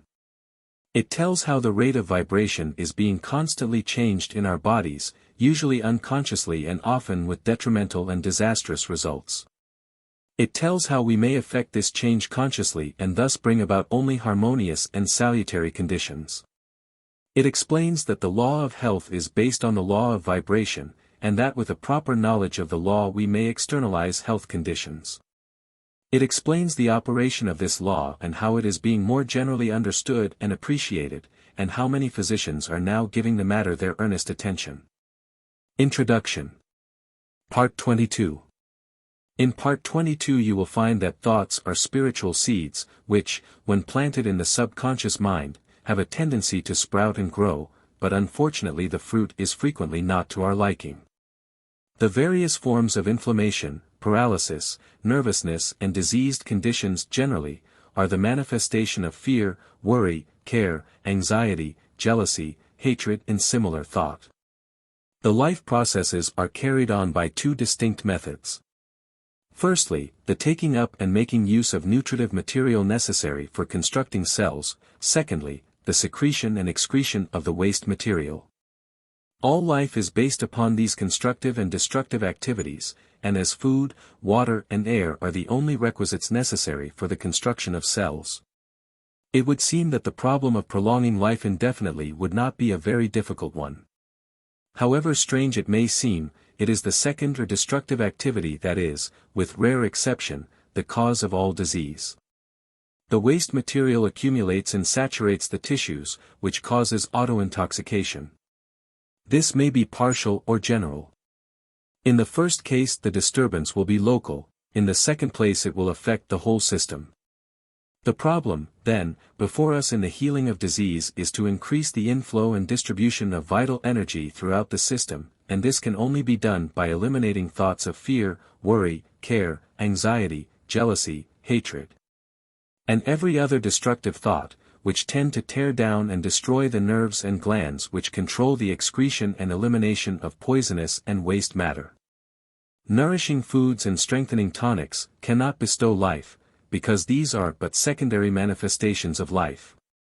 The primary manifestation of life and how you may get in touch with it is explained in Part 22. Part 22. 1. Knowledge is of priceless value, because by applying knowledge we can make our future what we wish it to be. When we realize that our present character, our present environment, our present ability, our present physical condition are all the result of past methods of thinking, we shall begin to have some conception of the value of knowledge. 2. If the state of our health is not all that could be desired, let us examine our method of thinking. Let us remember that every thought produces an impression on the mind. Every impression is a seed which will sink into the subconscious and form a tendency. The tendency will be to attract other similar thoughts, and before we know it we shall have a crop which must be harvested. 3. If these thoughts contain disease germs, the harvest will be sickness, decay, weakness and failure. The question is, what are we thinking, what are we creating, what is the harvest to be? 4. If there is any physical condition which it is necessary to change, the law governing visualization will be found effective. Make a mental image of physical perfection, hold it in the mind until it is absorbed by the consciousness. Many have eliminated chronic ailments in a few weeks by this method, and thousands have overcome and destroyed all manner of ordinary physical disturbances by this method in a few days, sometimes in a few minutes. 5. It is through the law of vibration that the mind exercises this control over the body. We know that every mental action is a vibration, and we know that all form is simply a mode of motion, a rate of vibration. Therefore, any given vibration immediately modifies every atom in the body, every life cell is affected and an entire chemical change is made in every group of life cells. 6. Everything in the universe is what it is by virtue of its rate of vibration. Change the rate of vibration and you change the nature, quality and form. The vast panorama of nature, both visible and invisible, is being constantly changed by simply changing the rate of vibration, and as thought is a vibration we can also exercise this power. We can change the vibration and thus produce any condition which we desire to manifest in our bodies. 7. We are all using this power every minute. The trouble is most of us are using it unconsciously and thus producing undesirable results. The problem is to use it intelligently and produce only desirable results. This should not be difficult, because we all have had sufficient experience to know what produces pleasant vibration in the body, and we also know the causes which produce the unpleasant and disagreeable sensations. 8. All that is necessary is to consult our own experience. When our thought has been uplifted, progressive, constructive, courageous, noble, kind or in any other way desirable, we have set in motion vibrations which brought about certain results. When our thought has been filled with envy, hatred, jealousy, criticism or any of the other 1001 forms of discord, certain vibrations were set in motion which brought about certain other results of a different nature. And each of these rates of vibration, if kept up, crystallized in form. In the first case the result was mental, moral and physical health, and in the second case discord, inharmony and disease. 9. We can understand, then, something of the power which the mind possesses over the body. 10. The objective mind has certain effects on the body which are readily recognized. Someone says something to you which strikes you as ludicrous and you laugh, possibly until your whole body shakes, which shows that thought has control over the muscles of your body. Or someone says something which excites your sympathy and your eyes fill with tears, which shows that thought controls the glands of the body. Or someone says something which makes you angry and the blood mounts to your cheek, which shows that thought controls the circulation of your blood. But as these experiences are all the results of the action of your objective mind over the body, the results are of a temporary nature, they soon pass away and leave the situation as it was before. 11. Let us see how the action of the subconscious mind over the body differs. You receive a wound, thousands of cells begin the work of healing at once, in a few days or a few weeks the work is complete. You may even break a bone. No surgeon on earth can weld the parts together. He may set the bone for you, and the subjective mind will immediately begin the process of welding the parts together, and in a short time the bone is as solid as it ever was. You may swallow poison. The subjective mind will immediately discover the danger and make violent efforts to eliminate it. You may become infected with a dangerous germ. The subjective will at once commence to build a wall around the infected area and destroy the infection by absorbing it in the white blood corpuscles which it supplies for the purpose. 12. These processes of the subconscious mind usually proceed without our personal knowledge or direction, and so long as we do not interfere the result is perfect, but, as these millions of repair cells are all intelligent and respond to our thought, they are often paralyzed and rendered impotent by our thoughts of fear, doubt and anxiety. They are like an army of workmen, ready to start an important piece of work, but every time they get fairly started on the undertaking a strike is called or plans changed, until they finally get discouraged and give up. 13. The way to health is founded on the law of vibration, which is the basis of all science, and this law is brought into operation by the mind, the world within. It is a matter of individual effort and practice. Our world of power is within. If we are wise, we shall not waste time and effort in trying to deal with effects as we find them in the world without, which is only an external, a reflection. 14. We shall always find the cause in the world within. By changing the cause, we change the effect. 15. Every cell in your body is intelligent and will respond to your direction. The cells are all creators and will create the exact pattern which you give them. 16. Therefore, when perfect images are placed before the subjective, the creative energies will build a perfect body. 17. Brain cells are constructed in the same way. The quality of the brain is governed by the state of mind, or mental attitude, so that if undesirable mental attitudes are conveyed to the subjective, they will in turn be transferred to the body. We can therefore readily see that if we wish the body to manifest health, strength, and vitality, this must be the predominant thought. 18. We know then that every element of the human body is the result of a rate of vibration. 19. We know that mental action is a rate of vibration. 20. We know that a higher rate of vibration governs, modifies, controls, changes or destroys a lower rate of vibration. 21. We know that the rate of vibration is governed by the character of brain cells, and finally. 22. We know how to create these brain cells, therefore. 23. We know how to make any physical change in the body we desire, and having secured a working knowledge of the power of mind to this extent, we have come to know that there is practically no limitation which can be placed upon our ability to place ourselves in harmony with natural law, which is omnipotent. 24. This influence or control over the body by the mind is coming to be more and more generally understood, and many physicians are now giving the matter their earnest attention. Dr. Albert T. Schofield, who has written several important books on the subject, says, the subject of mental therapeutics is still ignored in medical works generally. In our physiologies no reference is made to the central controlling power that rules the body for its good, and the power of the mind over the body is seldom spoken of. 25. No doubt many physicians treat nervous diseases of functional origin wisely and well, but what we contend is that the knowledge they display was taught at no school, was learned from no book, but is intuitive and empirical. 26. This is not as it should be. The power of mental therapeutics should see the subject of careful, special and scientific teaching in every medical school. We might pursue the subject of maltreatment, or want of treatment, further in detail and describe the disastrous results of neglected cases, but the task is an invidious one. 27. There can be no doubt that few patients are aware how much they can do for themselves. What the patient can do for himself, the forces he can set in motion, are as yet unknown. We are inclined to believe that they are far greater than most imagine, and will undoubtedly be used more and more. Mental therapeutics may be directed by the patient himself to calming the mind in excitement, by arousing feelings of joy, hope, faith and love, by suggesting motives for exertion, by regular mental work, by diverting the thoughts from the malady.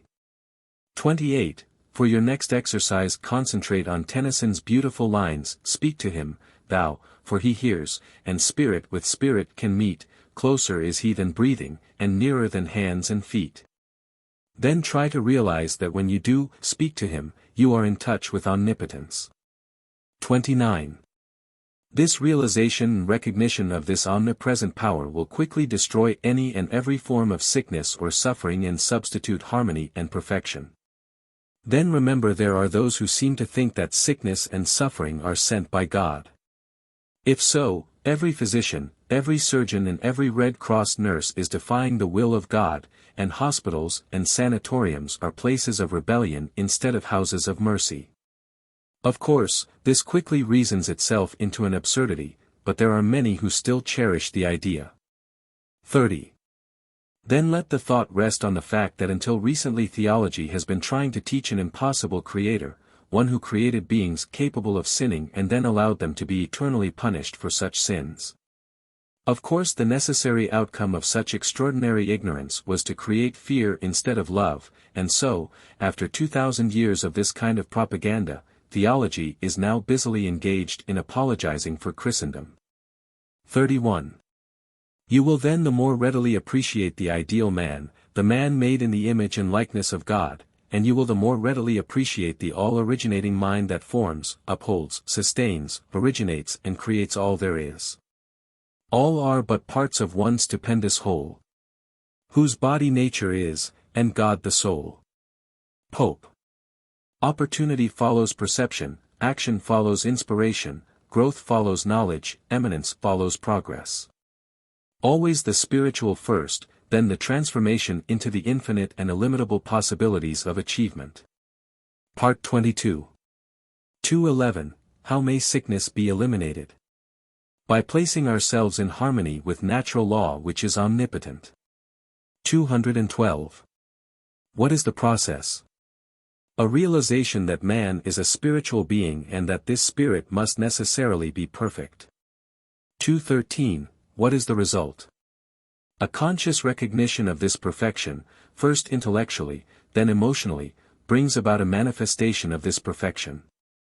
214. Why is this so? Because thought is spiritual and therefore creative and correlates with its object and brings it into manifestation. 215. What natural law is brought into operation? The law of vibration. 216. Why does this govern? Because a higher rate of vibration governs, modifies, controls, changes or destroys a lower rate of vibration. 217. Is this system of mental therapeutics generally recognized? Yes, there are several million people in the world who make use of it in one form or another. 218. What is the result of this system of thought?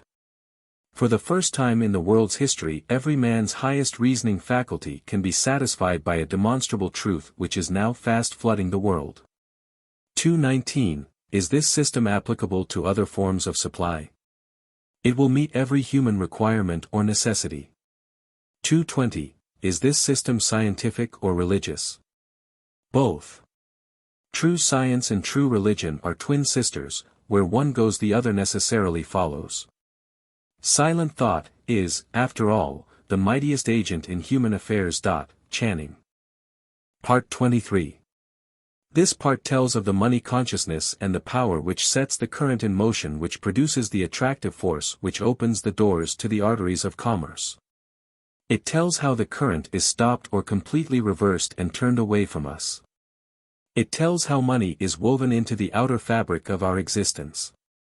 Why it engages the best thought of the best minds. How we make money. How to recognize opportunity. How to make a money magnet of yourself. How to get the necessary insight to perceive and utilize opportunities. How to recognize values. It tells how to convert an idea into an income, how to make a direct connection with the universal mind, how to secure practical results. In fact, it's tell what the only really practical thing is. Introduction. Part 23. In this part you will find that money weaves itself into the entire fabric of our very existence, that the law of success is service. That we get what we give, and for this reason we should consider it a great privilege to be able to give. We have found that thought is the creative activity behind every constructive enterprise. We can therefore give nothing of more practical value than our thought. Creative thought requires attention, and the power of attention is, as we have found, the weapon of the Superman. Attention develops concentration, and concentration develops spiritual power, and spiritual power is the mightiest force in existence. This is the science which embraces all sciences. It is the art which, above all arts, is relevant to human life. In the mastery of this science and this art there is opportunity for unending progression. Perfection in this is not acquired in 6 days, or in 6 weeks, or in 6 months. It is the labor of a life. Not to go forward is to go backward. It is inevitable that the entertainment of positive, constructive and unselfish thoughts should have a far-reaching effect for good. Compensation is the keynote of the universe. Nature is constantly seeking to strike an equilibrium. Where something is sent out, something must be received, lest there should be a vacuum formed. By observance of this rule you cannot fail to profit in such measure as amply to justify your effort along this line. Part 23. 1. The money consciousness is an attitude of mind, it is the open door to the arteries of commerce. It is the receptive attitude. Desire is the attractive force which sets the current in motion, and fear is the great obstacle by which the current is stopped or completely reversed, turned away from us. 2. Fear is just the opposite from money consciousness. It is poverty consciousness, and as the law is unchangeable we get exactly what we give, if we fear we get what we feared. Money weaves itself into the entire fabric of our very existence, it engages the best thought of the best minds. 3. We make money by making friends, and we enlarge our circle of friends by making money for them, by helping them, by being of service to them. The first law of success then is service, and this in turn is built on integrity and justice. The man who at least is not fair in his intention is simply ignorant, he has missed the fundamental law of all exchange, he is impossible, he will lose surely and certainly, he may not know it. He may think he is winning, but he is doomed to certain defeat. He cannot cheat the infinite. The law of compensation will demand of him an eye for an eye and a tooth for a tooth. 4. The forces of life are volatile. They are composed of our thoughts and ideals, and these in turn are molded into form. Our problem is to keep an open mind, to constantly reach out for the new, to recognize opportunity, to be interested in the race rather than the goal, for the pleasure is in the pursuit rather than the possession. 5. You can make a money magnet of yourself, but to do so you must first consider how you can make money for other people. If you have the necessary insight to perceive and utilize opportunities and propitious conditions and recognize values, you can put yourself in position to take advantage of them. But your greatest success will come as you are enabled to assist others. What benefits one must benefit all. 6. A generous thought is filled with strength and vitality, a selfish thought contains the germs of dissolution, it will disintegrate and pass away. Great financiers like Morgan, Rothschild and others are simply channels for the distribution of wealth, enormous amounts come and go, but it would be as dangerous to stop the outgo as the income, both ends must remain open. And so our greatest success will come as we recognize that it is just as essential to give as to get. 7. If we recognize the omnipotent power it is the source of all supply, we will adjust our consciousness to this supply in such a way that it will constantly attract all that is necessary to itself, and we shall find that the more we give the more we get. Giving in this sense implies service. The banker gives his money, the merchant his goods, the author gives his thought, the workman gives his skill. All have something to give, but the more they can give, the more they get, and the more they get the more they are enabled to give. 8. The financier gets much because he gives much, he thinks. He is seldom a man that lets anyone else do his thinking for him, he wants to know how results are to be secured, you must show him. When you can do this he will furnish the means by which hundreds and thousands may profit, and in proportion as they are successful will he be successful. Morgan, Rockefeller, Carnegie, Rothschild and others did not get rich because they lost money for other people. On the contrary, it is because they made money for other people that they became the wealthiest men in the wealthiest countries on the globe. 9. The average person is entirely innocent of any deep thinking. He accepts the ideas of others, and repeats them, in very much the same way as a parrot. This is readily seen when we understand the method which is used to form public opinion. And this docile attitude on the part of a large majority who seem perfectly willing to let a few persons do all their thinking for them is what enables a few men in a great many countries to usurp all the avenues of power and hold the millions in subjection. Creative thinking requires attention. 10. The power of attention is called concentration, this power is directed by the will, for this reason we must refuse to concentrate or think of anything except the things we desire. Many are constantly concentrating upon sorrow, loss and discord of every kind. As thought is creative it necessarily follows that this concentration inevitably leads to more loss, more sorrow and more discord. How could it be otherwise? On the other hand, when we meet with success, gain, or any other desirable condition, we naturally concentrate upon the effects of these things and thereby create more, and so it follows that much leads to more. 11. How an understanding of this principle can be utilized in the business world is well told by Mr. Atkinson in Advanced Thought. He says, 12. Spirit, whatever else it may or may not be, must be considered as the essence of consciousness, the substance of mind, the reality underlying thought. And as all ideas are phases of the activity of consciousness, mind or thought, it follows that in spirit, and in it alone, is to be found the ultimate fact, the real thing, or idea. 13.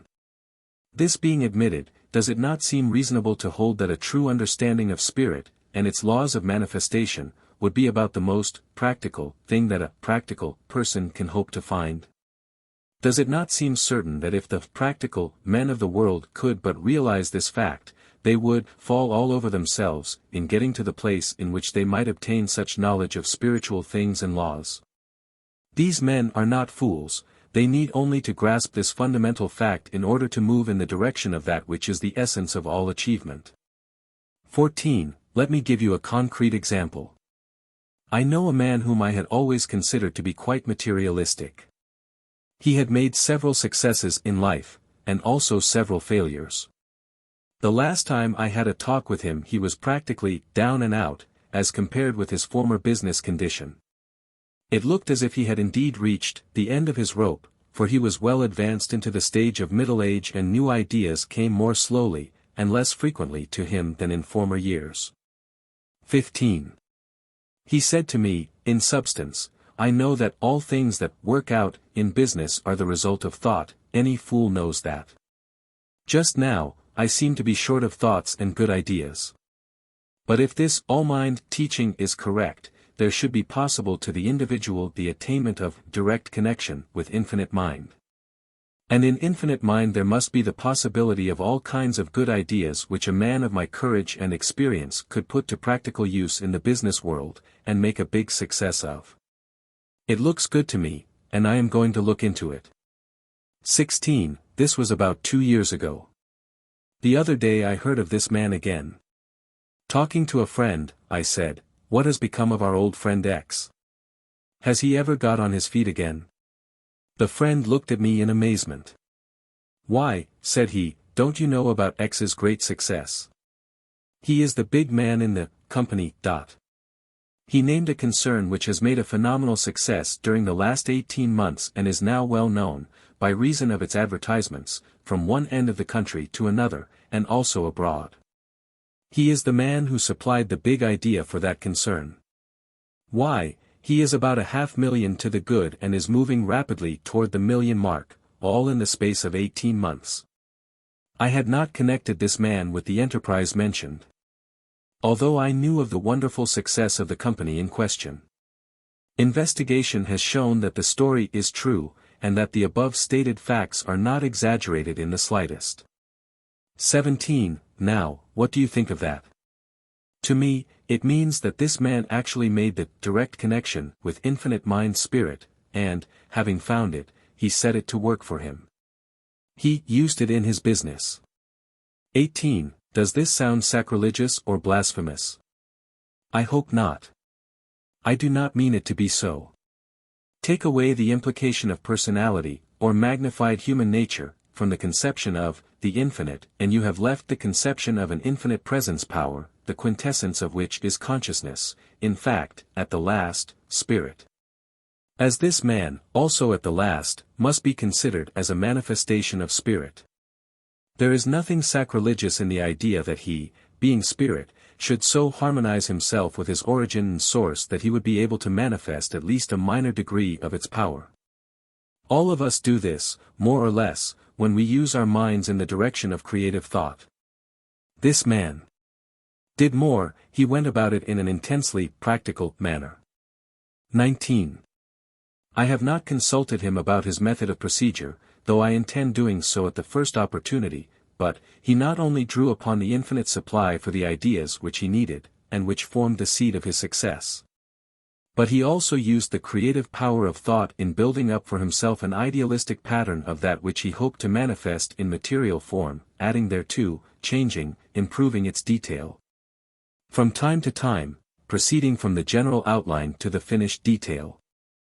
I judge this to be the facts of the case, not alone from my recollection of the conversation 2 years ago, but also because I have found the same thing to be true in the cases of other prominent men who have made similar manifestation of creative thought.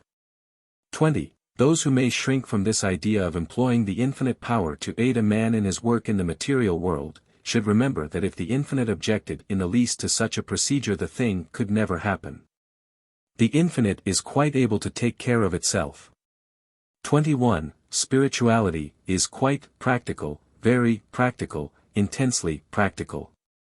It teaches that spirit is the real thing, the whole thing, and that matter is but plastic stuff, which spirit is able to create, mold, manipulate, and fashion to its will.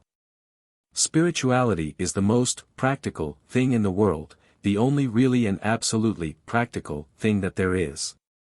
22.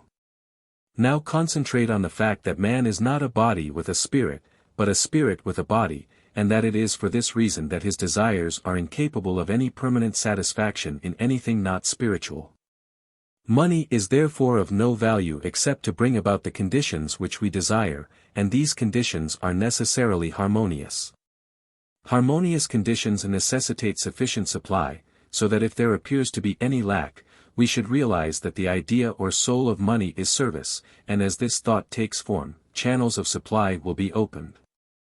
And you will have the satisfaction of knowing that spiritual methods are entirely practical. Part 23. 221. What is the first law of success? Service. 222. How may we be of the most service? By having an open mind. By being interested in the race rather than the goal, in the pursuit rather than possession. 223. What is the result of a selfish thought? It contains the germs of dissolution. 224. How will our greatest success he achieved? By a recognition of the fact that it is just as essential to give as to receive. 225. Why do great organizers meet with great success? Because they do their own thinking. 226. Why do the great majority in every country remain the docile and apparently willing tools of the few? Because they let the few do all their thinking for them. 227. What is the effect of concentrating upon sorrow and loss? More sorrow and more loss. 228. What is the effect of concentrating upon gain? More gain. 229. Is this principle used in the business world? It is the only principle which is ever used, or ever could be used. There is no other principle. The fact that it may be used unconsciously does not alter or change the situation. 230. What is the practical result of this principle? Success which is an effect, not a cause. If we wish to secure any effect, we must ascertain the cause, or idea or thought by which the effect is created. We have discovered that premeditated, orderly thinking for a purpose matures that purpose into fixed form, so that we may be absolutely sure of the result of our dynamic experiment. Francis Larimer Warner. Part 24. This part explains the entire theory and practice of every system of metaphysics. It tells how to express harmony, how to express health, how to express abundance. It explains the nature of all conditions, and how they may be changed or removed. It explains how every difficulty, no matter what it is or where it is, can be removed or dissolved, and it explains the only way in which this is ever done or can be done. It also tells of a master key by which those who are wise enough to understand, broad enough to weigh the evidence, firm enough to follow their own judgment, and strong enough to make the sacrifice exacted, may enter and partake. Introduction. Part 24. This is the final part. If you have practiced each of the exercises a few minutes every day, as suggested, you will have found that you can get out of life exactly what you wish by first putting into life that which you wish. And you will probably agree with the adept who said, the master key thought is almost overwhelming.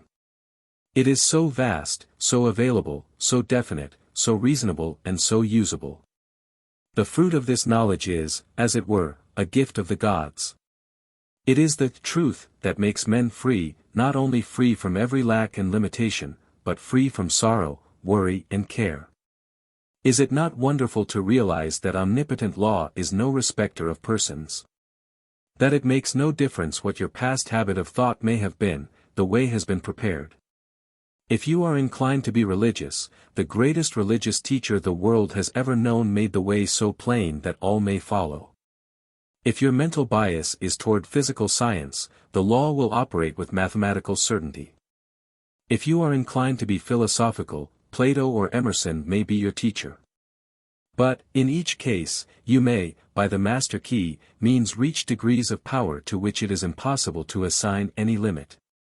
An understanding of the master key, I believe, is the secret for which the ancient alchemists vainly sought, because it explains how gold in the mind may be transmuted into gold in the heart and in the hand. Part 24. 1. When the scientists first put the sun in the center of the solar system and sent the earth spinning around it, there was immense surprise and consternation. The whole idea was self-evidently false. Nothing was more certain than the movement of the sun across the sky, and anyone could see it descend behind the western hills and sink into the sea. Scholars raged and scientists rejected the idea as absurd, yet the evidence has finally carried conviction in the minds of all. 2. We speak of a bell as a sounding body, yet we knew that all the bell can do is to produce vibrations in the air. When these vibrations come at the rate of 16 a second, they cause a sound to be heard in the mind. It is possible for the mind to hear vibrations at the rate of 38,000 a second. When the number increases beyond this, all is silence again. So that we know that the sound is not in the bell, it is in our own mind. 3. We speak and even think of the sun as giving light. Yet we know it is simply giving forth energy which produces vibrations in the ether at the rate of 400 trillion a second, causing what are termed light waves. So that we know that what we call light is simply a form of energy, and that the only light there is the sensation caused in the mind by the motion of the waves. When the number increases, the light changes in color, each change in color being caused by shorter and more rapid vibrations. So that although we speak of the rose as being red, the grass as being green, or the sky as being blue, we know that the colors exist only in our minds, and are the sensations experienced by us as the result of the vibrations of light waves. When the vibrations are reduced below 400 trillion a second, they no longer affect us as light, but we experience the sensation of heat. It is evident, therefore, that we cannot depend upon the evidence of the senses for our information concerning the realities of things. If we did, we should believe that the sun moved, that the world was flat instead of round, that the stars were bits of light instead of vast suns. 4. The whole range then of the theory and practice of any system of metaphysics consists in knowing the truth concerning yourself and the world in which you live, in knowing that in order to express harmony, you must think harmony. In order to express health you must think health, and in order to express abundance you must think abundance. To do this you must reverse the evidence of the senses. 5. When you come to know that every form of disease, sickness, lack and limitation are simply the result of wrong thinking, you will have come to know the truth which shall make you free. You will see how mountains may be removed. If these mountains consist only of doubt, fear, distrust or other forms of discouragement, they are none the less real, and they need not only to be removed but to be cast into the sea. 6. Your real work consists in convincing yourself of the truth of these statements. When you have succeeded in doing this you will have no difficulty in thinking the truth, and as has been shown, the truth contains a vital principle and will manifest itself. 7. Those who heal diseases by mental methods have come to know this truth. They demonstrate it in their lives and the lives of others daily. They know that life, health and abundance are omnipresent, filling all space, and they know that those who allow disease or lack of any kind to manifest, have as yet not come into an understanding of this great law. 8. As all conditions are thought creations and therefore entirely mental, disease and lack are simply mental conditions in which the person fails to perceive the truth. As soon as the error is removed, the condition is removed. 9. The method for removing this error is to go into the silence and know the truth. As all mind is one mind, you can do this for yourself or anyone else. If you have learned to form mental images of the conditions desired, this will be the easiest and quickest way to secure results. If not, results can be accomplished by argument, by the process of convincing yourself absolutely of the truth of your statement. 10. Remember, and this is one of the most difficult as well as most wonderful statements to grasp. Remember that no matter what the difficulty is, no matter where it is, no matter who is affected, you have no patient but yourself. You have nothing to do but to convince yourself of the truth which you desire to see manifested. 11. This is an exact scientific statement in accordance with every system of metaphysics in existence, and no permanent results are ever secured in any other way.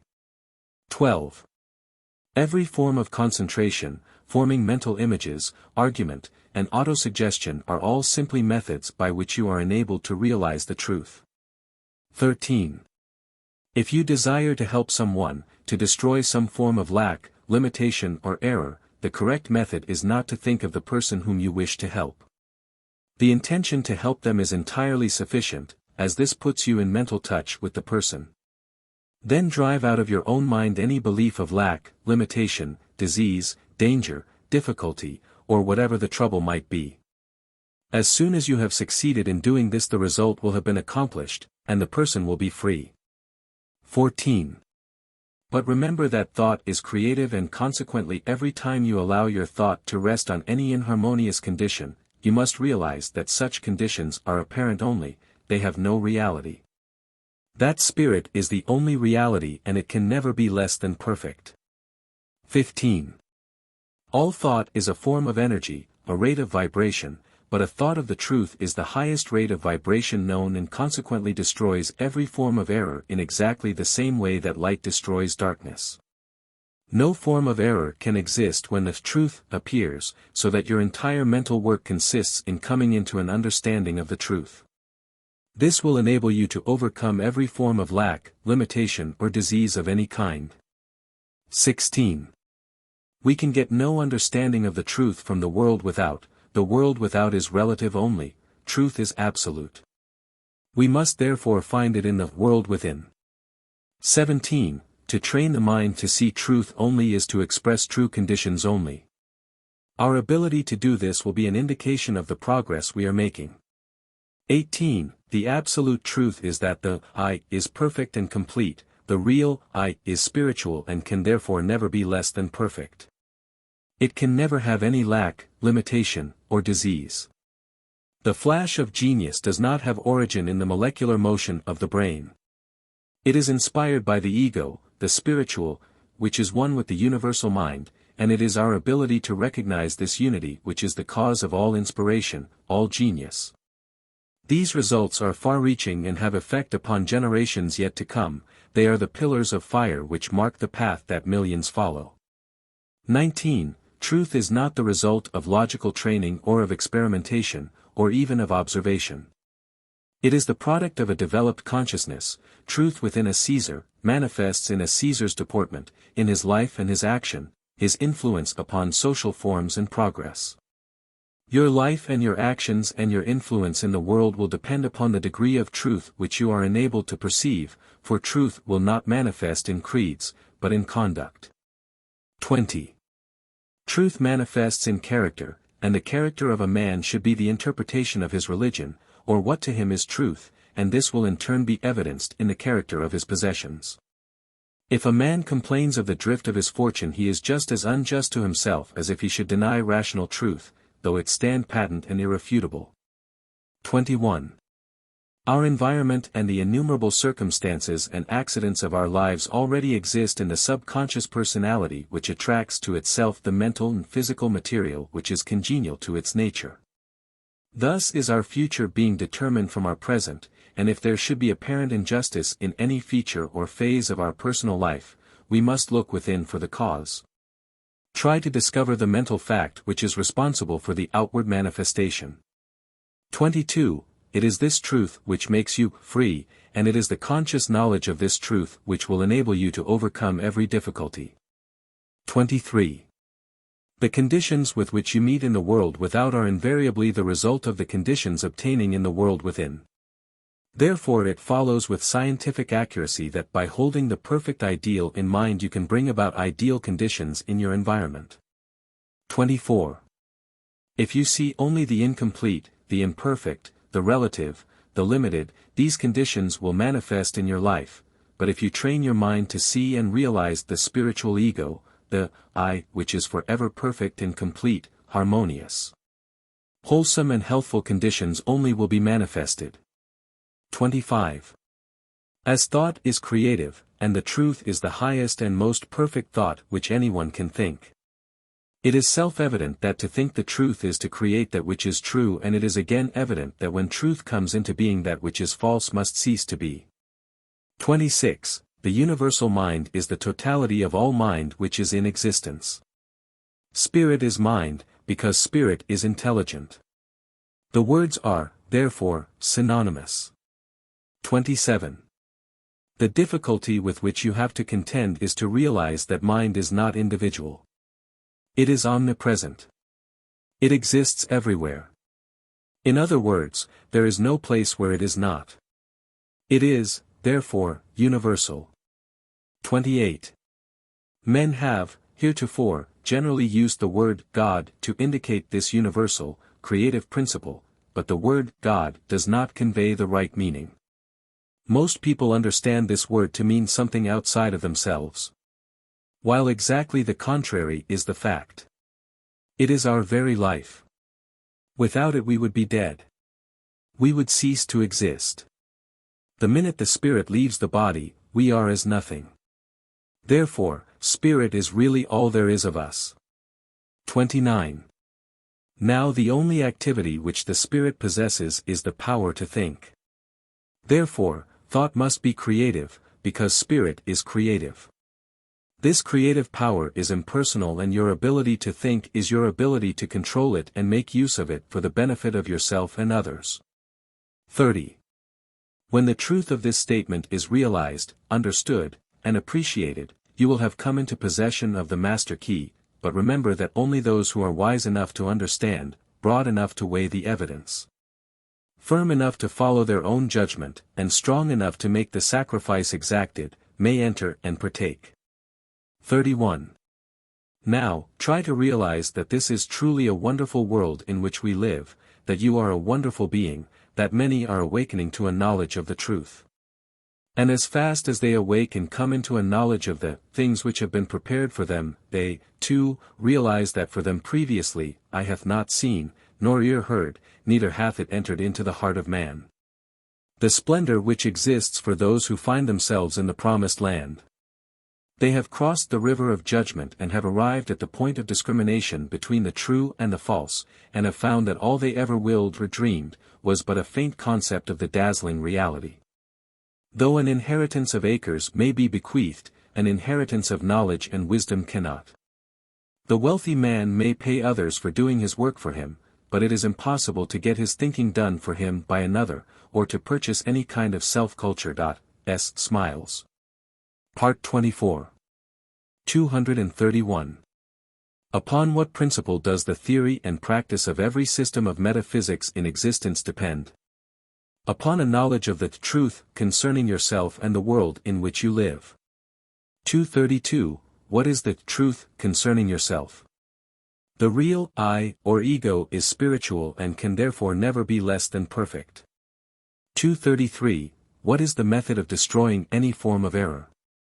To absolutely convince yourself of the truth concerning the condition which you wish to see manifested. 234. Can we do this for others? The universal mind in which we live and move and have our being is one and indivisible. It is therefore just as possible to help others as to help ourselves. 235. What is the universal mind?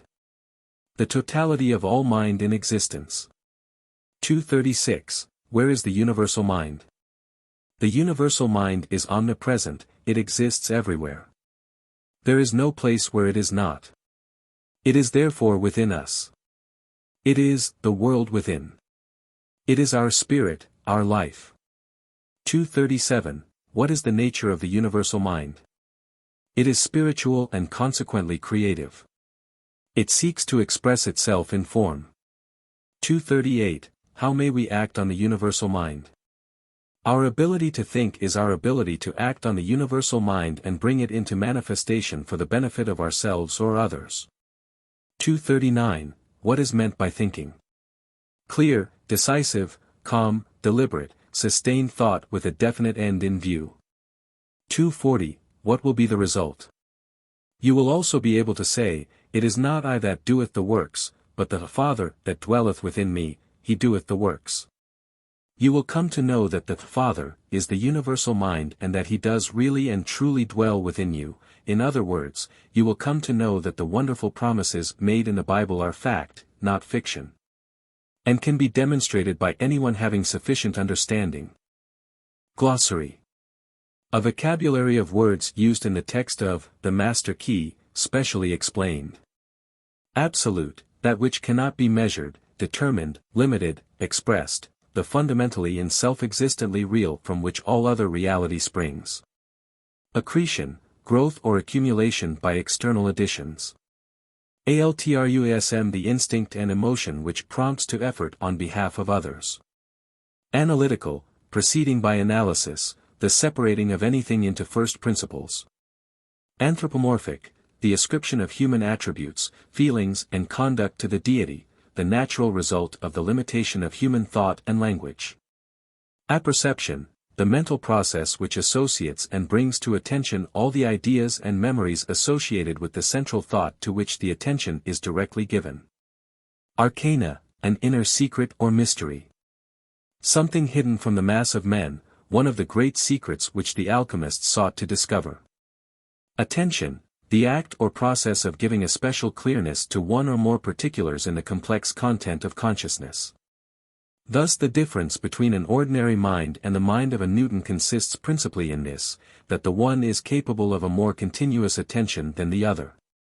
Belief, confidence in the truth of a proposition which is felt to lack positive proof, acceptance without proof, that which is believed, a creed. Cell, the smallest element of an organized body that manifests independent vital activities. The tissues of the human body are an aggregate of cells and their products. They are from 1 to 125 to 1 to 5,000 of an inch in diameter. Concentrate, to draw or direct to or toward a common center. Conception, the act of grasping two or more attributes into the unity of thought which we call a concept. Consciousness, all forms of sensation, feeling, perception, planning and thought. A comprehensive term for the complement of all our cognitive energies. Cosmic, pertaining to the universe as a harmonious and orderly system as opposed to chaotic. Cosmological, relating to the nature and laws of the cosmos as an instituted and alterable order of things, as a cosmological argument. Deduction, reasoning from the general to the particular. Deduction proceeds from a general principle, through an admitted instance to a conclusion. Differentiation, the process of making or becoming different.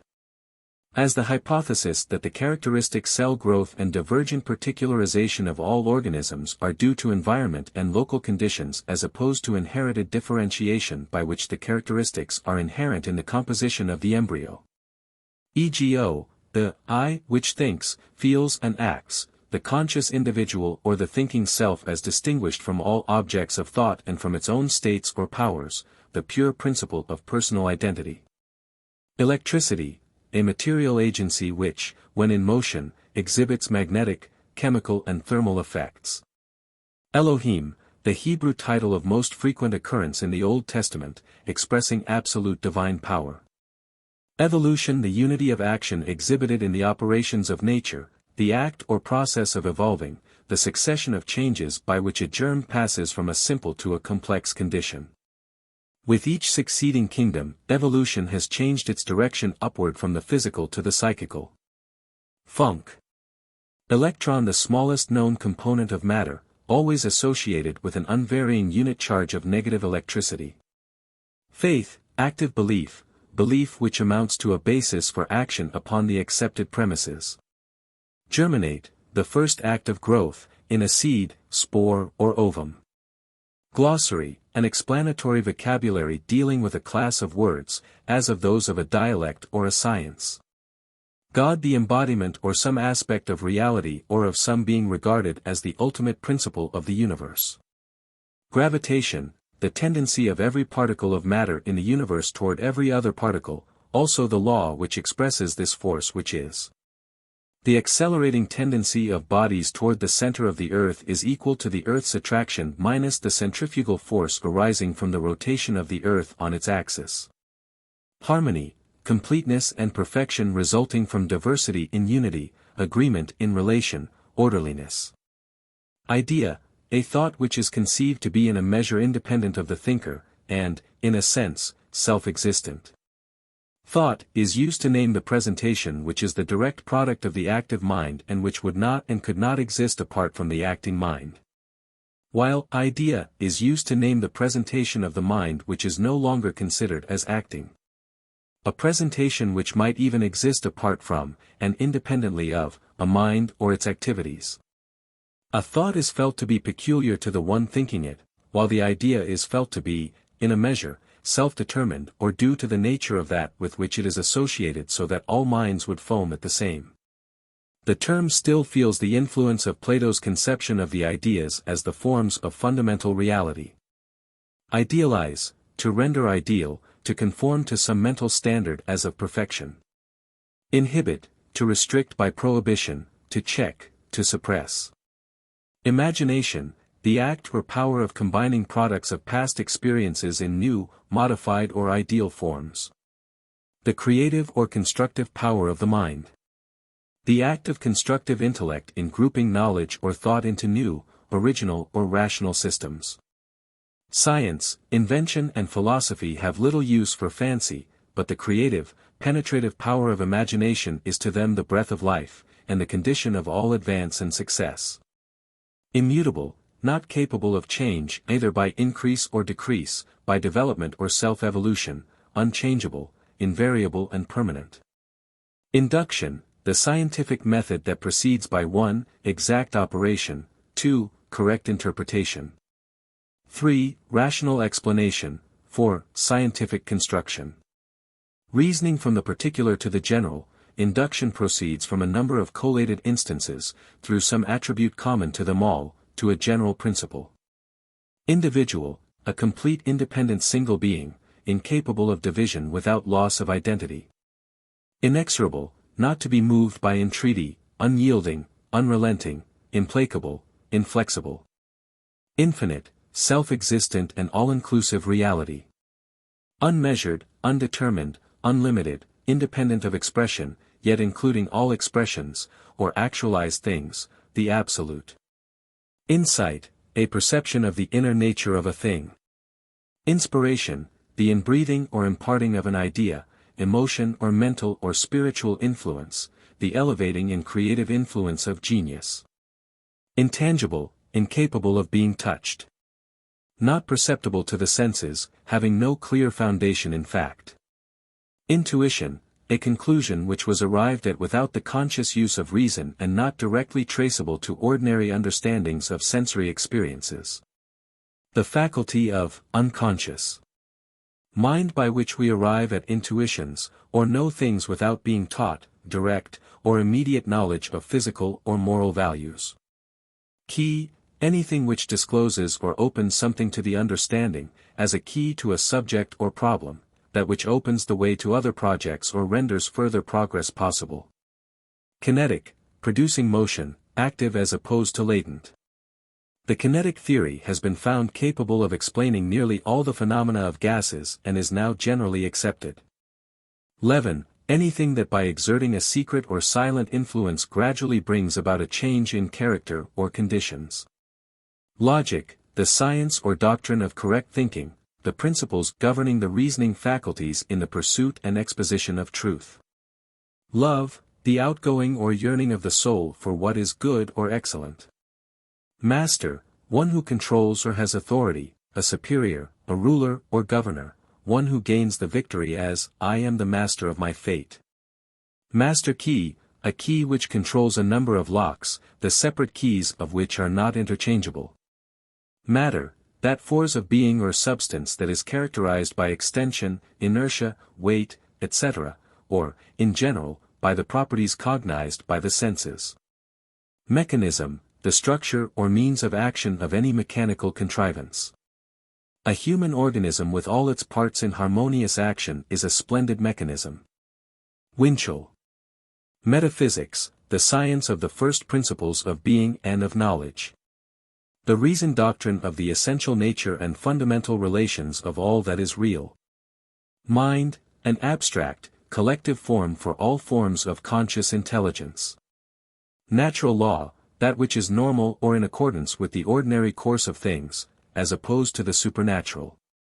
Negative, absence or obscurity of anything affirmative or definite, emptiness, voidness, nullity. Thus, you can never overthrow falsehood by negative, but by establishing the antagonistic truth. Robertson. Objective, having the nature of an object or being that is thought of or perceived, as opposed to that which thinks or perceives. Omniscience, knowledge of all things, infinite or unlimited knowledge. Omnipotent, possessing unlimited or universal power, applicable to the deity alone. Omnipresence, essentially present everywhere at the same time. Perception, any insight or intuitive judgment that implies unusual discernment of fact or truth. Personal, pertaining to, or characteristic of a human being. Philosophy, knowledge, in a scientific system, of the ultimate principles, elements, cause and laws that underlie and explain all knowledge in existence, and their application in the explanation of these. Physics, that science or group of sciences which treats of the phenomena associated with matter in general, especially in its relation to energy and the laws governing these phenomena. Physiology, the branch of biology which treats of the vital phenomena manifested by animals and plants. Plastic, capable of being molded into form, as the plastic mind of truth. Or the inner mind of man as having a plastic power over his material body. Polarity, that quality of a body by which its smallest parts have certain properties related to a line of direction through its mass, the properties at one end of the line being opposite to the properties at the other end of it, as in a magnet. Positive, inherent in a thing, by and of itself, not related to other things, or to human judgment or feeling, absolute, inherent, not admitting of doubt, final, undeniable and incontestable. Potential, possible, but not actual. Possessing inherent qualities for development, inherent power, capability, efficiency, as opposed to actuality. Prana, the breath of life. Precedent, something antecedent in matter, manner or form. Which may be cited as an example, model, authority or justification. Predominant, superior in power, influence, effectiveness, having ascendancy or control. Premise, a proposition laid down, proved, supposed or assumed that serves as a ground for an argument or conclusion. Principle, the ultimate essential element that enters into the composition of all being. The moving cause, power or force by which being manifests. The universal truth expressing the law of this manifestation, that which determines the nature, character and essence of anything. Prophylactic, any measure efficacious in protecting from disease. Psychical, pertaining to the mind or soul, mental as distinguished from the physical of physiological. Psychology, the science which treats of the mind, its functions, condition of activity in development, its essential nature and place in nature at large. Radiant, emitting rays of light or brightness. Figuratively, beaming with joy, kindness and love. Radical, proceeding from the root, source or foundation. Hence, thoroughgoing, extreme, fundamental. Reality, that which is believed to exist independently of thoughts or opinions. The independently existent, the genuine, opposed to the imaginary or fanciful. That appears reality which receives a major share of the attention. Reason, 1. The faculty of mind by which experiences are compared and inference drawn. 2. the process of arriving at conclusions by means of comparisons. 3. A proposition from which another is validly inferred. Relax, to make less vigorous or stringent, abate in strictness or severity, mitigate, to relieve from strain or effort. Abate in attention or assiduity, as to relax the mind. Sagacity, the power of ready, far-reaching and accurate inference from slight facts, or readiness to see the result of any action, especially upon human actions or conduct.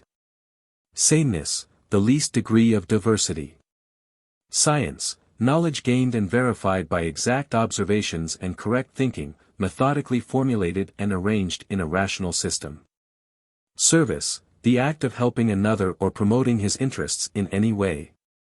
Solar plexus, the largest sympathetic plexus in the body found behind the stomach in front of the aorta and the crura of the diaphragm. It is composed of branches of the pneumogastric and great splanchnic nerves. The most important ganglia connected with its cords are the right and left semilunar. A number of smaller plexus are derived from it. Spirit, the invisible and incorporeal principle in man, the principle of self-consciousness, self-activity and of rational power in general, that which signifies a likeness in man to the divine being. Subconscious, that which pertains to the real nature or essence of a person or thing, proceeding from or taking place within the subject, as opposed to the objective. Thus sensation is subconscious, while perception is an objective experience. Subjective, such processes as seem to have psychical characteristics, but are not attended by consciousness. Syllabus, a concise statement of a subject, an epitome, abstract statement or summary. Syllogism, a logical formula or analysis of a formal argument, consisting of 3 propositions, the first 2 of which are called the premises and the third the conclusion. System, the orderly combination or arrangement into a whole. Especially such combinations according to some rational principle or organic idea giving it unity and completeness. Telepathy, Greek, tele, at a distance, pathos, to experience. The communication of thoughts between minds without any material medium, ordinary expression or the use of the senses. Theology, the science that treats of the being of God, the attributes of God, the doctrine of the Trinity and creation and providence. Therapeutic, the art and science of curing disease. Transcendental, rising above the ordinary notions of men. Transcending all ordinary specified bounds or powers, surpassing the limits of individual experiences, but forming the universal and necessary conditions of experiences in general. Truth, a statement or belief which represents or conforms to the reality, a law or principle established by correct reasoning. Universal, relating to the entire universe, all-embracing, unlimited, regarded or existing as a whole, entire. Universal mind, the life principle of every atom in existence. Vibration, a rapid motion back and forth. A vibration is completely determined by its amplitude, frequency, and period. Thus the lowest vibrations appreciated in a musical note are 16 per second and those which produce the highest tone 41,000 per second. Visualize to give pictorial vividness to a mental representation, to construct a visual image in the mind. Volatile, not lasting or permanent, fleeting, transient, changeable, evaporating. Will, the mental power to choose, the power to mold the expressions of the mind, the realization of desires, volition. Questions and answers. Some questions asked by correspondence, with the answers given by Mr. Charles F. Haanel, author and exponent of the Master Key. 1. In referring to the subconscious and conscious minds, or the objective and subjective, which is the technically correct expression, we have 2 minds which, although related, are distinct, or, we have one mind with 2 distinct functions. The correct expression is, we have one mind with 2 distinct functions. There are not 2 minds. 2. Are the devil in religion, the negative in science, and the bad in philosophy merely imaginary manifestations of thought energy, or shall we class them as wrong yet real manifestations? If all that we have and are, all of our powers come from one eternal source, to what must we attribute these imaginary entities? These are not imaginary entities. They are simply perversions. If you use electricity for light, you call it good. If you grasp a wire which has not been properly insulated and it kills you, it is not for that reason bad or evil. You were simply careless or ignorant of the laws governing electricity. For the same reason, the one infinite power, which is the source of all power, manifests in your life either as good or as evil, as you make use of it constructively or destructively. 3. Is not the master key idea of God pantheistic? This depends entirely upon your idea of pantheism. Pantheism is a loose term and may be interpreted in various ways. For instance, pantheism conceives the universe to be one eternal, involuntary evolution of an infinite being, as contrasted with atheism, which is a positive denial of the divine immanence, and agnosticism, which is a dogmatic doubt of the existence of God. 4. Is this right? Truth is absolute, but conception of truth varies with the individual consciousness. Therefore, no one can say when the ultimate truth has been reached, because no one can say when the individual consciousness has been developed to the point where further development is impossible. Yes, truth is absolute, but the conception of truth varies with the individual consciousness. On the other hand, truth is not a matter of belief. It is a matter of demonstration. It is not a question of authority, but a question of perception. 5. Since the real I is spiritual and therefore perfect, and since it controls and directs both the body and mind, how is it that we see such imperfect results? We see no imperfect results. We see nothing but perfection. Perfection means that the law operates with immutable precision.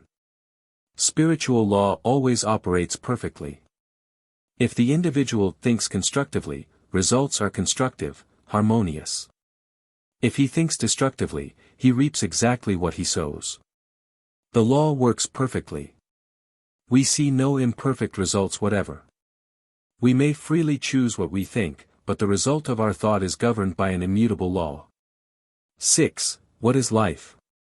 Life is that quality or principle of the universal energy which manifests in so-called organic objects as growth and voluntary activity, and which is usually coexistent in some degree with some manifestation of that same universal energy as the quality or principle termed intelligence.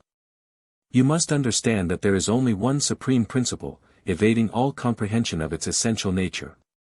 It is the absolute. Man can think only in terms of the relative. Therefore, he sometimes defines it as the universal intelligence, the universal substance, as ether, life, mind, spirit, energy, truth, love, etc. His particular definition at any moment is governed by the particular relationship of the phenomena of being in which he thinks of this principle at that moment. 7. How is the law governing success or prosperity placed in operation? The human brain is the finest and most vibrant mechanism in existence. Every time you think, you send a message into the formless energy from which and by which all things are created. This starts a train of causation which relates with the things that correspond with the image of your thought. If your thought is sufficiently refined and concentrated, you will be placed in harmony with the object of your thought quickly. If not, more time will be required. Most persons are busily engaged in concentrating upon lack, limitation, loss and inharmony of every kind, and they are therefore attracting these conditions. A few are busily engaged in concentrating upon success, prosperity and harmonious conditions generally, and find that their environment reflects the quality of their thought. 8. How is prayer answered? The universal mind, the omnipotent power, the supreme being, does not change the modus operandi of the universe, in order to comply with our requests, nor does it make exception, but it does act through well-known laws. And these laws can be placed into operation, consciously or unconsciously, by accident or design. It is the operation of this marvelous law of attraction which has caused men in all ages and in all times to believe that there must be a personal being who responded to their petitions and manipulated events in order to meet their demands. 9. You correctly state that possession depends on use. How can this fact be best explained to show that this is the only way in which to acquire a reservoir of power, possession, etc., to draw on in time of emergency, etc. By illustration, a man desires to strengthen his an. He wishes it to become powerful. He does not conserve what strength he has in the arm by binding it to his side. If he did this, he would soon lose what strength he already had. On the contrary, he begins to use it, he begins to exercise it, and he finds that the more he uses it, the more strength is secured. The more he gives of his strength, the more he gets. The same rule applies in regard to mental and spiritual strength. 10. Unless we are willing to think, we shall have to work, and the less we think, the more we shall work, and the less we shall get for our work. Is it possible to conceive of a world in which there are no hewers of wood? Thought has taken much drudgery out of work, but much so-called scientific management and efficiency and engineering systems look upon millions of human beings as mere machines capable of making so many motions less or more per hour. To labor is to serve, and all service is honorable. But a hewer of wood contemplates blind service instead of intelligent service. Labor is the creative instinct in manifestation. Owing to the changes which have taken place in the industrial world, the creative instinct no longer finds expression. A man cannot build his own house, he cannot even make his own garden, he can by no means direct his own labor. He is, therefore, deprived of the greatest joy which can come to man, the joy of achieving, of creating, of accomplishing, and so this great power is perverted and turned into destructive channels. He can construct nothing for himself, so he begins to destroy the works of his more fortunate fellows. Labor is, however, finding that the universe is not a chaos but a cosmos, that it is governed by immutable laws, that every condition is the result of a cause, and that the same cause invariably produces the same effect. It is finding that these causes are mental, that thought predetermines action. It is finding that constructive thought brings about constructive conditions, and destructive thought brings about destructive conditions. 11. You say that life is an unfoldment, not accretion. What comes to us in the world without is what we already possess in the world within. Do you not take into consideration knowledge a person acquires from books, experiences, etc.? You can derive absolutely no benefit from books, experiences, environment or anything else until you have created brain cells capable of receiving the thought. Your world within is an exact correspondence of your world without. Suppose for the moment that you are unfamiliar with the Hebrew language. A book might be given to you with the most beautiful thoughts written in the most wonderful language, but it would mean nothing to you until you had made yourself acquainted with the Hebrew language, and so with everything else. No thought, no idea, no experience has any value for us until we are capable of receiving it. For this reason the same thought would make absolutely no impression upon one man, while it would be received with amazement and delight by another. The first man has formed no brain cells capable of receiving it. The second man is ready for it. He understands the beauties contained in the idea. 12. Is it correct to say that true religion and true science are twins, and that the death of one means the death of the other? Why? True science and true religion are certainly twins. There can be no death for either, because what is true cannot die. The essential characteristic of truth is steadfast fidelity to order and law. The mind takes offense at every phenomenon of both inner and outer experience which appears to contradict that steadiness and constancy which it regards as the very essence of truth. You will see that this applies to both science and religion. What is true in science must be true in religion. There cannot be a scientific truth and a religious truth, all truth is one and indivisible. 13. How do materialism and spiritualism find harmony in the master key system? The master key system teaches that there is but one principle, one power.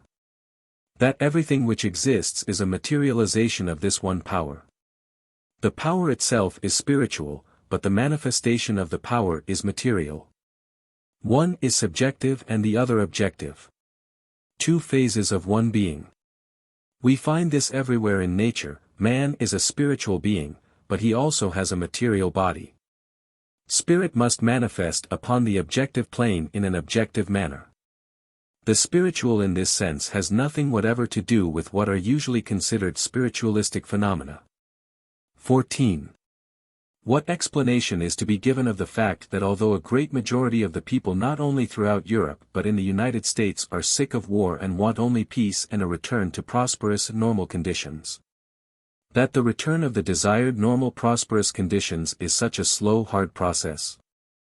There is, of course, as you say, no desire on the part of anyone for more war, just as there is no desire for poverty, crime or for any other destructive condition, but there is, on the other hand, a conscious and a subconscious desire for the things which bring about war, destruction, poverty and crime, and this lust of power or separation is the old question of, who is to be the greatest in the kingdom? The law is not a respecter of persons. This is true concerning nations as well as individuals. Nations as well as individuals will eventually learn that force can always be met with equal if not superior force, and for this reason can never be the determining factor of any situation.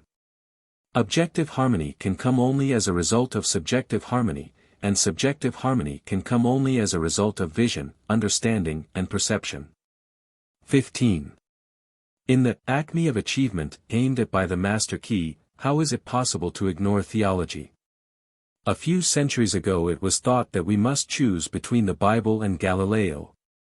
50 years ago it was thought that we must choose between the Bible and Darwin, but as Dean Inga, of St. Paul's Cathedral, says, every educated man knows that the main facts of organic evolution are firmly established, and that they are quite different from the legends borrowed by the ancient Hebrews from the Babylonians. We are not required to do violence to our reason by rejecting the assured results of modern research. Traditional Christianity must be simplified and spiritualized. It is at present encumbered by bad science and caricatured by bad economics, and the more convinced we are of this, the less disposed we shall be to stake the existence of our faith on superstitions which are the religion of the irreligious and the science of the unscientific. 16. What is the meaning of the statement, only 5% have the vision to annex the strategic position, to see and feel a thing before it happens? 95% of the people are busy attempting to change effects. Something happens which they do not like and they try to change the situation. They soon find that they are simply changing one form of distress for another. The other 5% are busily engaged with causes. They know that in order to make any permanent change it is the cause which they must seek. They soon find that the cause is within their control. It is the 5% who do the thinking, and the 95% who merely accept the thought of others. It is those only who think who can see and feel a thing before it happens. 17. What, more explicitly, is to be understood by the term polarity as applied to the mental process? Polarity is the tendency or inclination of a thought or feeling in a particular direction. When we think along certain lines continuously the thought becomes polarized, we can see other and different points of view with difficulty or not at all. 18. What is truth? Truth is the imperative condition of all well-being. To be sure, to know the truth and to stand confidently on it is a satisfaction beside which no other is comparable. Truth is the underlying verity, the condition precedent to every business or social relation. Truth is the only solid ground in a world of conflict and doubt and danger.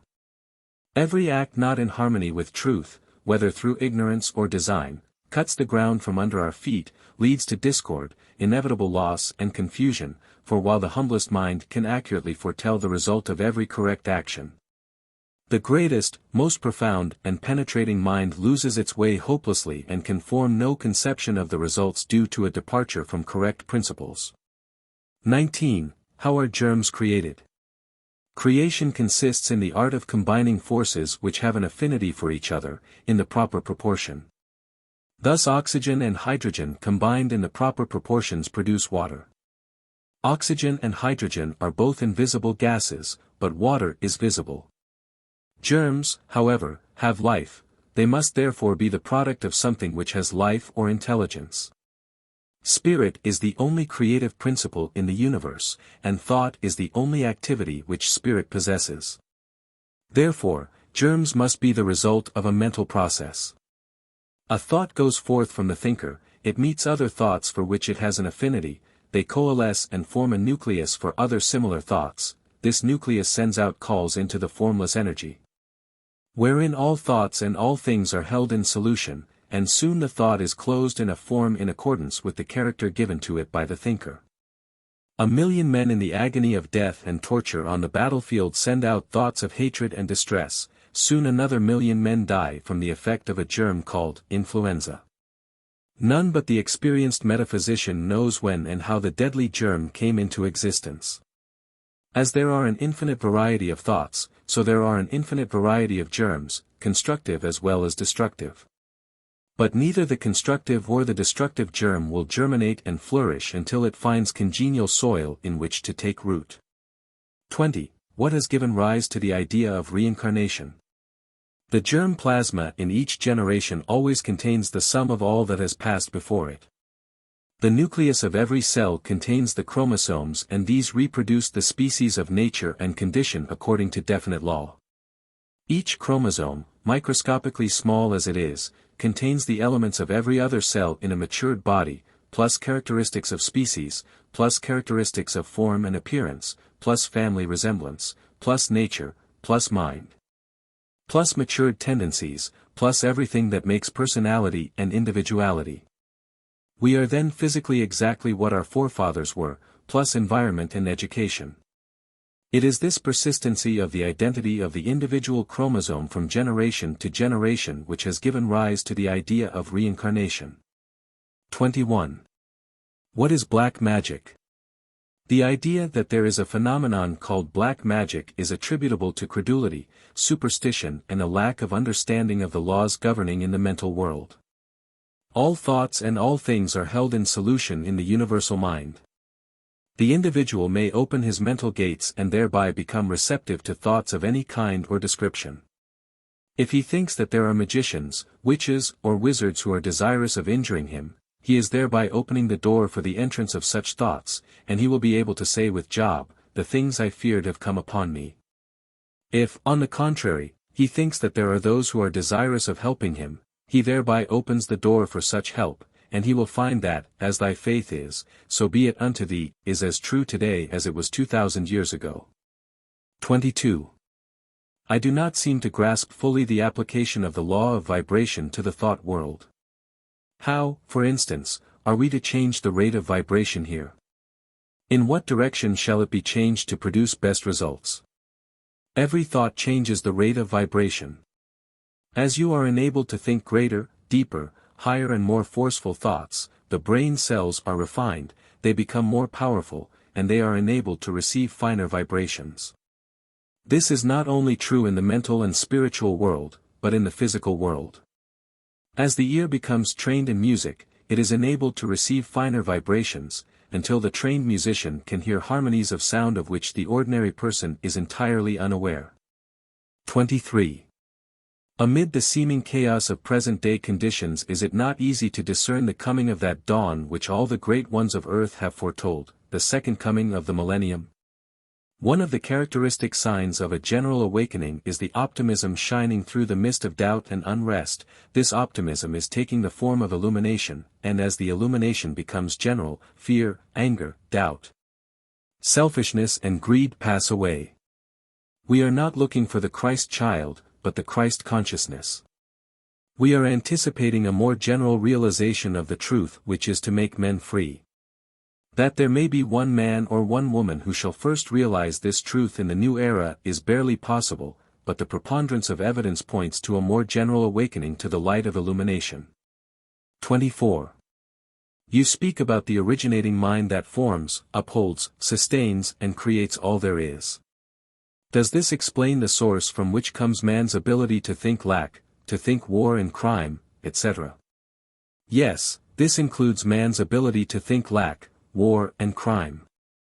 If he can think constructive thought, he can also think destructive thought. But as soon as man learns that thinking is a creative process, that we are creators, not creatures, he will discontinue the process of thinking destruction for himself and his fellows. 25. You are, without doubt, correct in stating that Carlyle's attitude of hatred of the bad was not conducive toward his own best development. On the other hand, what should be the attitude toward the giant evils of the day, such as war, corruption, murder, vice, theft, and the like? Is it not often true that a tearing down, a clearing away of the brushwood, so to speak, must precede constructive work? No, it is not true. The tearing down process is not at all necessary. We do not need to laboriously shovel the darkness out of a room before letting in the light. On the contrary, all that is necessary is to turn on the light and the darkness vanishes. Likewise, if but 0.1% of the money and effort were spent in constructive work that is now being spent in destructive work, the giant evils of the day to which you refer would disappear as if by magic. The unit of the nation is the individual.